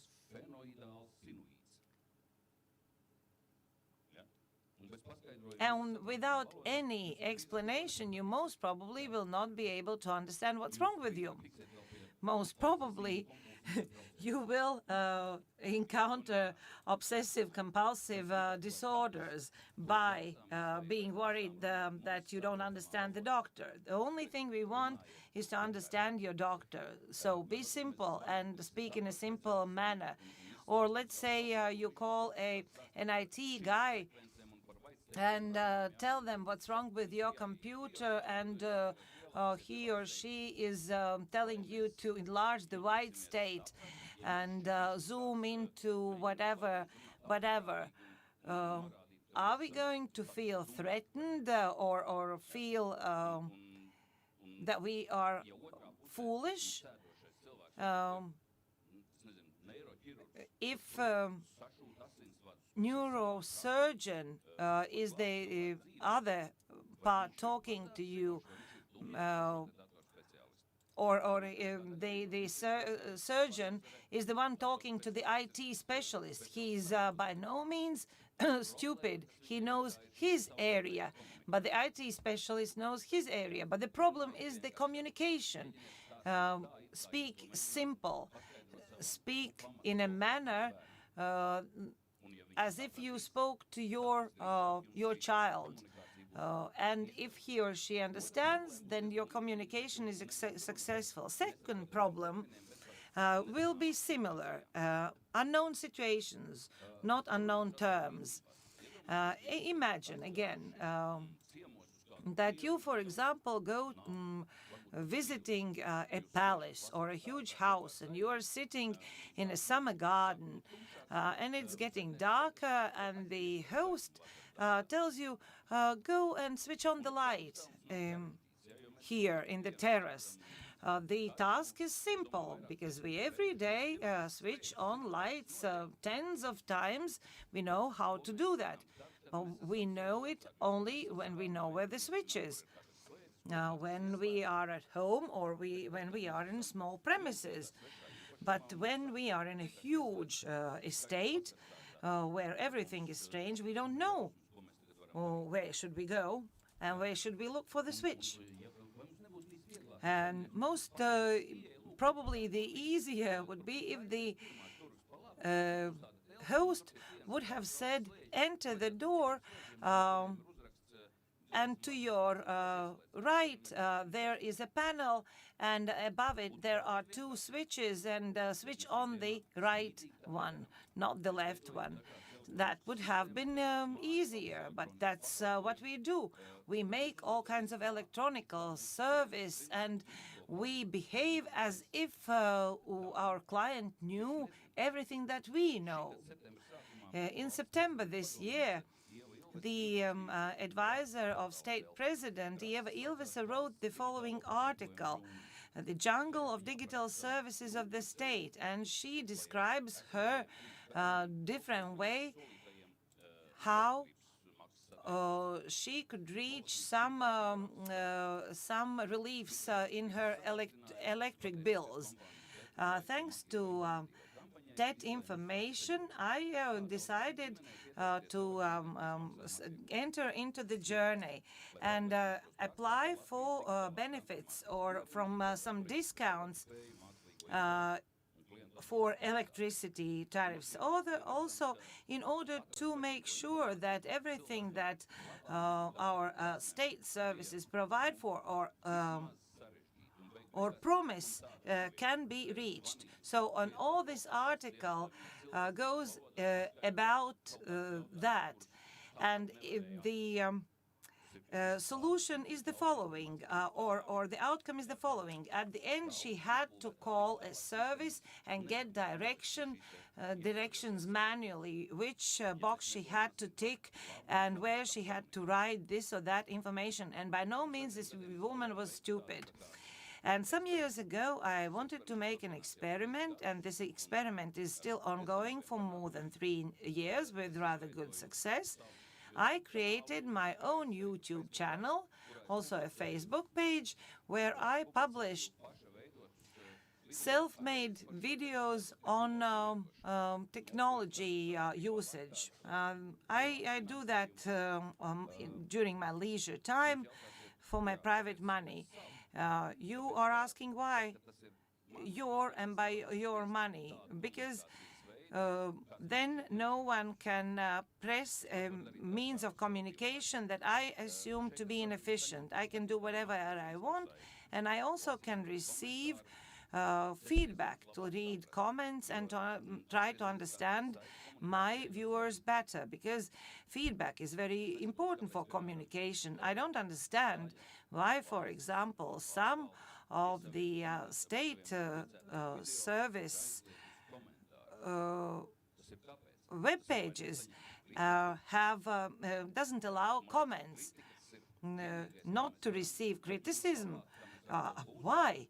I think criticism or critique is the best how you can get better. I listen, I understand this criticism. I can imagine why it's not the case, but that's something different. That's the different issue. I just wanted to tell you that simple communication is indeed in need. And now I can prove it with figures. With my experience, I would like to share it. And thanks to our agency, I can talk to you from this conference. And I can repeat yet again and again, speak in simpler words, speak simpler, and try to understand the needs of the receivers, of your customers. Look at the service that you offer from their perspective. It is difficult. I'm not talking about state sector only. It is also valid for a private sector, but because it's difficult to look at from afar or from a different angle at your service. But it's very necessary. If we don't understand our client, we cannot offer them what we want. With the support of the agency, we are looking through all e-services accessible through Latvia LV, and we give the recommendations how to make their accessibility better. Whether all state agencies observe our suggestions, no, but those who take what we say into account will get better results. The services will be better. I could talk for hours about that, but I wanted to summarize what my suggestions are. First of all, look at the service from the perspective of your client. What is the problem that you would like to solve, and start this communication from that point. Second, give an overall perspective to the client. Explain how your service fits into overall picture and what is directly linked with that service that you provide, what the client should know. And that also should be communicated shortly and clearly, not by quoting several pieces of legislation, several regulations. And third, speak in a simple way. Don't use difficult terms. Let's remember that most part of us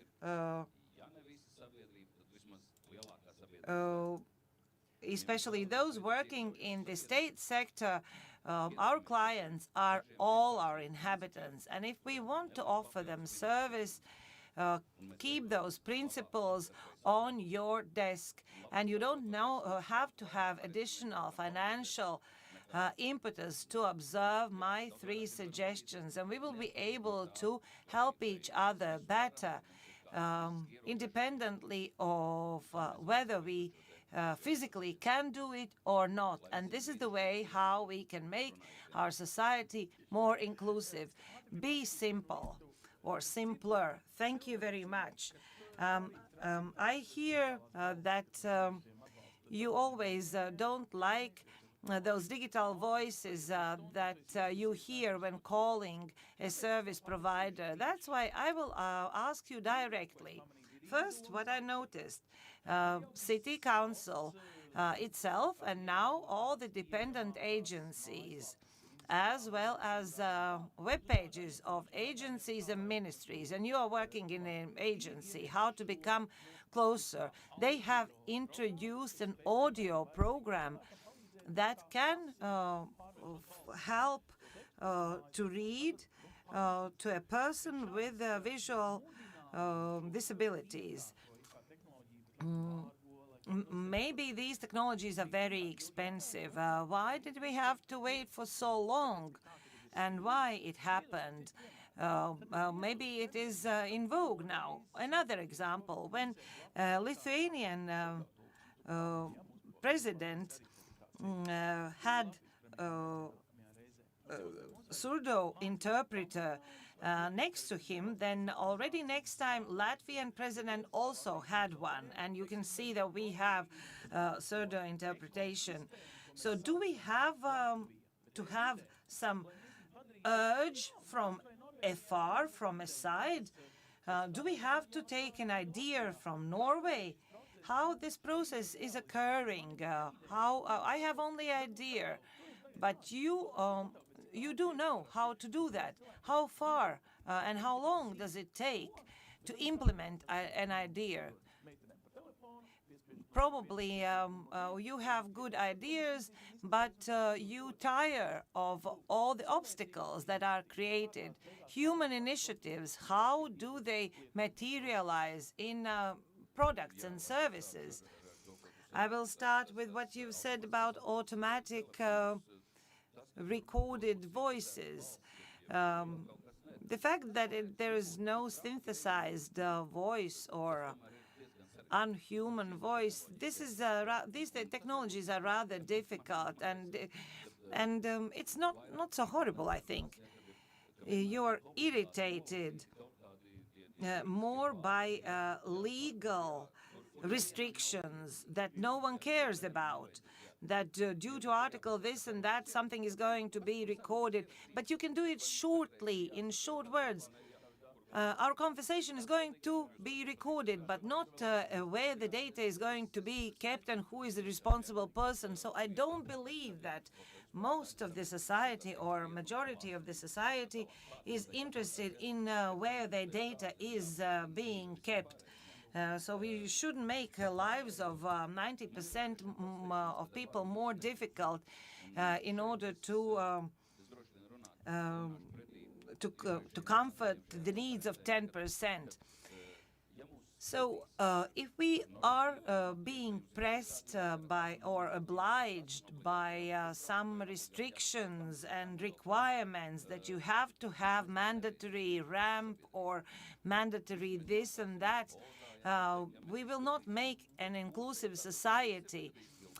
We will just take our stance and do only what is required for ticking the boxes, for the sake of ticking the boxes.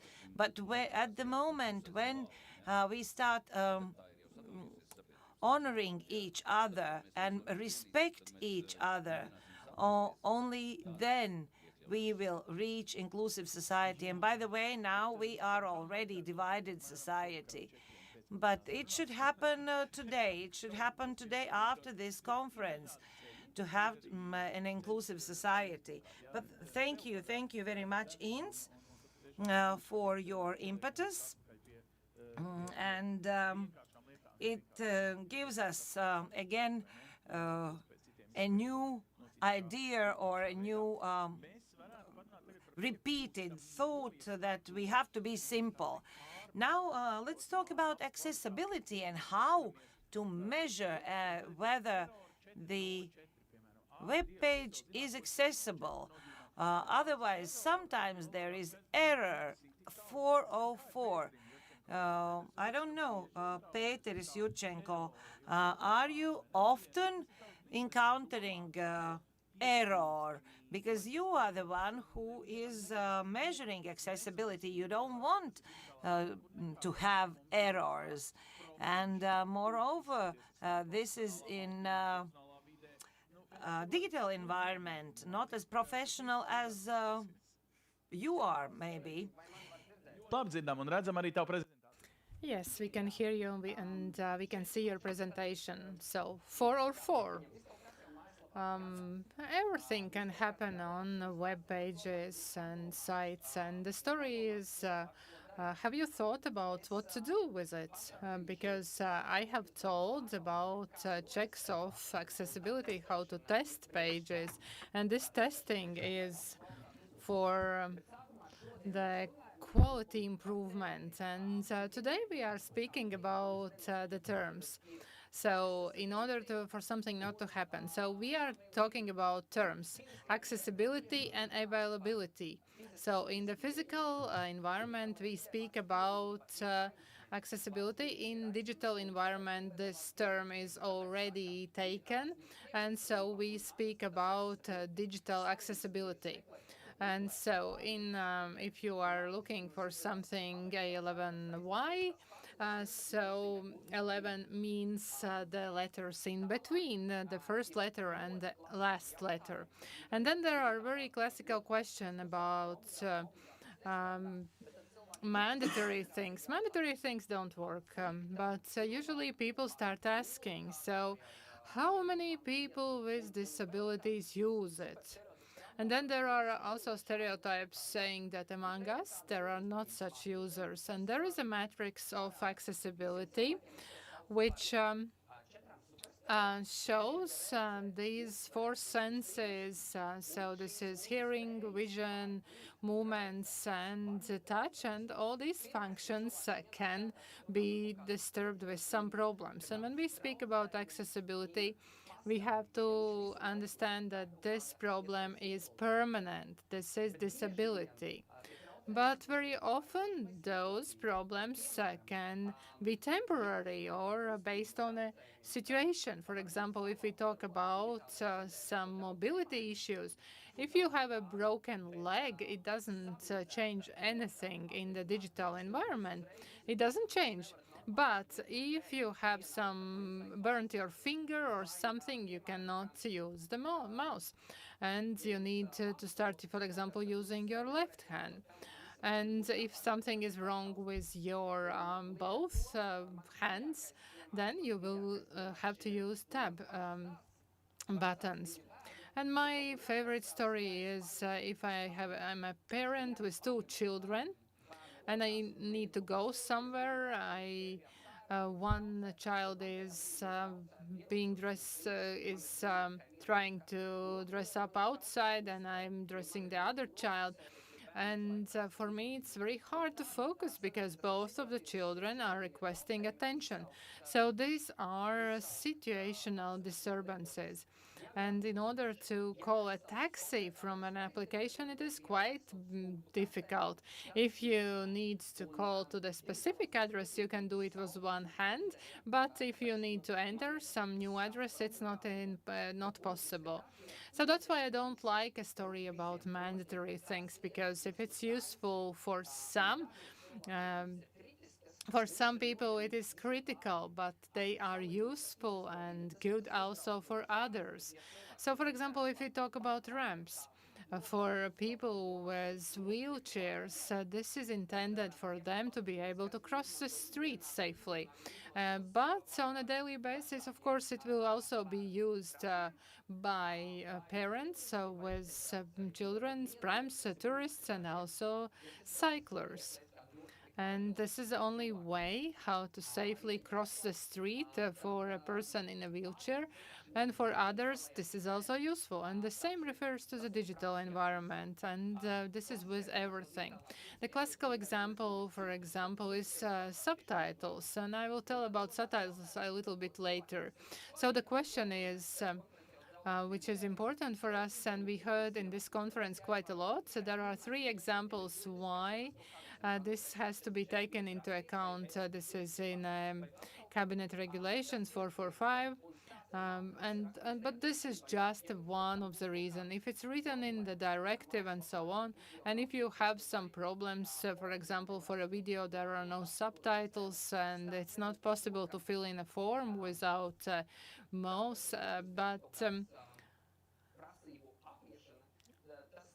the story is not about violating some needs, but the story is that the person who has some problems, issues, cannot receive this digital service. And so this is a discrimination by a specific need. And so what we need to do is to ensure that the person with specific needs can receive those services. Also, we have to remember that it's very good to do good things. I am a UX designer. I research this interface and usability, and I want to create things which are convenient, comfortable for others. For my father, for whom it's hard to use the internet bank, I'm developing the interface which is convenient for him, and also the same for other people with some maybe mental problems. And then we also look at this economic angle. If this accessibility is very simple, then more people will access it, and automatically you have better ratio, better situation. And also we are talking about innovation, about products. For example, the deposit system. Already during the planning stage, you need to think how people with various needs and disabilities will use it. Then you will have advantages and you will not have to redesign it. And now about checkings, about inspections. They are mandatory for the public institution. In Scandinavia, actually, it refers also to the private sector. Here, for us, it is only for the public institutions. So what do we want? We probably want to have automatic, for example, inspections, that the robot goes through it and everything is good. Yes, of course, there are such inspections, but they are only detecting only about 40% of all the mistakes. So we have to create additional, and we are not saying that one is bad or another is bad, but we have to find a way how to both test a scenario, what Inns was saying, that you, for example, you cannot fill in a login form or something else and you want to receive a service, and this testing scenario of this service is the most important. So if everybody is talking about users and that users are important, so one of the recommendations when we are testing accessibility is to understand who are your users and what are their scenarios, so that you are able to test according to this scenario. For example, we wanted to fix the web pages of all Latvian schools, and we tried to understand what is the ideal structure of those internet pages. So the first step was to define the audience. And so for a typical school web page, we defined the audience, we imagined the images, and we also describe them. So where does where do they come from? What is important for them? What they think, and also the context. So what is the goal they want to achieve when they enter this site? And when we have defined the audience, we can test scenarios. So it's not like that I have a page, there are 1 million or 1,000 sub-chapters and 1,000 some news stories. So do I need to check all of them to understand that it's good?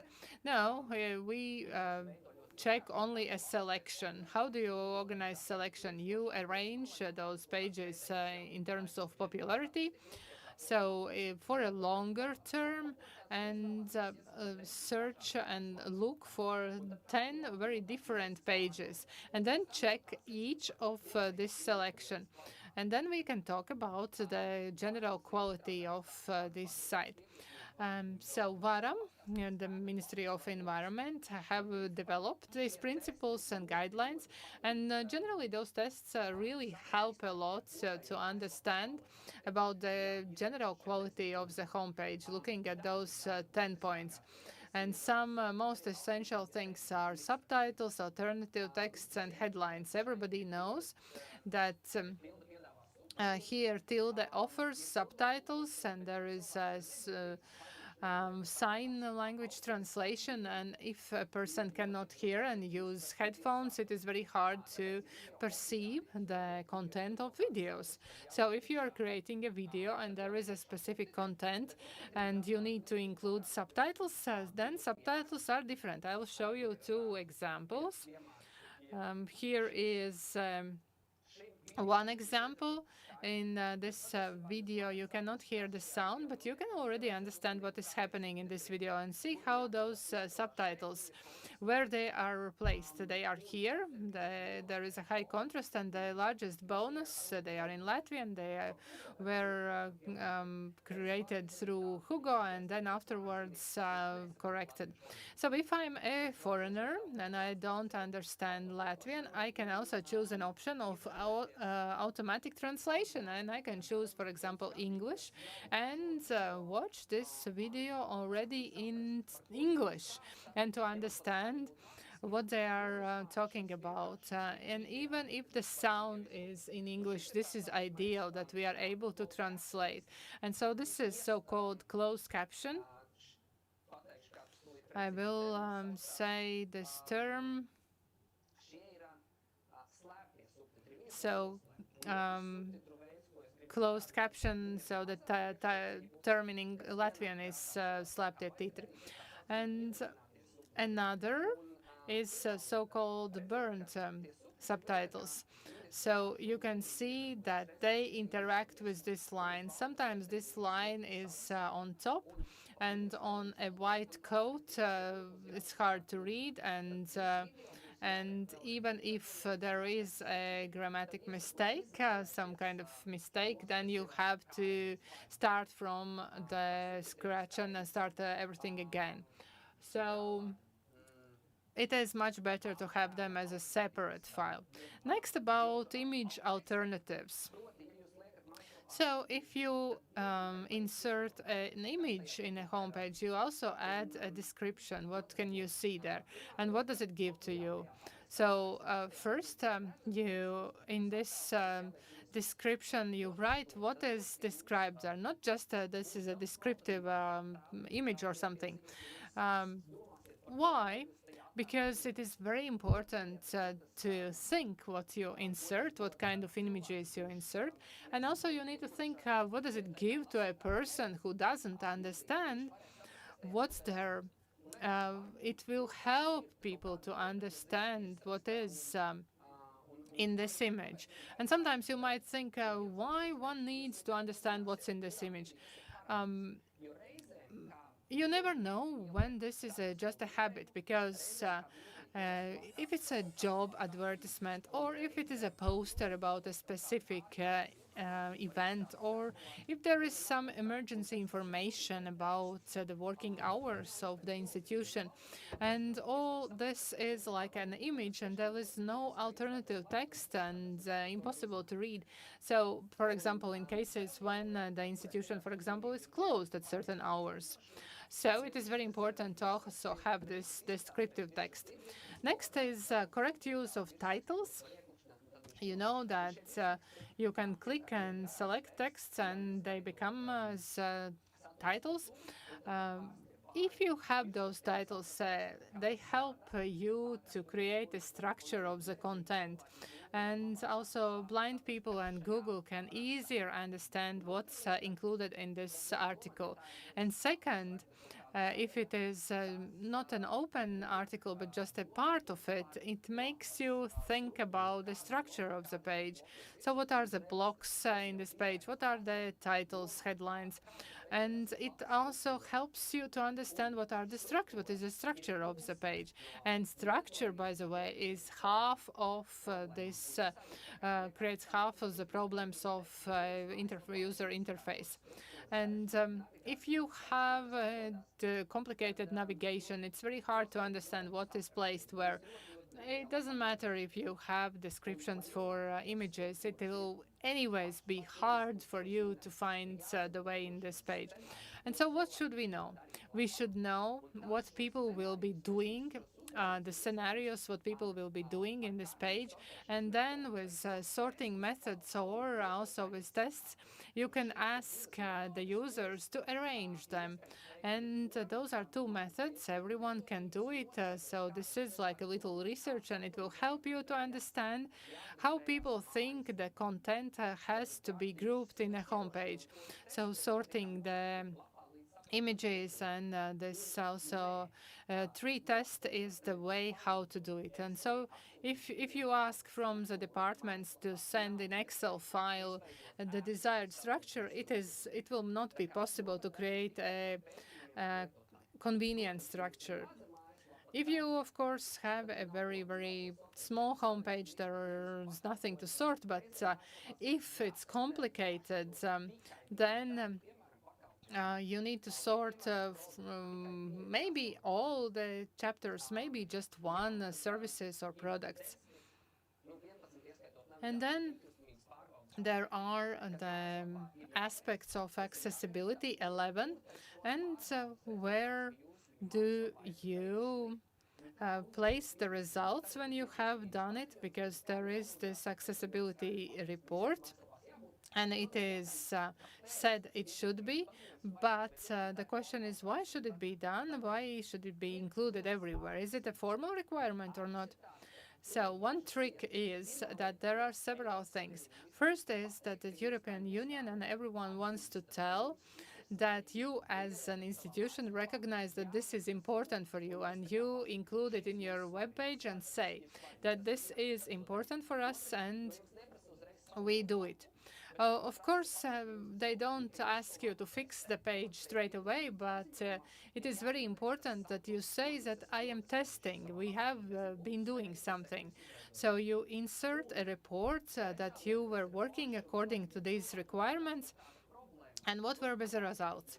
And also, if a person encounters a problem, they can, in this chapter under this title, find somebody they can turn to get help and or complain in case if something doesn't work. So this is all for me. I'm ready to listen to your questions if you have, and I'll be happy to answer those questions. But Pēteris, people with various disabilities, for example, vision, are they the ones you and your colleagues are thinking about them when you create web pages? So starting with the color of fonts and also gray background and yellow letters, so there is a contrast. So in your job, do you know all these tricks to be able to create a web page when you are designing, and that you don't create barriers? We know that gray stairs are marked with yellow signs so that people with some vision impairments don't fall. Very good question. In the morning, Ivars from Aperons was showing a slide where one of the problems is that there is not enough knowledge in the sector. Here we are also comparison with physical environment. Not all the architects know all the demands and requirements. But good news is that we are slowly learning it. Some already know it, and large providers, Facebook, Google, Apple, they work with it very seriously. And others are scaling up. They are trying to achieve this knowledge because knowledge is publicly available, but it requires some time. So I would say that some of us know, but not everybody. Thank you very much, Peters, for those questions. And Now you should press escape button or space back or something, not to delete your presentation, but because now we are from the digital environment getting back on Earth. Where do you live? Maybe in Ādaži or Carnikava? Oh, it's a Ziepniekals suburb, because I want to link you together with our next speaker, because we have the vice mayor from Ādaži and Karina. You've been working, you were working for many years in the development department. So all this physical planning, from just an idea to getting this project on the paper and then analyzing it and working with politicians. So isn't it that before you build a new school of Ādaži, for example, which you just recently built, and of course this school has to reduce all the possible barriers. Did you show it to Aperons, to this organization, or Sustento? You, as a holder of the finances from the side of municipality, do you have this natural desire to get the review from also this organization? So you need to get approval from so many organizations, but do you additionally also try to coordinate all these projects also with these organizations related to disabled people? Komentārs, jo patiesībā manā praksē. A very good comment. We call it double checking in our practice. We enshrine this process to supervisor, or also to the implementer. And upon implementation of projects, we can conclude that, thank you, that there is Aperon. We have wonderful Aperon representatives who can help as consultants. And we, municipality, also invite specialists and thus double checking, because they know better. Thinking about universal design, in Ādaži, you have noted also Ādaži road signs in English, because you have so many English speaking in Ādaži, because there is actually a UN force being located in Ādaži. Okay, I was joking, but now do show how you, from the perspective of municipality, look at this infrastructure, which is expensive, which is long, and I admire you for your endurance. Thank you very much for your introductory words, for being so understanding. Welcome to Ādaži. And I believe that the place where people live is a municipality, is a place, and that's why there's is a certain responsibility on municipality, because municipality is the one who organizes creation of the infrastructure, as well as providing services from that infrastructure. And for the insight, those who have not seen or been in Ādaži, this is our new infrastructure. And we thought about everyone, especially for the least protected participants of traffic. And I do show urgency vehicles walking around or driving around around our municipality. They don't like those speed bumps that we have created. But apart from that, we have created everything thinking about vulnerable groups. Our municipality is peculiar because we not only construct, but we also provide services from those infrastructures. This is the center from above, the main place of service providing to everyone. So in the center, one can receive all the service. That's why all the logistics and what was mentioned by ANSYS when planning and setting goals, it is very important to think how it's going to correlate with existing services, how a person can access those services. Yes, indeed, an insight into our elementary school, which is probably the best elementary school in Latvia or in the whole of Baltics. Yes, indeed, we started this project from idea to implementation. Thank you all the specialists, including Apeiron, who always place cherries on a cake. And do have a look into our Ādaži city.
Yes, indeed. Why? We place children in the center. We talk about others or other.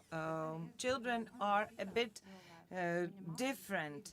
And sorry to my husband, because my husband is 2 meters and 8. And for him, normal environment is unaccepted, not adapted. And actually, everyone who develops a project has best interests of everyone in mind. But at the same time, customer shouldn't be drowned in paperwork, as you can see it here. Especially lately, when we have support from structural funds, it requires from us additional documentation and additional bureaucracy. I'm not afraid of that word. That's why, time to time, we have to stop and remember the core values. The end user, the center of everything. Why we do this or that. I'm maybe going to support people who are administrating projects. They are trying to do their best, and maybe sometimes something goes unnoticed. And again, I return to this audience, children. For children in urban environments, safety is something very, very difficult to ensure. And we all the time think how to not enclose children in enclosed surroundings, how to participate into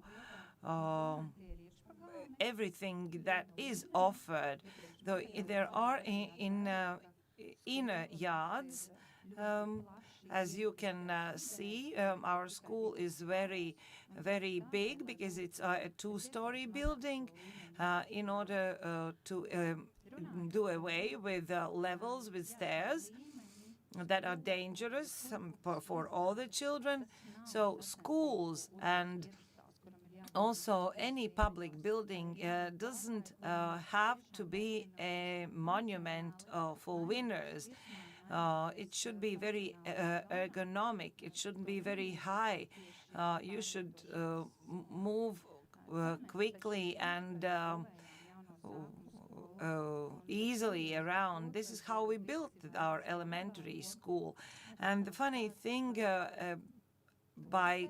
about good intention is the following, that in toilets,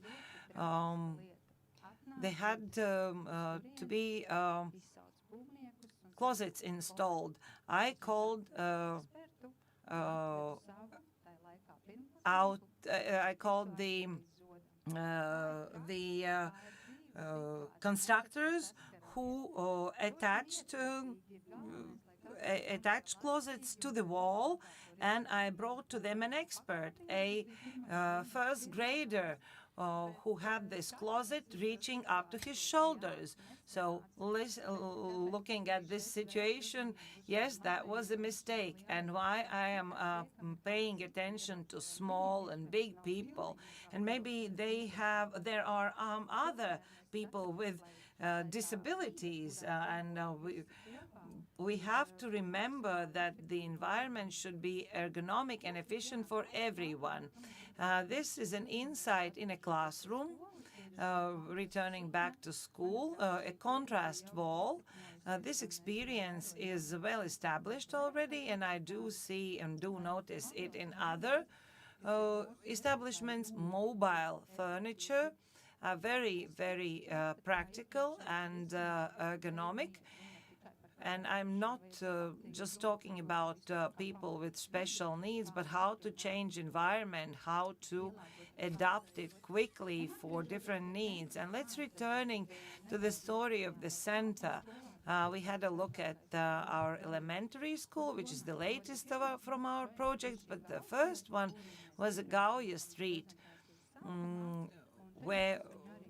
by which we enter Ādaži. Around this street, we have all the services of our municipality concentrated, and they attract different groups of the society with different needs.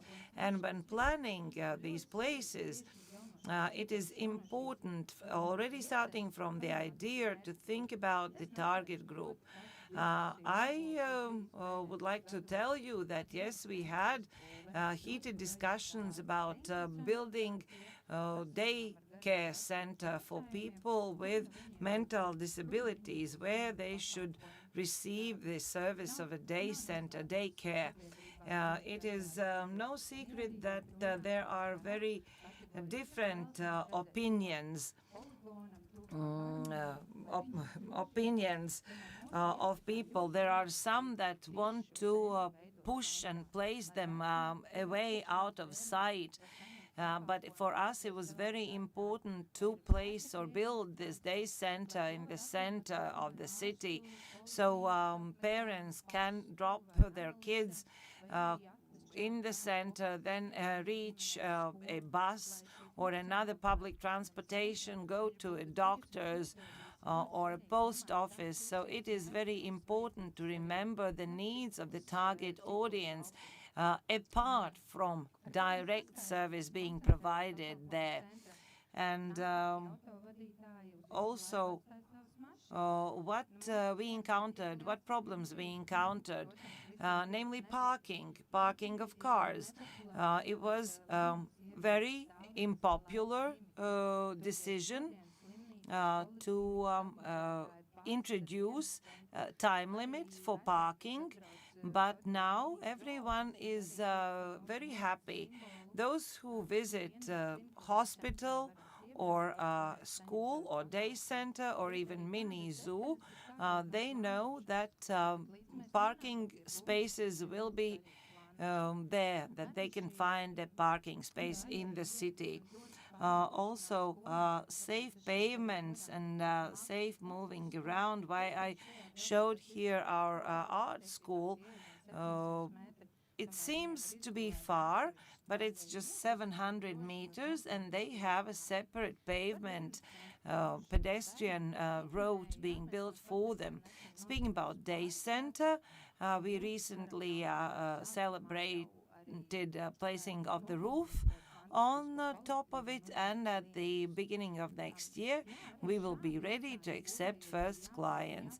Also, when building such an establishment, we are thinking about clients and target group, namely proportion of special parking places, also for parking places where one can take out and put in a wheelchair from the car are needed. Why I mentioned so many public buildings in my presentation? Because, for example, in this picture, you can see a hospital which was renovated. I believe that many people who have renovated something old have encountered our problems. We had 3 buildings that had to be united under one roof, which was a big challenge to adapt them, to make them functional, to make them of easy use to all society groups. And I'm not talking about ramps or elevators. That is most easy to solve, but that is about internal logistics, interior logistics, not to have steps, to have automatic doors, etc. So I wanted to draw your attention and attention to of other municipalities to pay attention to those details, because if we are constructing or renovating a building, they will have to last for 30 years, which is rather a long period. Thus, we have to do all the investments initially. This is our mini zoo. This is a swimming place, beach. This was a revelation for us, how far and how close a swimming place can be. Far if there is no ramp you can reach the beach by. Yet another thing, we now have united Ādaži and Cārnikava, and I come from Cārnikava. And I wanted to show you also the signs. In Cārnikava, we have connected by path very many objects. In 4 objects in 2 years, we have built a new infrastructure, thus allowing people, pedestrians, and cyclists to reach all the places. You can engage into calmful or inactive activities, and everything is united by Līvu pattern. Everyone can meet at Gauja embankment or at the beach, and there are 5 recreation places. You can also reach the museum center, open air museum center. Also, there is a Gauja pedestrian street, which is being lighted. And in the crossroads, there are lighted fountains, also built by our municipality. Cārnikava has created many opportunities to enjoy nature, environment, and culture. May you enjoy them all. Yes, so we mentioned also the open-air museum and our cultural heritage. We talk about ergonomy and accessibility. This door is 1 meter and 62, which might not be usable by everyone, and to construct a wider door or a bigger door was a challenge, but a solution can be found. I would like to remind you once more time from a goal, from a vision. A lot of paperwork stands behind it, but behind all this stand many people, a whole team. We have many challenges in front of us, but me as a Tsarnikava inhabitant, the delta of Gauja River has something very special for us, and we have ensured access to it for everyone. Many speakers before me spoke about digital challenge. We want to be very near, also digitally, and now looking for new identity and redesigning our webpage. We will take into account motivation, inspiration, and suggestions from previous speakers. It was very useful because you can never know everything. Thank you very much. Yes, you have a lot of obstacles, water obstacles. You have also not only river, you have canal and a small river and also the sea. Probably you heard in the morning the architects that first Aperon is given a project, but afterwards, when a building is being opened, you still call Aperon and they look for some mistakes and some things that you are still lacking. Would you dare to call Aperon for a second audit, which might result or most probably will result in some other expenses? Can you accept it as new normal? Because it turns out that it might be even better. Every inhabitant counts. And if this would help even one person to access something by bus, by our road, indeed. And actually, the promenade was audited for the second time, and after the project has been completed, we invited Operon for a second audit, and they came up with two suggestions. One is already implemented, the other one is in the process. You can criticize, and sometimes criticism is good. We will resume at 15:10 after a tiny break, and we will continue about accessibility issues. Those will be very interesting presentations because we will have people joining us from Israel, also from New York. Why not? Everything is possible. The world is getting smaller. That's why we have a very small coffee break. Let's have a coffee virtually.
Jā, nu tagad mēs atkal slēdzamies uz angļu valodu. Angļu valoda mums ļoti noderēs, jo So again, we switch to English because most of the next speakers don't speak Latvian. So on the top of the page, you can change the language and listen to the presentation in your desired way. English and nice presentation, hopefully. So, Omer Lubelski, you work for this very special agency that makes checkups of spatial places. Would it be a big or small towns or just villages? Omer, you do this kind of checklist, and then what? It's a lot of money to build, rebuild, restore. Anyhow, you are a kind of bad messenger when you come with your checklist, isn't it? So how does Israeli local communities react to these lists of improvement you provide them? So please, Omar, how this technology or this your checklist attitude works, please. Thank you. Thank you very much for having me. Thank you for this incredible day and conference about the challenges of inclusive design in the urban environment. As you said, I'm going to explain all about HEC and what we do here in Israel. I'll just begin. I'll say that the first time I was in Latvia was in 2018. Okay. And I fell in love with Latvia and the landscape and the architecture. And I can't wait to come back, and hopefully, if we can enhance accessibility together, it will be even better. And you know it yourself, made it's a very quick to fly over back to Latvia again, and then we can fly to Israel in a few hours. So one day it will be again possible, but still, nevertheless, now we are connected digitally. So anyway, experience could be transferred, please. Yeah, okay, so we are here in Tamar Accessibility. My name is Omer Lubelski. I'm the CEO of Tamar Accessibility.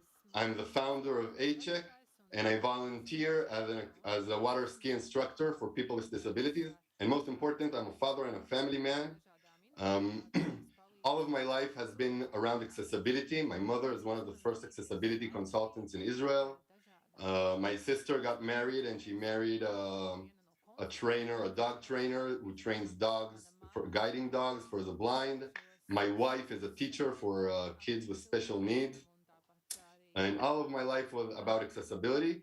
But when my life happened to me, I was also an accessibility consumer.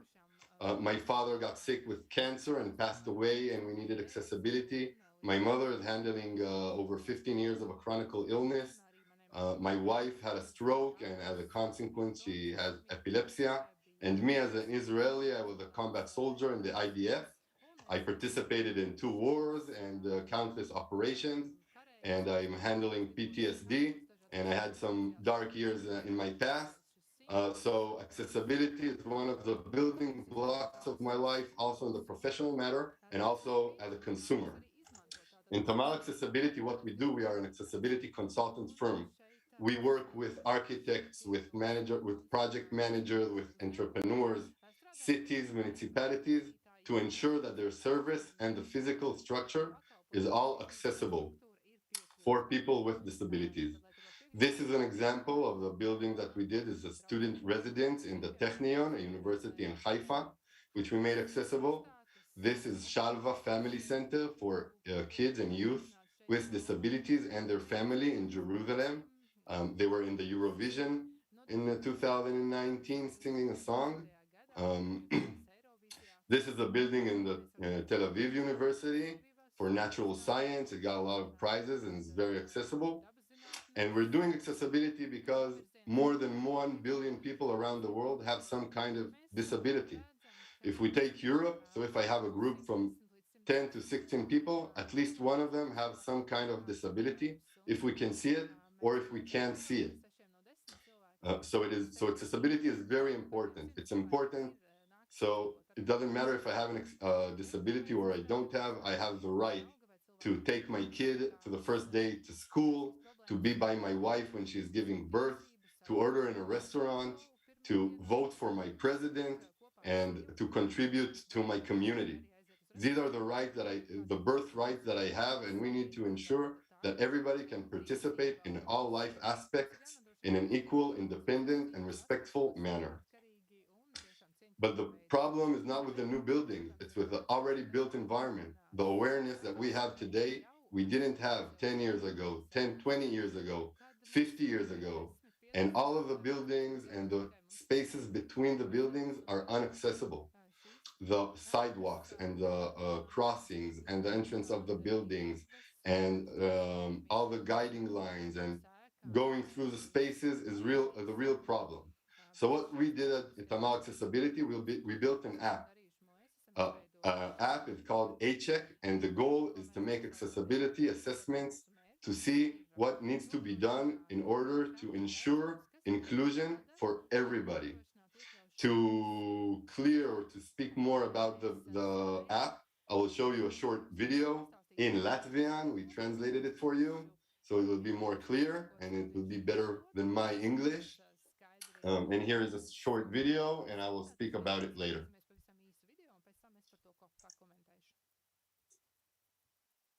Cilvēki ar invaliditāti veido aptuveni piekdaļu pasaules iedzīvotāju skaita.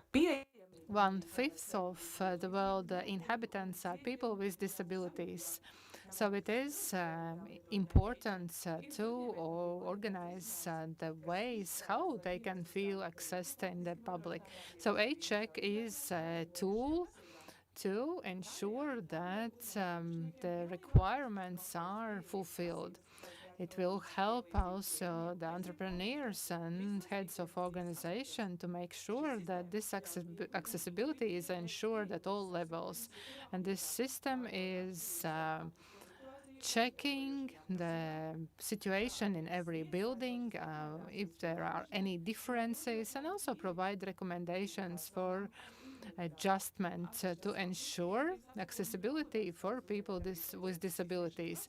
In some countries, this is a mandatory, and this evaluation of the object is done in 4 ways. First, enter the address of the object, then choose necessary conditions, choose a specific points you want to check, and the last, look at the recommendations and conclusions. As soon as it is done, you can connect with through any computer to export the document in some seconds. This is done, and the next step is to implement the recommendations and make sure that every objects are available for everyone.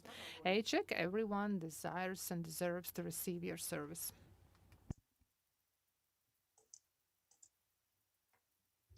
So, what we do in A-Check, we get to the asset, we take our phone, our tablet, we get out the app, we map all of the accessibility components, we check for the compliancy, if it comply or not comply to the requirement, we make a recommendation, what needs to be done, then we can do a remediation plan, including the costs, how much will it cost to really make the place accessible, we can monitor the execution of the plan, and we can analyze the space according to accessibility, so we can understand at the end of the day for the consumer, how is it accessible for me?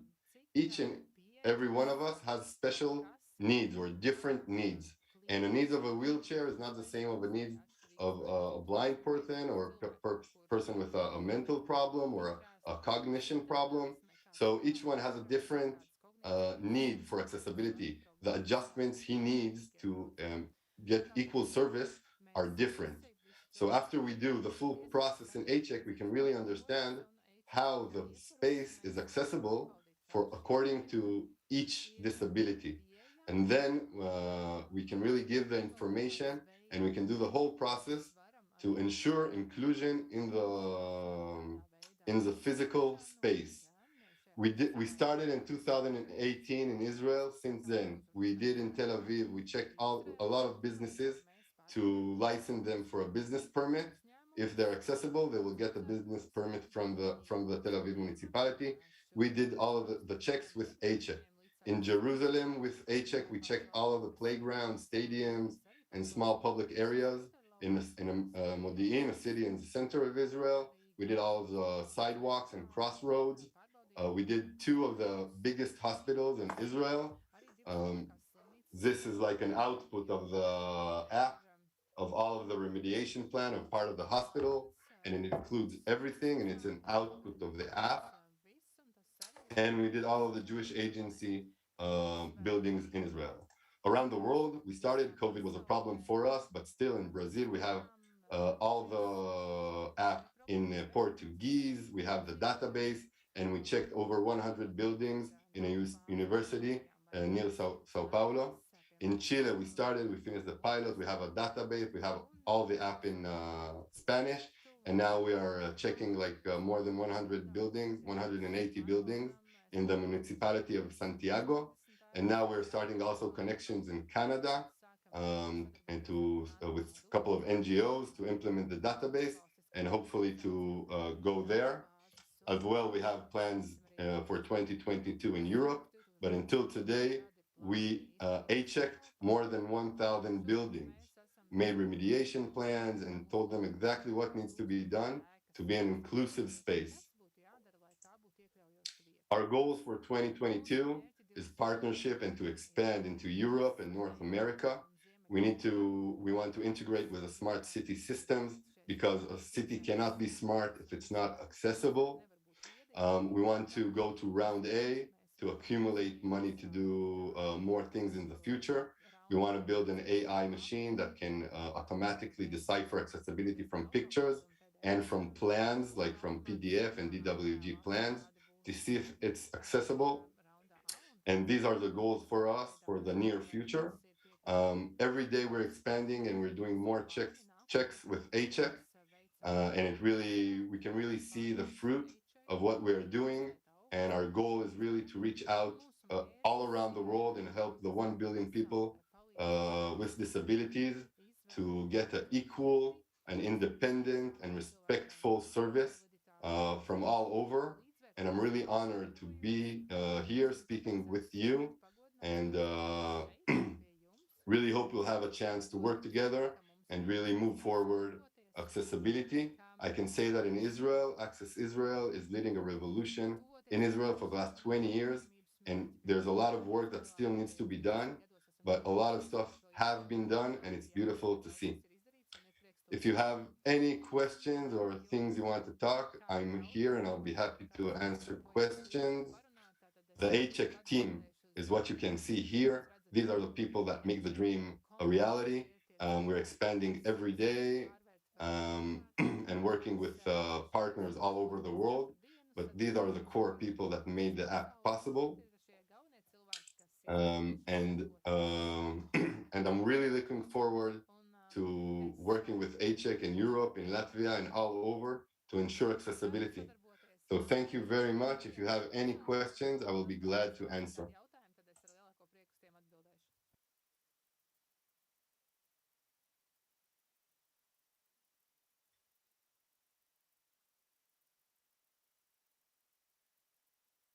Okay, see there's no questions, so I'll continue with the presentation. I will show you all kinds of stuff we already did in remediation plans and examples from around the world.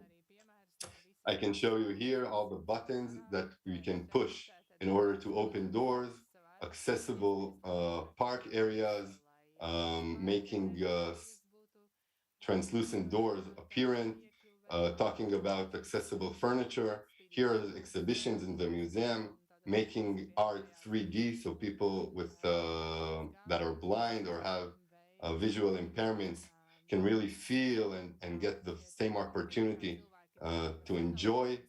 Guiding systems and signs are very, very important and were added. Hearing aid and making the banks accessible, automatic machines, public service. When we go to leisure, to the pool or to the ocean, we want it to be accessible. So we made it accessible here. This is how we just put adjustments, accessibility adjustments to make sure it happens.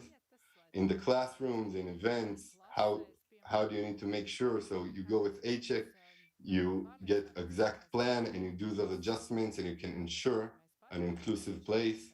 In sports and events, as you can see here, we have to ensure that people with disabilities have place to do all of these activities as well, so everybody can participate.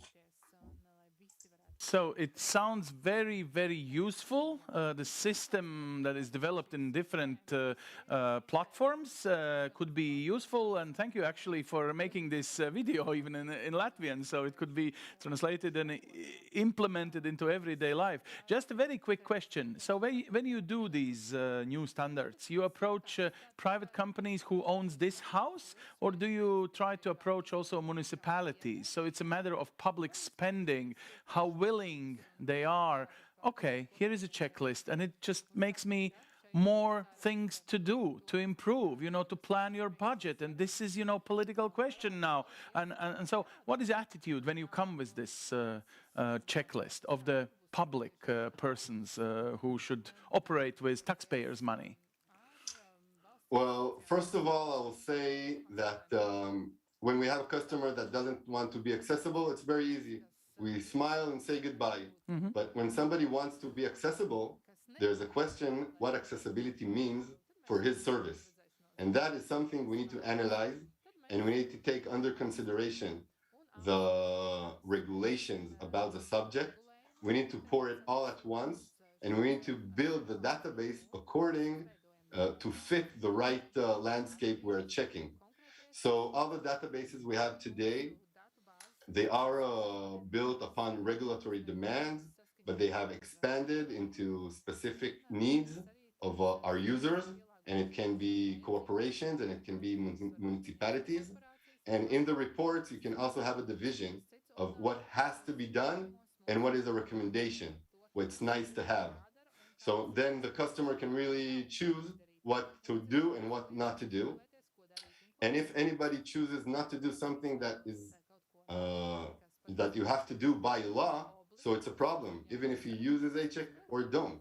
Yeah. You have to comply according to the regulations of the law. And the law in a lot of places is written very, very complex. So our job is to simplify the data, to make it accessible and visible, to put pictures and to categorize it in a simple way. When you get into a building, you can map the accessibility components in an intuitive way, and not like doing it with a rule book.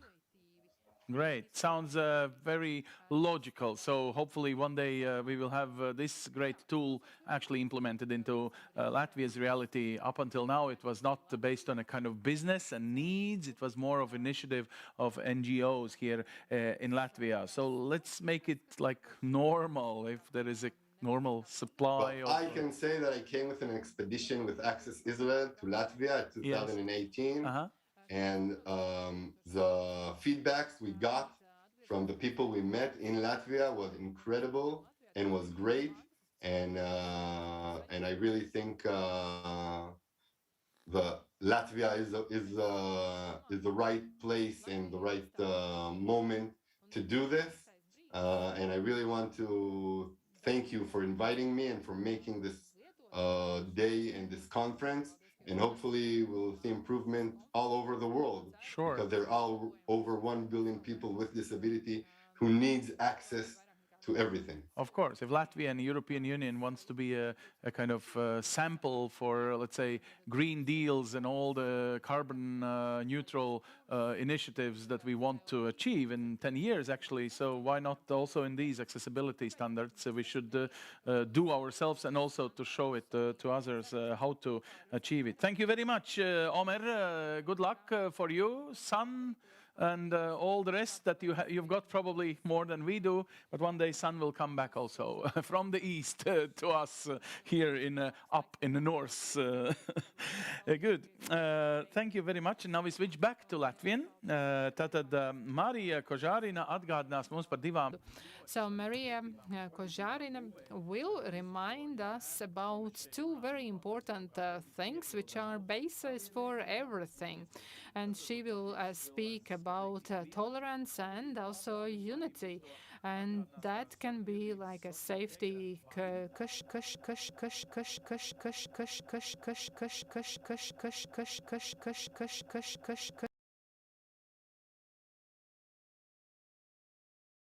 But in what areas are you talking about this integration? Ļoti labi dzirdam, jā. Ļoti labi. Hello, can you hear me? Socintegra consists of two words, social integration. And when working with people with visual impairment, we have to keep that in mind. Do you see my presentation? Not yet. Well, it might take a second. Do try one more time. Maybe you have two screens, no?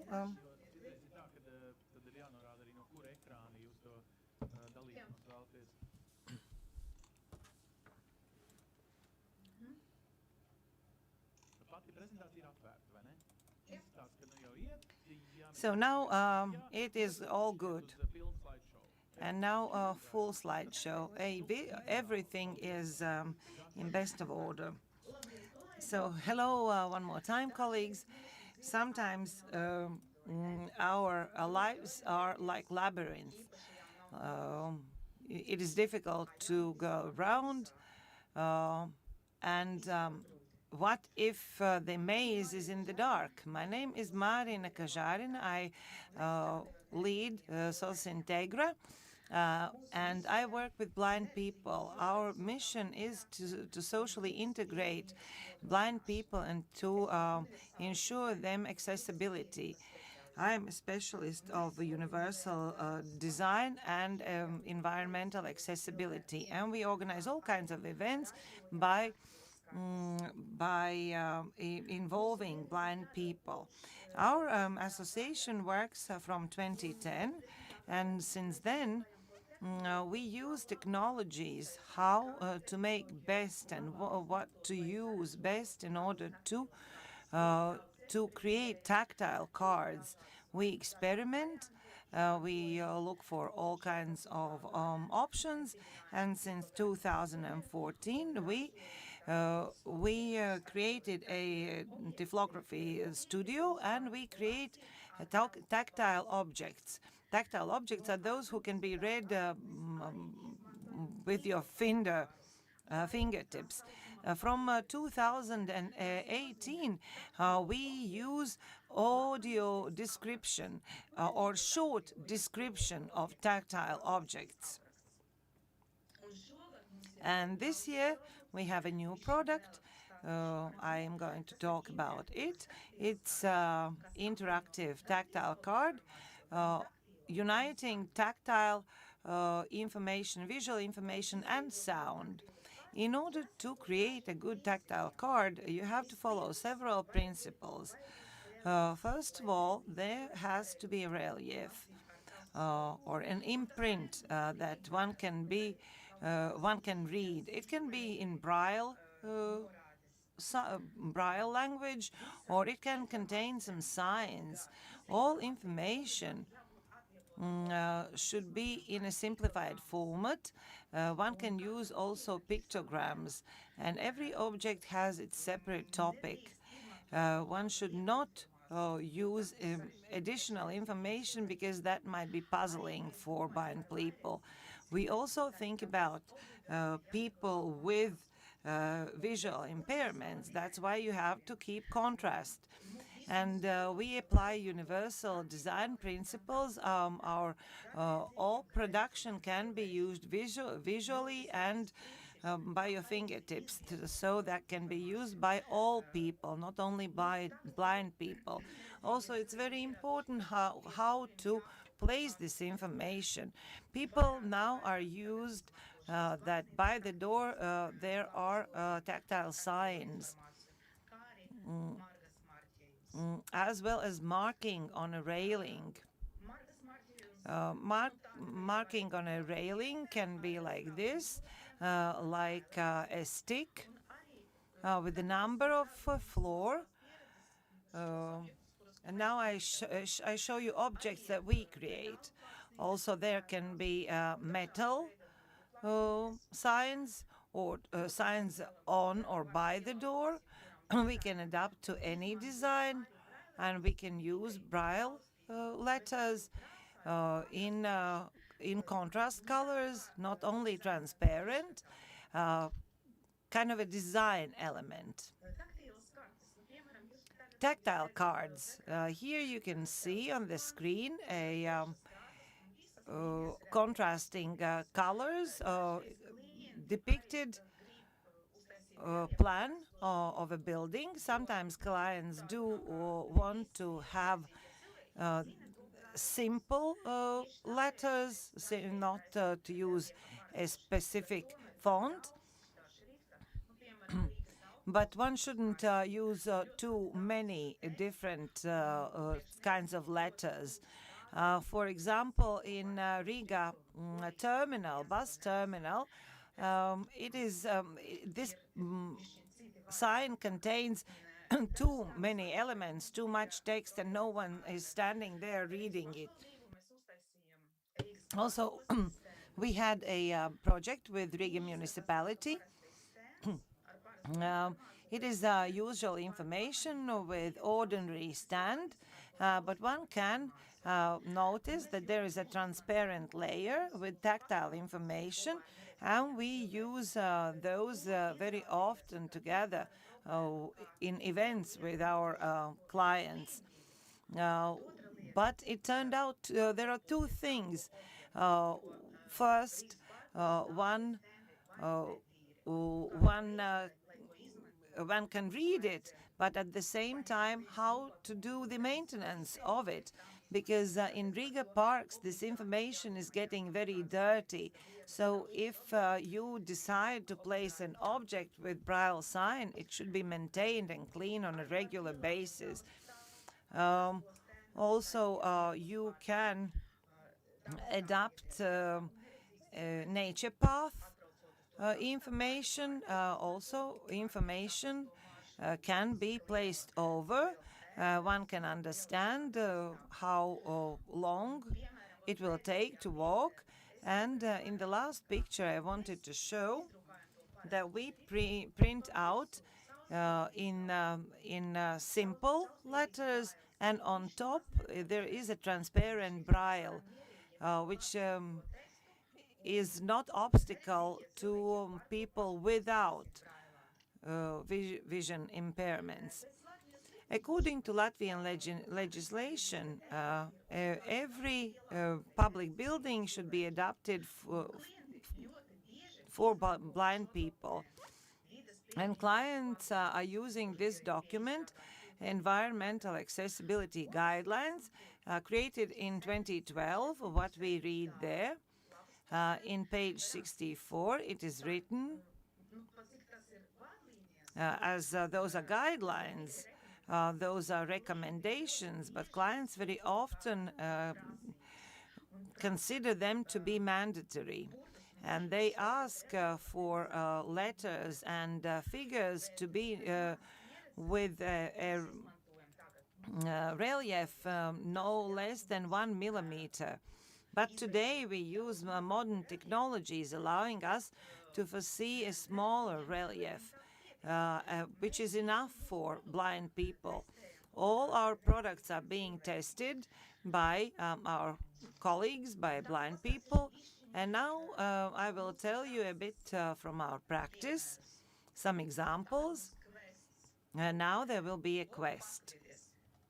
See, the two triangles, as if for us, those are very similar. They differ because one is a bit in an angle. But let's imagine for a blind person, they don't see a difference.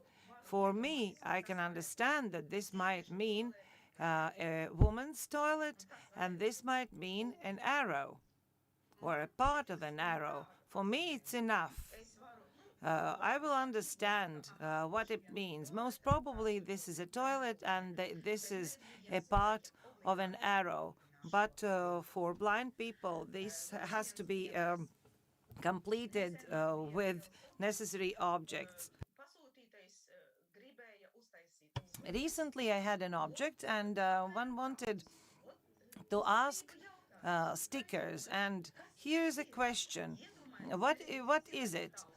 Imagine a blind person is touching this sign one line, second smaller line, and a triangle. It is interesting what it is, difficult to say. I will show you two more, H and G. Most probably the first is letter I now, and I can see all of those. And about the arrow, I most probably understand that the arrow is there, but what's in the middle? That's a design element. And it's good if I can see it. I can understand that this is a design element. But imagine for a blind person, when touching, I would never understand it. What is meant by it, especially now.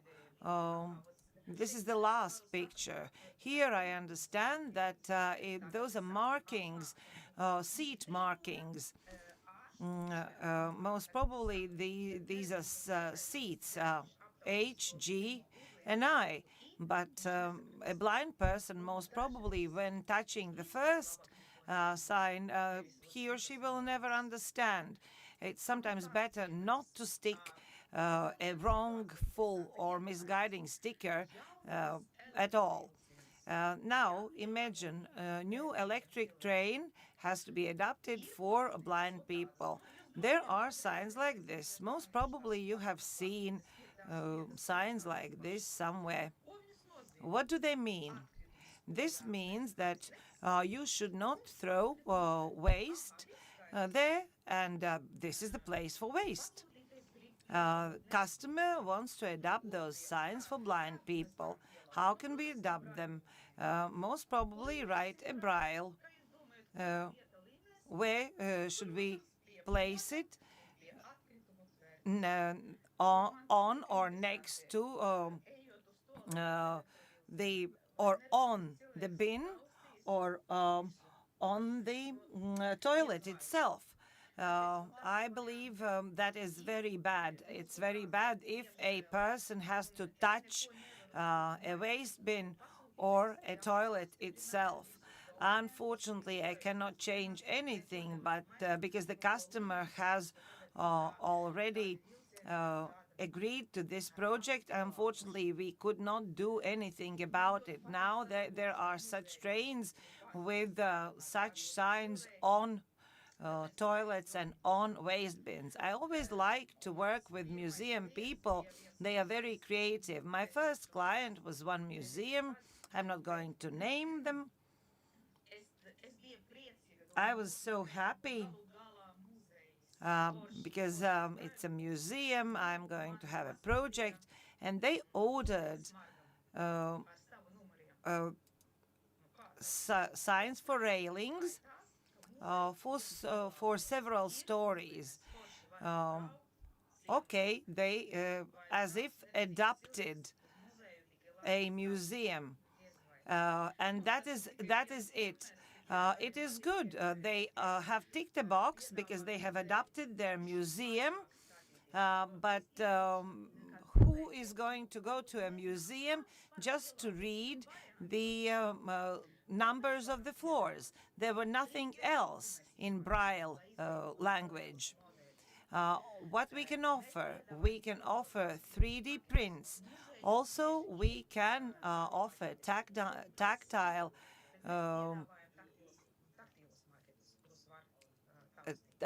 touchable objects, also leaflets in a paper format. For example, a person can use this paper information booklet where he or she can read in Braille signs what is in the room and how the room looks like. Also, we offer Tiflo commentaries. We have heard that there are audio guides in museum, but they are different from Tiflo comments, because for Tiflo comments we use visual descriptions, and we shortly describe visual objects.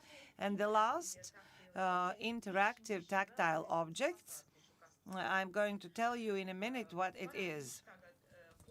I will show you what we print with 3D printer. This is a part of Freedom Monument, Riga architecture, the big guild house. This is an example with Jugla region. Paper format map.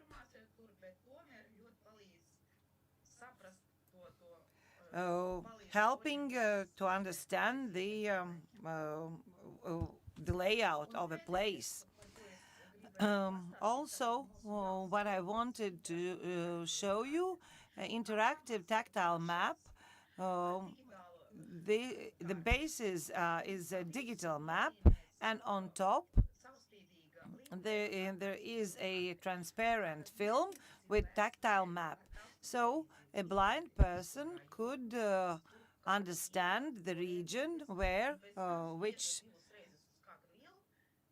street goes, and then by clicking twice on the street name is being pronounced. You can use it for a city plan, for a building plan. You can also make a graphic design or architecture design or anything else with a map.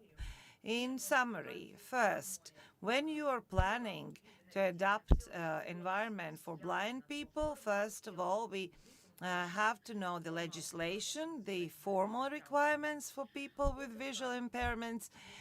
Second, I believe that you have to attract experts and consult experts. Also, you have to involve target audience, representatives of target audience. And third, you have to create about creative thinking, much wider, much more innovative than the official one. If you have any questions, you can write us socialintegra.lv. We have TikTok and Facebook accounts where we place information on video format, and all our projects are there. If you have any questions, you can call me. My name is Maria Kožarina, and thank you very much for your attention. Thank you, Maria. Those specific examples were very important. I believe that many professionals evaluate them very highly. For example, architects, they consider most probably inviting you when planning the construction of a building. You already mentioned that something is being written in guidelines, but the guideline is not a law. Law is mandatory. What if in the nearest 5 years we required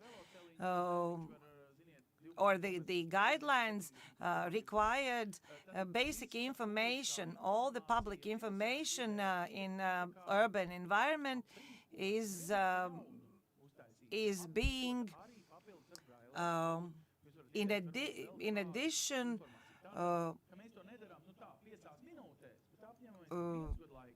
added by Braille signs. All the information that is on an informative desk has to have also information for blind people. Is it possible, or there are so many buts and ifs, etc.? It doesn't come for free, answers Maria. But there's a question whether all the information has to be interpreted. Most probably not. But part of the information should be interpreted. We can also adapt existing information. For example, we can stick on top transparent information in Braille. But if you're planning a new project, then already during the planning period, you should consult, because adaptation is an adaptation. To attach a sticker with a floor number is one thing, but what we can do, we can do a lot if planning in advance. It is very difficult for blind people to go somewhere, then to read a number of the floor, and that's it. So we can sit together with any planner, with any customer, and decide. Some years ago, the tram said out loud all the stops. And now, not all the public buses inform about next stop. Maybe the elevator could say out loud which floor is there. Sometimes there are cheap technologies that can be used, or long forgotten technologies. There are some objects that doesn't have to be adapted. Yes, most definitely. I showed you a picture about a door plaque which is in plastic. I can understand, I can touch it by itself because it is already informational. But speaking about the sound information, yes, indeed, there are technologies that exist, and we cannot imagine even that blind people can be helped by it. Thank you, Maria. I believe that people will look for your help in their situation where you will have to come to aid.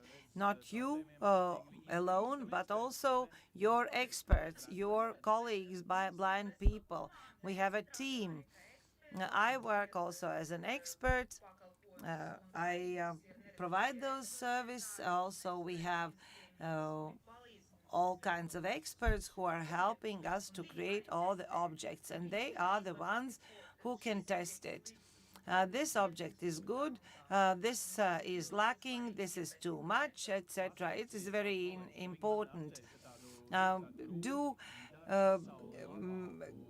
make greetings from me to your colleagues, because they are the ones who are doing the very good job.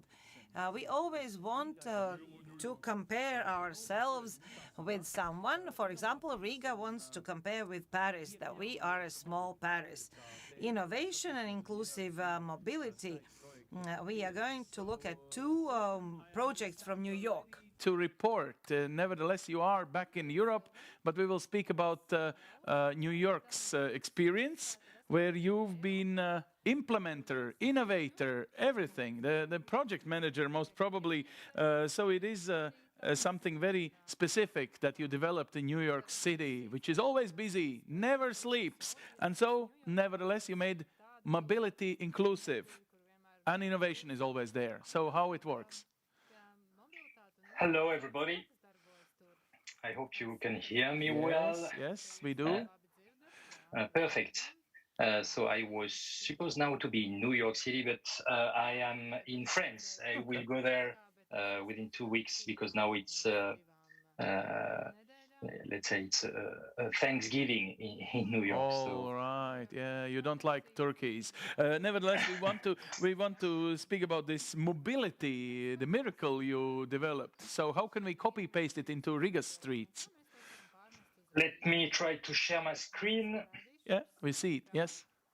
Perfect. So I'll go quite quickly, because I have seen many discussions about the accessibility issues in general. So I will just give some, let's say, some global information quickly, because I'm sure you are all aware about that. We know all that there is more 1.3 billion people in the world who have to face a disability. What I like in this chart is just saying that we could build a continent with deaf people, for example, because there is more deaf people in the world than inhabitants in the European Union, or we build a full country like France only with wheelchair people. And I think we would build those cities, those continents completely differently if we only had those kind of people. So let's build cities that include all those needs. And this is my point of view. And when we talk about accessibility, usually I like to say that the question is how to give access to the services provided by our cities, now our smart cities. So the topic, yes, is how to provide those services. And I work in the accessibility field for more than 12, 13 years. And what I've seen is that the first step of accessibility usually is a physical step. You create a built environment with no barriers. But once you've done that, very often the end users are not completely autonomous in those buildings. So if the goal is to give a real autonomy, it's a first step, but it's not enough. Let me give you let's say, a metaphor about this. If you start an accessibility project in a new city, you are like in a desert. So you need to check to build roads, safe roads for the people to be able to move. If you don't have a ramp to access to a building with 10 steps, there's no question you can't enter this building.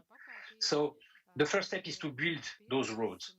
But the question then is how to give information, how to give an accessibility, how to give a GPS to those drivers, because many users know how to go to an existing destination where they go every day.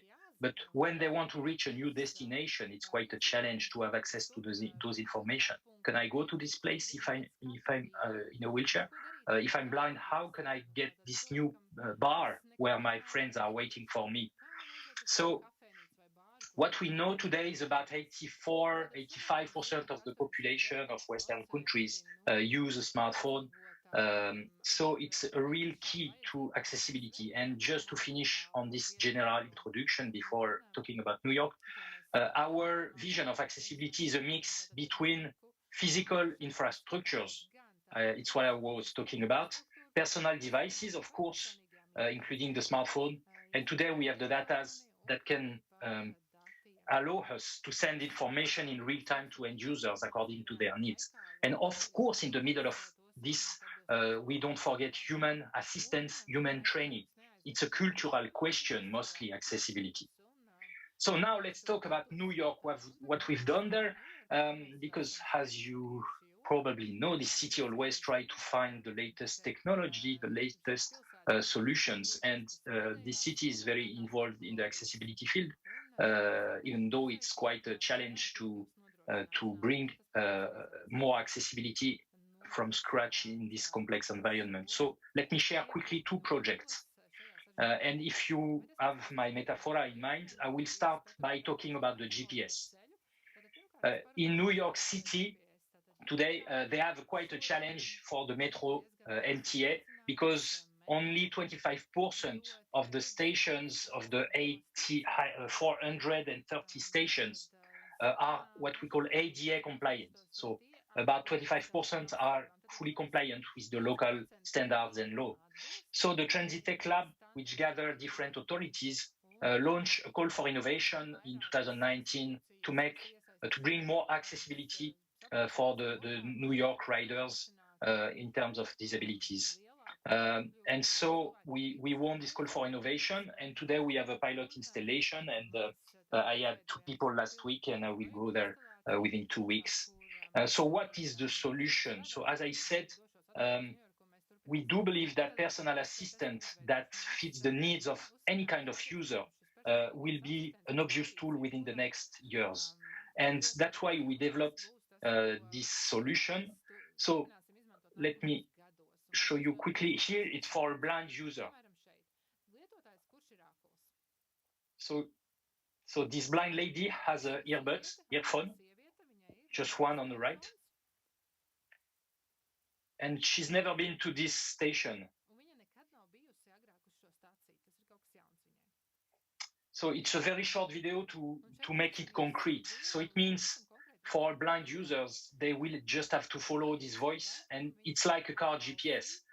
It's not thinking and walking for you. You still have the control of the situation. You still have your white cane, your guide dog if you are blind, but you have more information, and it gives you possibility to navigate in complex and unknown environments. Just quickly how it works, because it's usually the question everybody asks. First, for the indoor positioning system, it means we install some beacons inside. We do triangulation, like for satellites, so we know where the smartphone is. Then we have a back office for the customers, like metro companies, let's say museums, airports. They can manage for their building. They can close a part when they are doing building work. They can add points of interest. They can say we have tactile on the floor, and we will implement it in the apps. And the third part of the technology is iOS and Android apps for end users. And what is interesting about this technology is that we made a lot of cognitive research with labs, with end users, because we started this project maybe 7 years ago.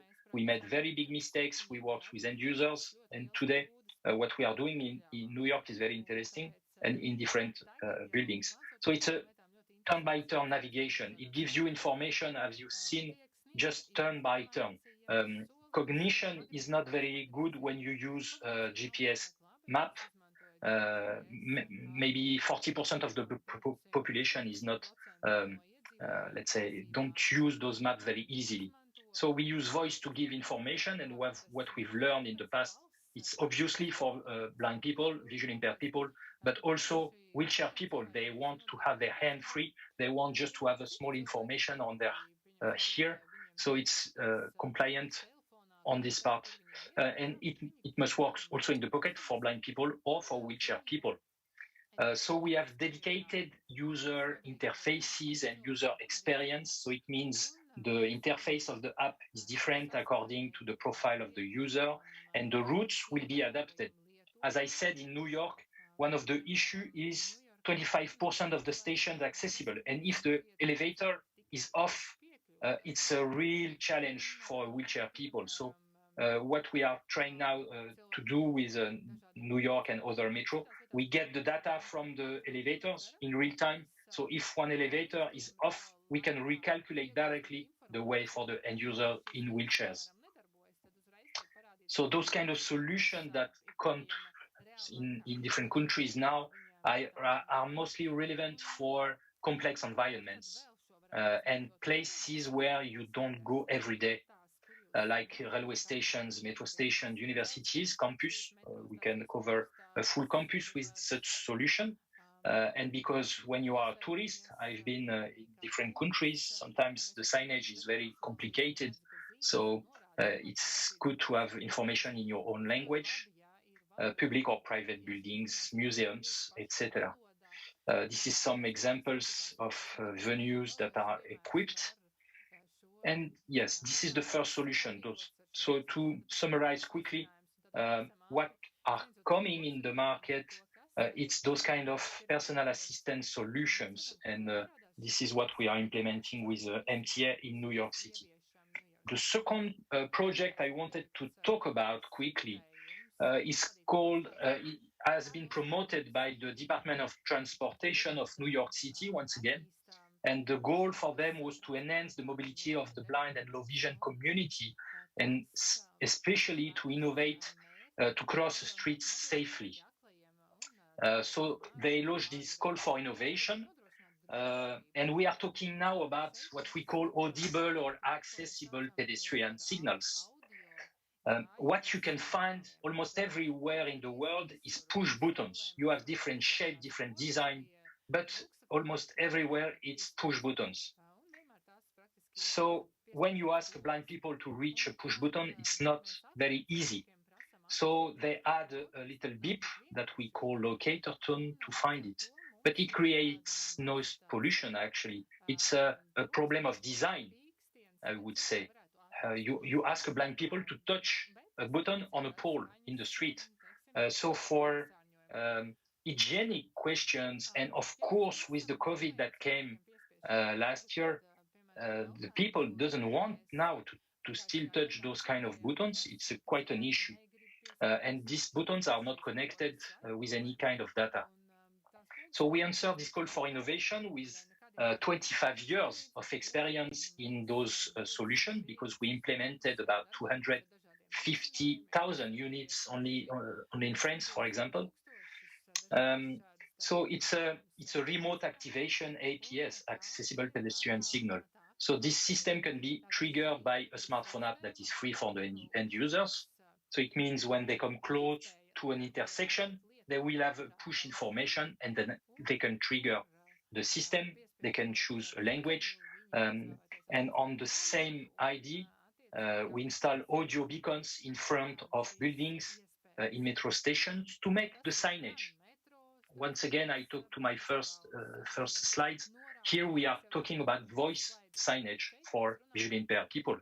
And only in Lyon, in my city, we implemented maybe 10,000 traffic lights and maybe 1,500 audio beacons at the entrance of metro station, building, public building, private building.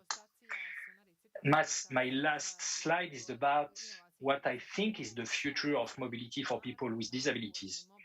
It's what we call the door-to-door for a full mobility assistant that will help the end users through open data, through a good user experience, UX, UI, an app that will help them to go from their home to any destination through any transportation authority that works outdoor and indoor, that is connected with our voice signage, with different kind of technologies to help them to be fully autonomous in our complex and smart cities.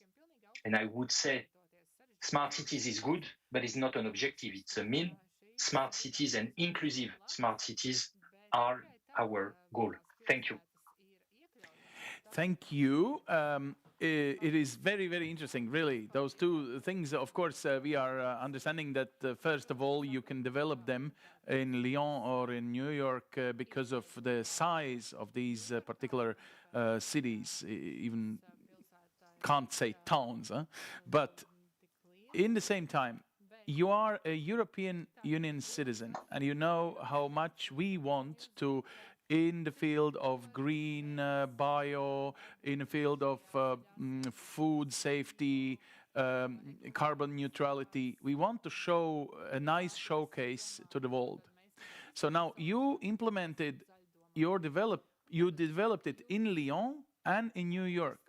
Could you please explain which logic works better? A European regulation that things that works already in Lyon should be implemented in the whole European Union because we really care about this?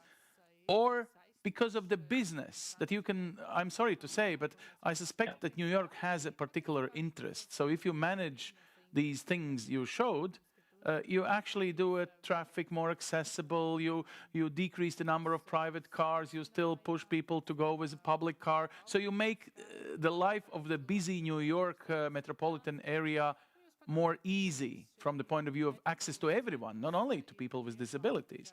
So the business model or this kind of regulation model, which one should guide us closer to the stars, to this objective? I would say both of us. Okay. Why? What I've seen in different countries, because we worked in the Middle East, in Russia, in the US, in Canada. Actually, what I've seen is that the first step is to have a regulation and some obligation to make the built environment accessible. And this is the first step. Those kind of solutions come above. It's a use case, a usage, let's say, solutions that come after. If you don't have a first step with built environment, I can guide a guy in a wheelchair. If there is no ramp, he will not be able. He will not be able to enter any building, to go in any metro station. So I would say we need regulation, and it's a real driver to make countries to go forward. And then the business case is quite important. Why? I think most of the time accessibility is seen as a cost, but we try to explain that it's an investment. And as you mentioned, MTA in New York, the Metro of New York, spent $400 million for substitution transports. So it's a huge cost, and as you said, it's individual transportation, so it creates pollution. So of course they have an interest in bringing back many users in public transportation in terms of cost and in terms of pollution.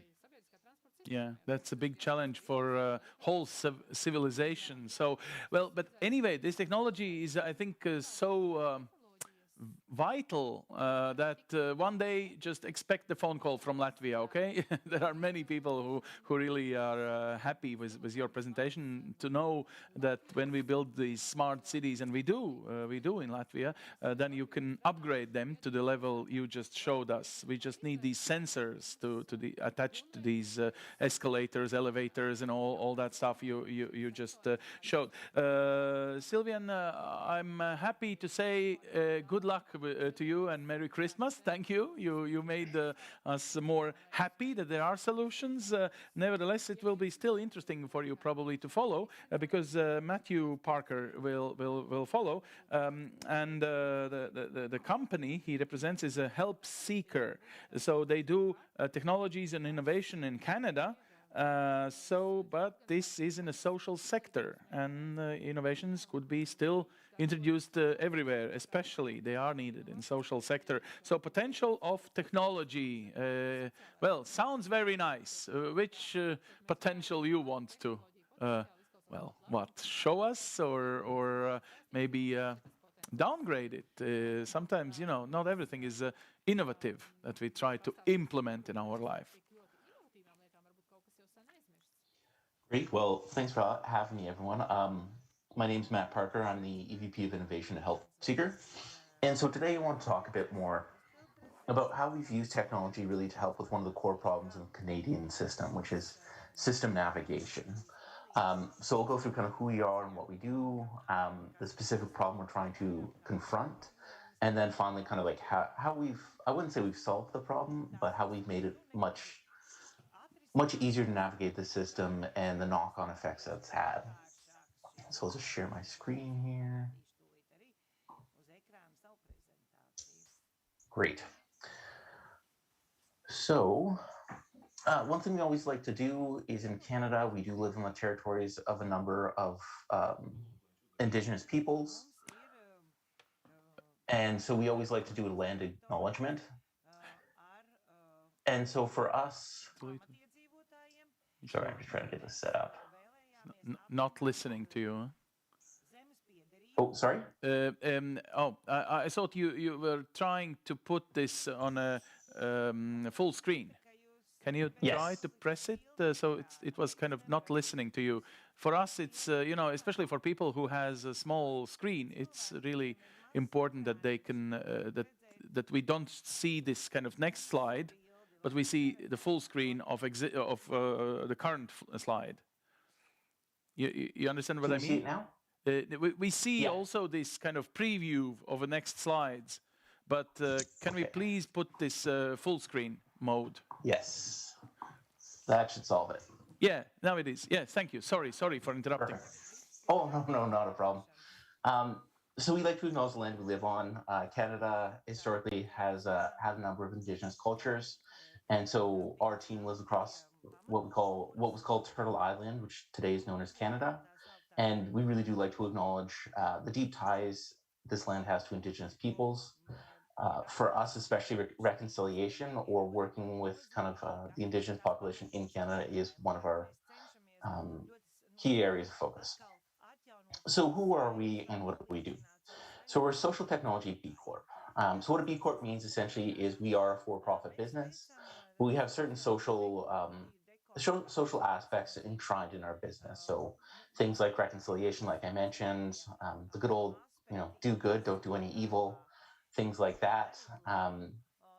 And so what we really focus on is we want to develop social or technology for the social sector. And so we have three main groups of people that we try and help. One is people seeking help. So if someone is looking to access a shelter, if someone's looking for food support, rent support, that's one group. Then we also try and help the service providers, or um, those who actually deliver these services. And then finally, we also try and help the decision makers. So those are the funders, the people who try to organize a complex system that this is. So how does what are we actually trying to solve? I kind of outlined the groups we help, but what are we trying to do here? So right now, at least in Canada, our system is very fragmented.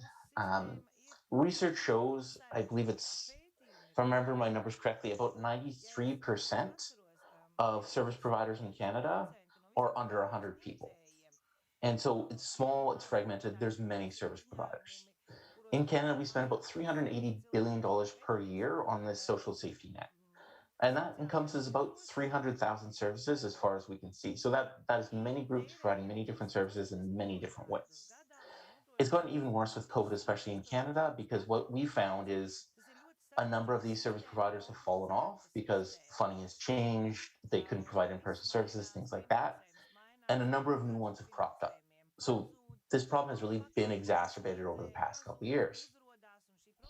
And so some key issues that this kind of has led to in our system is often these services are delivered without end user input.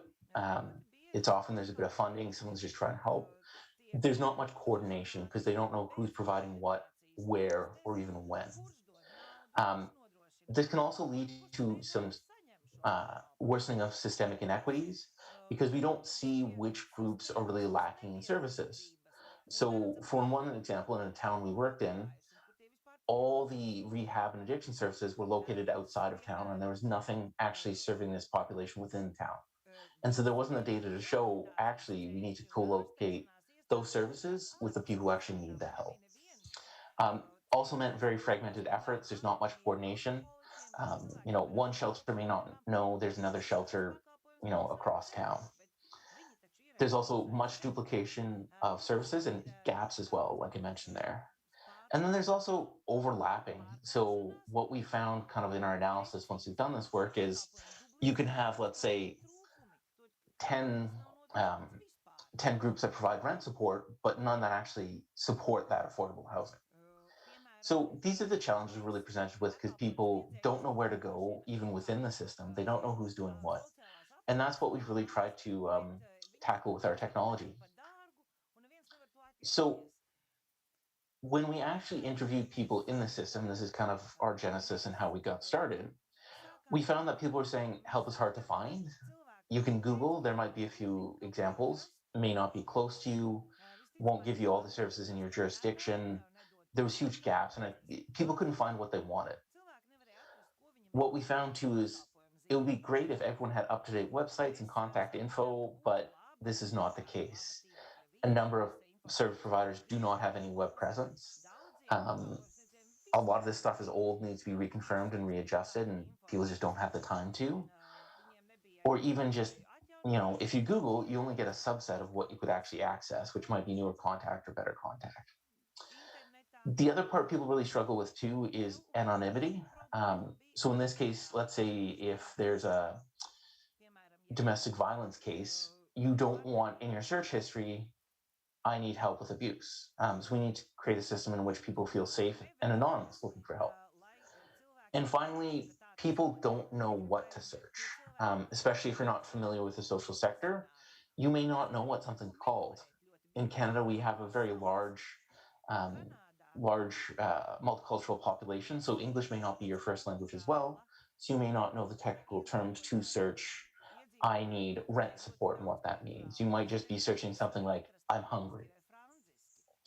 So what this has led to is what we call a navigation app, which is our kind of technological solution to really help with this problem of navigation and finding help fast. And so what we've done is we've created a an app that really, I think, tackles this well overall, and I'll show you a demonstration of this momentarily.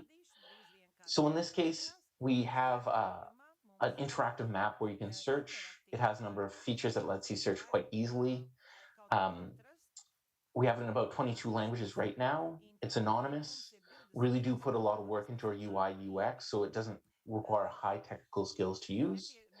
And the other key thing is it's geolocation based. And so a key problem can be you can find a shelter, you can find a service, but it is a 20-minute drive away, and that doesn't help you. So we actually look at this in an interactive map that really helps with that system navigation there. So what does this actually look like? So I'm just going to stop this for 1 sec so I can pull this up. Hoping everyone can see this right now of the map. Just please let me know if you can't. So this is where we actually have this interactive system. So you can search, I've got shelter up here, but let's say food bank. You can search that and actually shows by geolocation. So I'm in Edmonton, Canada, so that's what I have up now. So if you were in downtown Edmonton, you can actually zoom in, see who's providing what. We collate all the information. So we have the contact info, description. We also tag these services because unfortunately there's no good system in Canada to tag all these. And so even if you're looking for housing support to one service provider may mean I actually provide you a rental. Another might be I provide you information. Another might be I provide you cash to help with that. So there's really not a good system for that. And so what we've done here is really put all this at your fingertips. And we've also layered on other technologies that really do help with this. So I mentioned if you don't know the technical words, if English is not your first language, how do you search? So if I'm looking for food supports, I might just say I'm hungry because I don't know I need to look for a food bank or a food basket. And so what we've done is implemented some technology that essentially does fuzzy matching. And so we look at not just those direct matches of search terms, but also looking into how you can use different words, different ways to actually get into this. We also work heavily with people who actually live this experience or lived experience. And one of the key pieces of feedback, as I mentioned, we got from there was, how can I make this anonymous and how can I make this safe? So we have things like a fast exit. So immediately it just puts you to a news site or weather, just so you can essentially get out. And if someone is looking over your shoulder, you don't have to show them what you're looking at. So the other really interesting part of this is the data we get. And so for the data we get, we actually track how people are using the systems, what listings we have, things like that.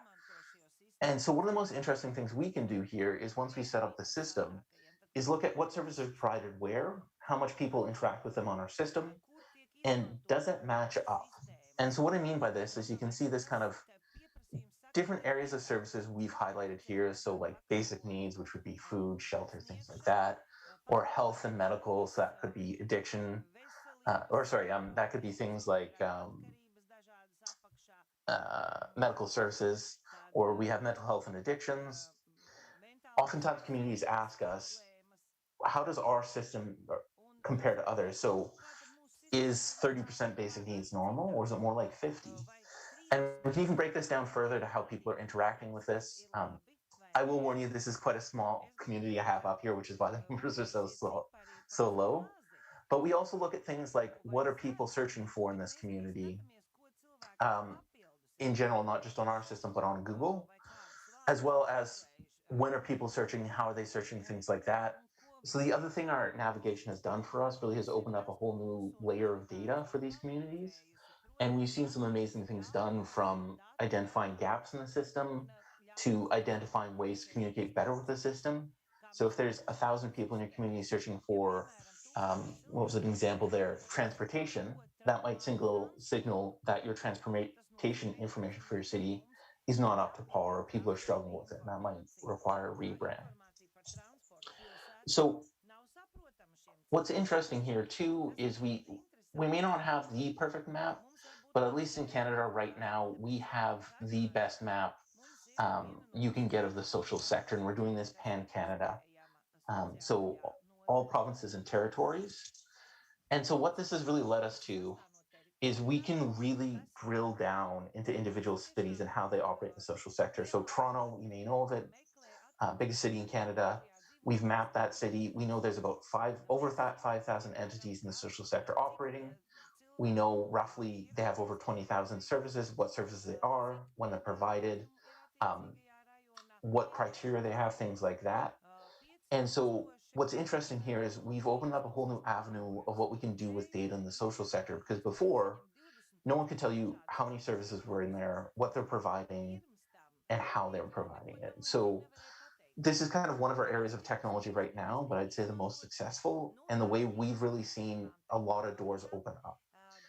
We've done work with this now from tracking funding flows to what services are providing in a city, which has never been done before in Canada, to doing kind of a gap analysis to find out what's missing, what people want, what services aren't being provided today. And so we've been able to do some really interesting follow-up projects after deploying this navigation app in a variety of municipalities. So overall, it's been an interesting journey deploying tech in the sector. But I do want to leave some time for questions here, because I'm sure there'll be a few.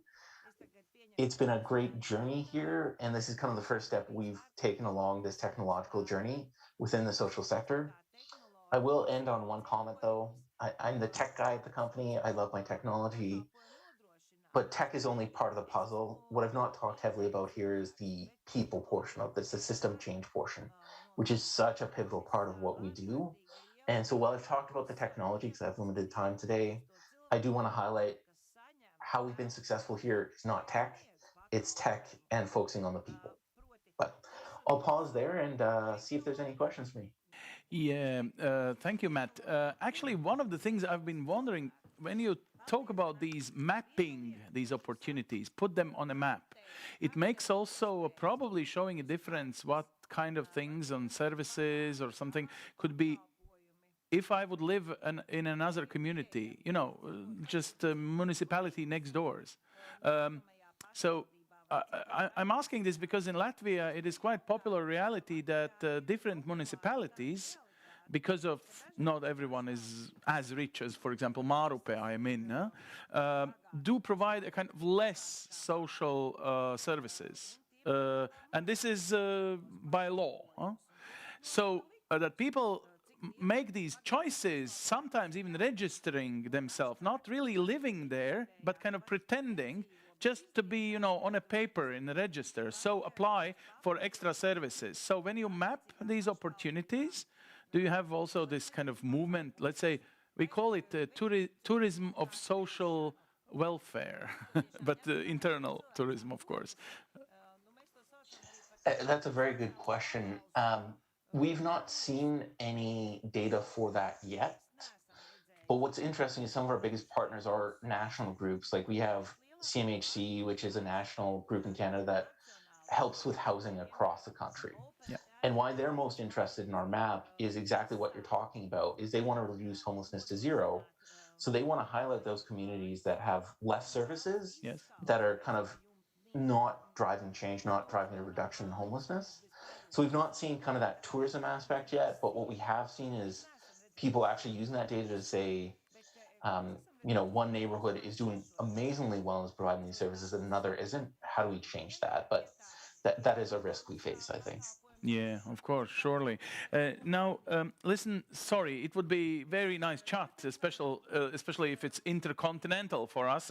Now for us, it's night time, and for you, it's just middle of the day. You still have to do some things. So I have to let you go. Nevertheless, stay for 20 more minutes. It will be interesting because we will call in to Tel Aviv, to Israel once again during today. But all the best. Merry Christmas anyway, Matt. They are so much. Nice and snowy, most probably in Canada, as we also hopefully will have one day. Nevertheless, we will, by the way, beat you once more. In ice hockey, but this will be later in the future.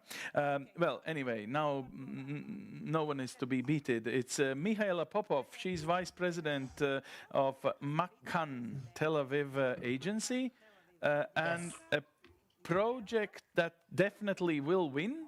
And you have only 23 steps to do. If you do the right steps, as Mihail did, then for sure you will win. Well, magic. So you have a kind of magical senses or something. What kind of projects you talk about, and what is this special technology? So hi everyone. Nice to meet you. My name is Michal, as they said, and I live in Tel Aviv. The project that I will be presenting today or talking about and asking, of course, for your questions is Disables, the project that we did for IKEA, Tel Aviv, Israel. Went globally and won lots of prizes in the Cannes Advertising Festival. But mostly it was a very, very difficult project to make. And I will show you it's not a classic presentation. It's more of a video presentation. And then, of course, you can ask me whatever you want. But to take you through the journey of doing such a magical project and the steps and not giving up.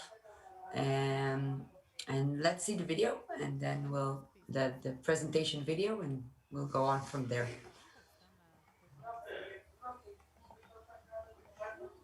Right.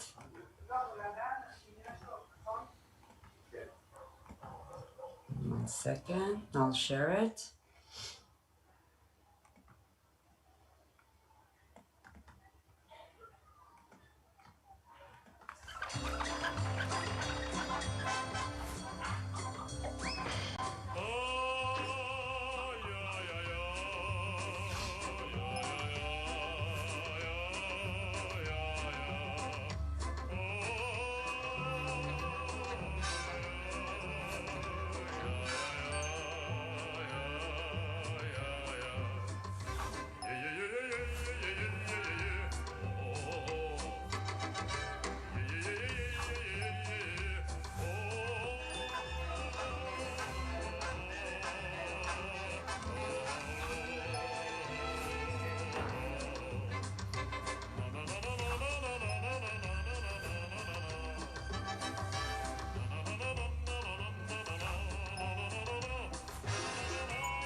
So I'll take you through one more thing, which is the case study of the project. So whoever doesn't know it will see what it means, and then I'll walk you through what we did exactly hand by hand.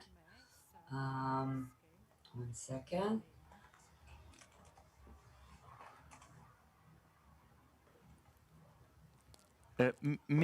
Michael, can Yes. I ask you to move camera a little bit so we don't see your beautiful eyes at this point? Can you just, yeah, better, just much better. Thank you, thank you. We want Not that beautiful after a day of work, but Ah, yes. okay. Well. Anyway, they are. Thanks.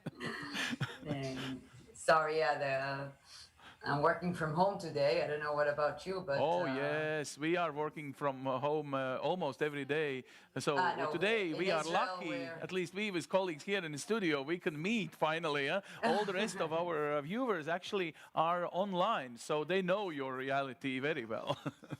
So please, Wait. you are sharing a screen, huh? Yes, yes. 1 second. I will share now.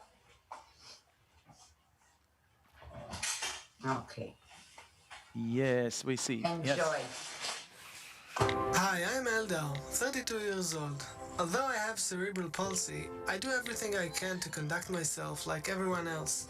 But in my own home, of all places, I'm surrounded with furniture crying out, cripple. I'd like to sit on a regular sofa without being afraid I won't be able to get up, to open a regular closet, or even to turn on a regular lamp. 1 in every 10 people in Israel is a disabled person. The IKEA design vision gave birth to the Disables Project. Smart hacks making IKEA's best-selling items accessible. The project was created in collaboration with 2 NGOs, Milbot and Access Israel, and started off in the IKEA store with a hackathon of product engineers and disabled people that enabled better understanding of their needs. In the end of the developing process, 13 new products were born, each solving a different accessibility issue, such as sofa elevating legs for easier ascending, lamp button enlargement, special handles for PAX closets, and more. The new products are presented in the world's first accessible living spaces in the IKEA stores. The new models are available for download from the project's website, disables.com, and 3D printing anywhere in the world. So that Eldar, Dina, Pavel, Inbal, Moshe, Daniel, and Liel can also feel comfortable in their own homes like everybody else. Now they should come up with products that assemble themselves. Really, I mean, so many people are touched. Thank you very much. So what you did even after Israel. Wait. Wow. Sorry. No, we hear you very well. And honestly, what you did in Israel, we should just copy paste because IKEA is everywhere. Huh? Beside, of course, Estonia, but they will build it up in next year. So, I mean, yeah, you did the big thing. But can we say that this works only with the big companies, more or less, that you would never approach a local designer, you know, who is a fancy and he's a local, so you should support him. So, but, you know, the big superpowers, because IKEA's budget most probably is like 10 times bigger than Latvia's budget. Can I tell you a small secret? The whole project, everything, top to bottom, cost IKEA $80,000 US. But for them, it's nothing. Huh? Yeah, it's nothing. But because we did it with an NGO and we did an open code, so it's not manufacturing themselves. I mean, you just download a PDF file and you go and print it in a 3D printer, which are becoming more and more common in most universities and in cities. And I understand your question. It is, I work in advertising, so I do work with the big companies. So it's easier for them to take our ideas and to bring them to life with us. I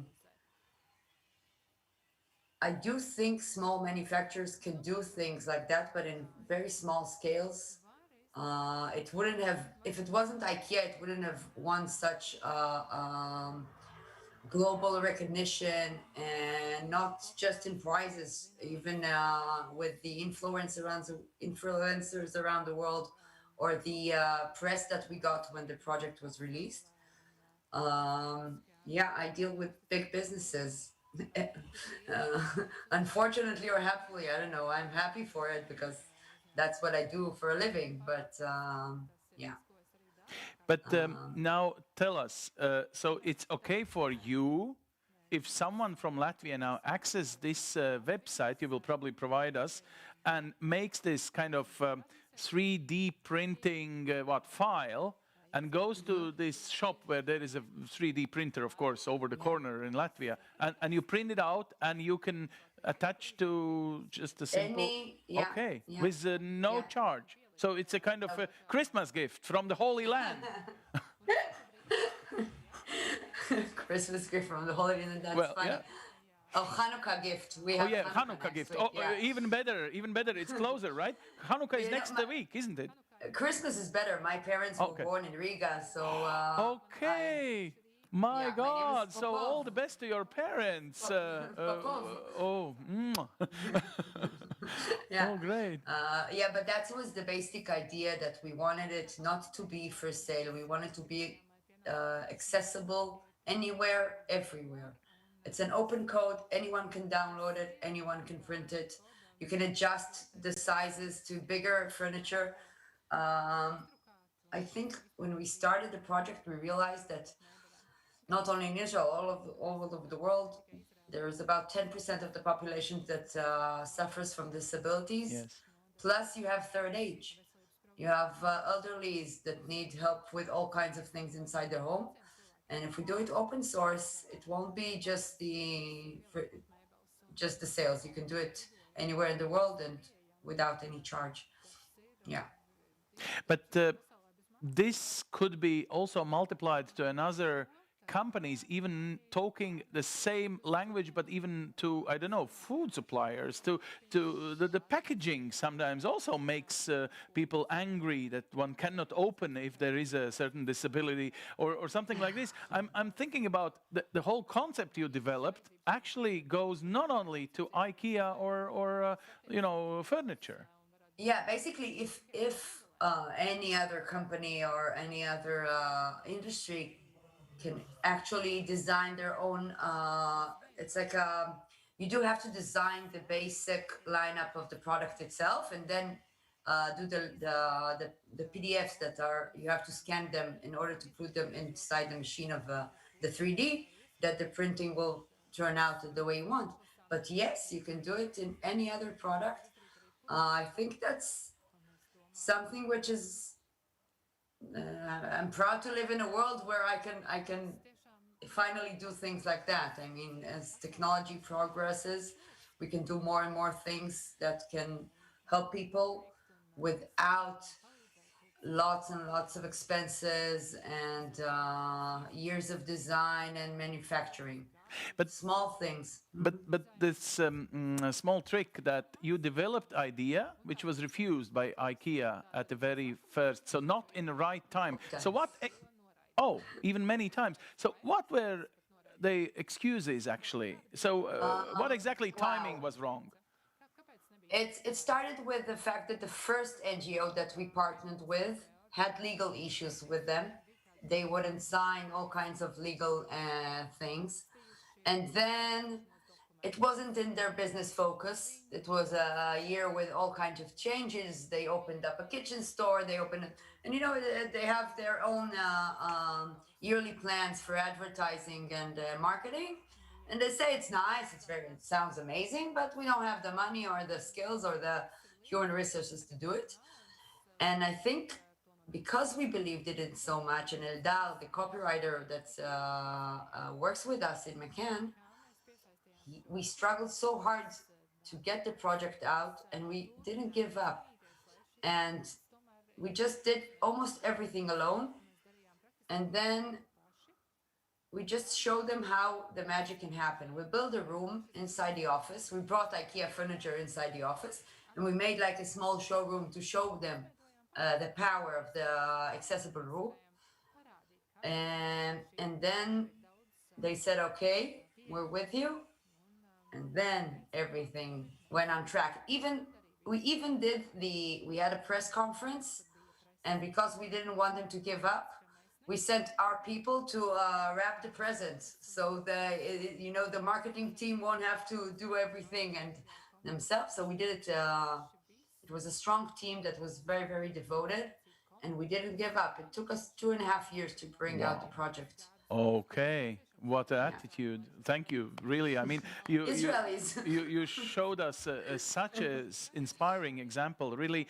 But from the point of view of not copywriter, but copyrights as a legal status of designers' work. So you involved a real IKEA designers who are used to be fancy schmancy people who sell their design products as drawings to, IKEA factories. And then how do you persuade them that their job is a nice social responsibility? What, gift? How do you, involve them that they should provide it as a free of charge? luckily for us, we didn't work with the Swedish designers. Okay. We worked with the Israeli designers. They do a lot of styling and designing in store. And they helped us with product designers of the NGO to fit the product the IKEA way of, I mean, like the colors, the structures, which is not, it's not like they created from nothing. They created with disabled people and with a product designer. It's not like the Mona Lisa, okay? Yeah. They did something that was specifically made for disabled people. We brought the disabled people, a group of disabled people with all kinds of disabilities to IKEA stores together with them to show them how their furniture are not suitable for them, and with a small thing that they can create, it can be a game changer. Yeah. Eldar couldn't get up from a couch. That was the start of the project. He's trying to get up, and the couch is too low. Yeah. And so why don't just pull up the legs? I mean, it's simple. So it's not like inventing or reinventing design. It's hacking and doing small things to improve it. But now, can they understand the power of all this concept? Do they use it for, let's say, a nice Christmas story before Christmas, the IKEA promotion thing, or something? Can they use it because you offered them as a McCann, as a advertisement agency's professional, so they can really take it and do a super trooper popular advertisement. Like, you know, Coca-Cola car drives around the United States. It's red. It's Coca-Cola color. Yeah. Yes, they can. We're still trying to get the Swedish side, the global IKEA, to take it and go globally and produce these products by themselves. It's a hard ride, especially with COVID that stopped everything and the whole world went crazy. And we're still doing and trying to continue to project. We do have 13 new add-ons which are not on the website yet. We're waiting for clearances for kids, and we're in contact with a school of children with disabilities, and we wanted to make a line for kids, and they're very proud of it now in the project. It's presented in the IKEA Museum in Helmut, Sweden, and we got a lot of calls and emails from IKEAs all over the world, locally wanting to implant this in their marketing plans. Yeah, and there are partners. I mean, it's not like McCann does things in advertising which are for the clients. Yeah. Of course, for us as well. I mean, we do business, but it makes us proud if a client of us wants to continue and take it from here globally. The clients get the things that we do. They own it. I mean, McCann doesn't own the advertising itself. But I understand you didn't do with a purpose to get a new client like IKEA. You did it with a social it's reason. Our client. Right. But McCann IKEA has been in McCann for 8 years. I mean, okay, and you never lost them at point. I mean, it was a tricky moment, and they would say, "Hey, listen, what are you doing now? It's against our policy. It's against our traditions. No, stop it!" And you were still pushing them, even by this chance to lose a good client. Yes, that's a perception that leads us. We make partnerships with our clients. And when you have a strong partnership, only if you have a strong partnership, you can leap and do things like that. Yeah. When I can call the CEO of IKEA Israel and tell him, listen, we have an amazing idea. Let's go together and manage the risks. Only if you have a strong partnership, you can do things like that. Right. I have clients which have like the linkage is good and the business is good, but it's not a partnership. And with IKEA, we have a team there of 3 people, the CEO, the CMO, and the advertising manager. And we are 3, me, Sigal, the creative director, and my VP, my CEO, Amit. We are practically almost friends. I mean, we've been working together for 6 years. We do a lot of great things in local advertising, which is not social, but and we're with them, and we're inside their business and their partners. That's, I think that with people, it's always about partnership and relationship. Of course. Can I ask you a private question? If you have private story in your family, why you wanted to talk about this?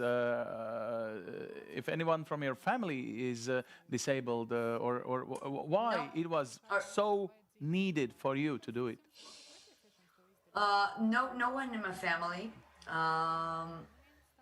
Eldar, the copyright that works with me, is a very, very funny and interesting guy. And I think that when he came up with the idea and he fought for it, and it's amazing to see as a human being, just to see how amazing things can happen from diversity inside the office, and from, I would have never come up with an idea like that. I mean, I have no disability, or as my mother says, tfu tfu tfu.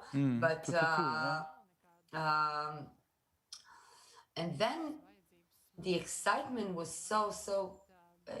We got so many comments from people all over the world and in Israel that suffer from disabilities about the emotional side of the project, that it's you can't, as a human being, you can just not, you have to talk about it, you have to do it, you have to continue struggling for people with disabilities, for all kinds of populations. But this project was we worked so hard on it, and it became a part of us. And I'm happy to talk about it in any platform, especially it's my hometown. Yeah, you've been born even in Latvia, isn't it? No. My parents came to Israel in 1980. Was the Soviet Union. Yeah. At that time, and I was born here in 81. Okay. And now they were just there for 2 months, because here it's hot during the summer, so they moved back for 2 months. And it's a beautiful city. Of course it is. I've been there a few times. Yeah. Oh yeah. Come again, and come with your ideas. And can I suggest you, if these Swedes are too lazy to do these printouts and to implement it in a real IKEA, not only in museum in Stockholm, the IKEA museum, just to show how good they are. We have plenty of 3D printers here in Latvia. We can print it. We can, scale it to a level. We could be, part of this. At least I know that the social business in Latvia should definitely consider why not to put these ideas together and do it. 3D printer and some skilled workers, of course. That's it. Yeah. The website is open, and I'm open, and I have an email. And it's open code idea. Thank you very, very much. Thank you. And all the best to your parents, of course. And enjoy your. So should I say your? It's not your place of birth, but it's place of birth of your family. So one day, why not to do these, let's call them brave and crazy things in Latvia. So please welcome. If you have next ideas, develop them here, not only in Israel. Let's go global. Yeah, let's go global, exactly. Over just, one sea. You fly over Mediterranean and you're almost in Latvia. Okay. Thanks. Thank Goodbye. you. And all the best. Which you. also actually reminds that all the materials from this conference will be in this very nice web page where we lived all our day. I see, piedodiet, switch to Latvian. Tātad es, to pēdējo, ko es tiešām. So the last thing that I wanted to read out for Santa, who have taken care of all of this, she looked for all the examples, all the people. We have to say thank you to her. Also, we have to say thank you to Ministry of Welfare. There were so many areas, so many continents represented here. Together, we looked at those solutions that in some cases we are at the front runners, which was very pleasant. I hope that this during this Christmas time will fall onto a fertile soil and will bear fruit. Not only here in Latvia, but I know that also people from abroad listen to this conference, and They also found it very interesting, and I'm very glad that we could share those ideas over the borders and accumulate them and make them even better. If you have any suggestions for next year's conference, we can urge the Ministry of Welfare to make us meet again and talk about them. If you want to do something until the end of this year, my colleagues from Latvia Radio 5 and other media during this year, during their Christmas activity or marathon, when they are collecting donations, they will use this money for doing away with physical and mental obstacles. You can do whatever you want. This activity or this action is called High Five. So you can do anything. You can donate, or you can address your neighbor and say, maybe I can help you somehow to get to the second floor. I can place a chair in between stories. Thank you also to sign interpreter, to interpreters. Thank you very much to all of you, and let us meet again maybe next year. Thank you. Goodbye.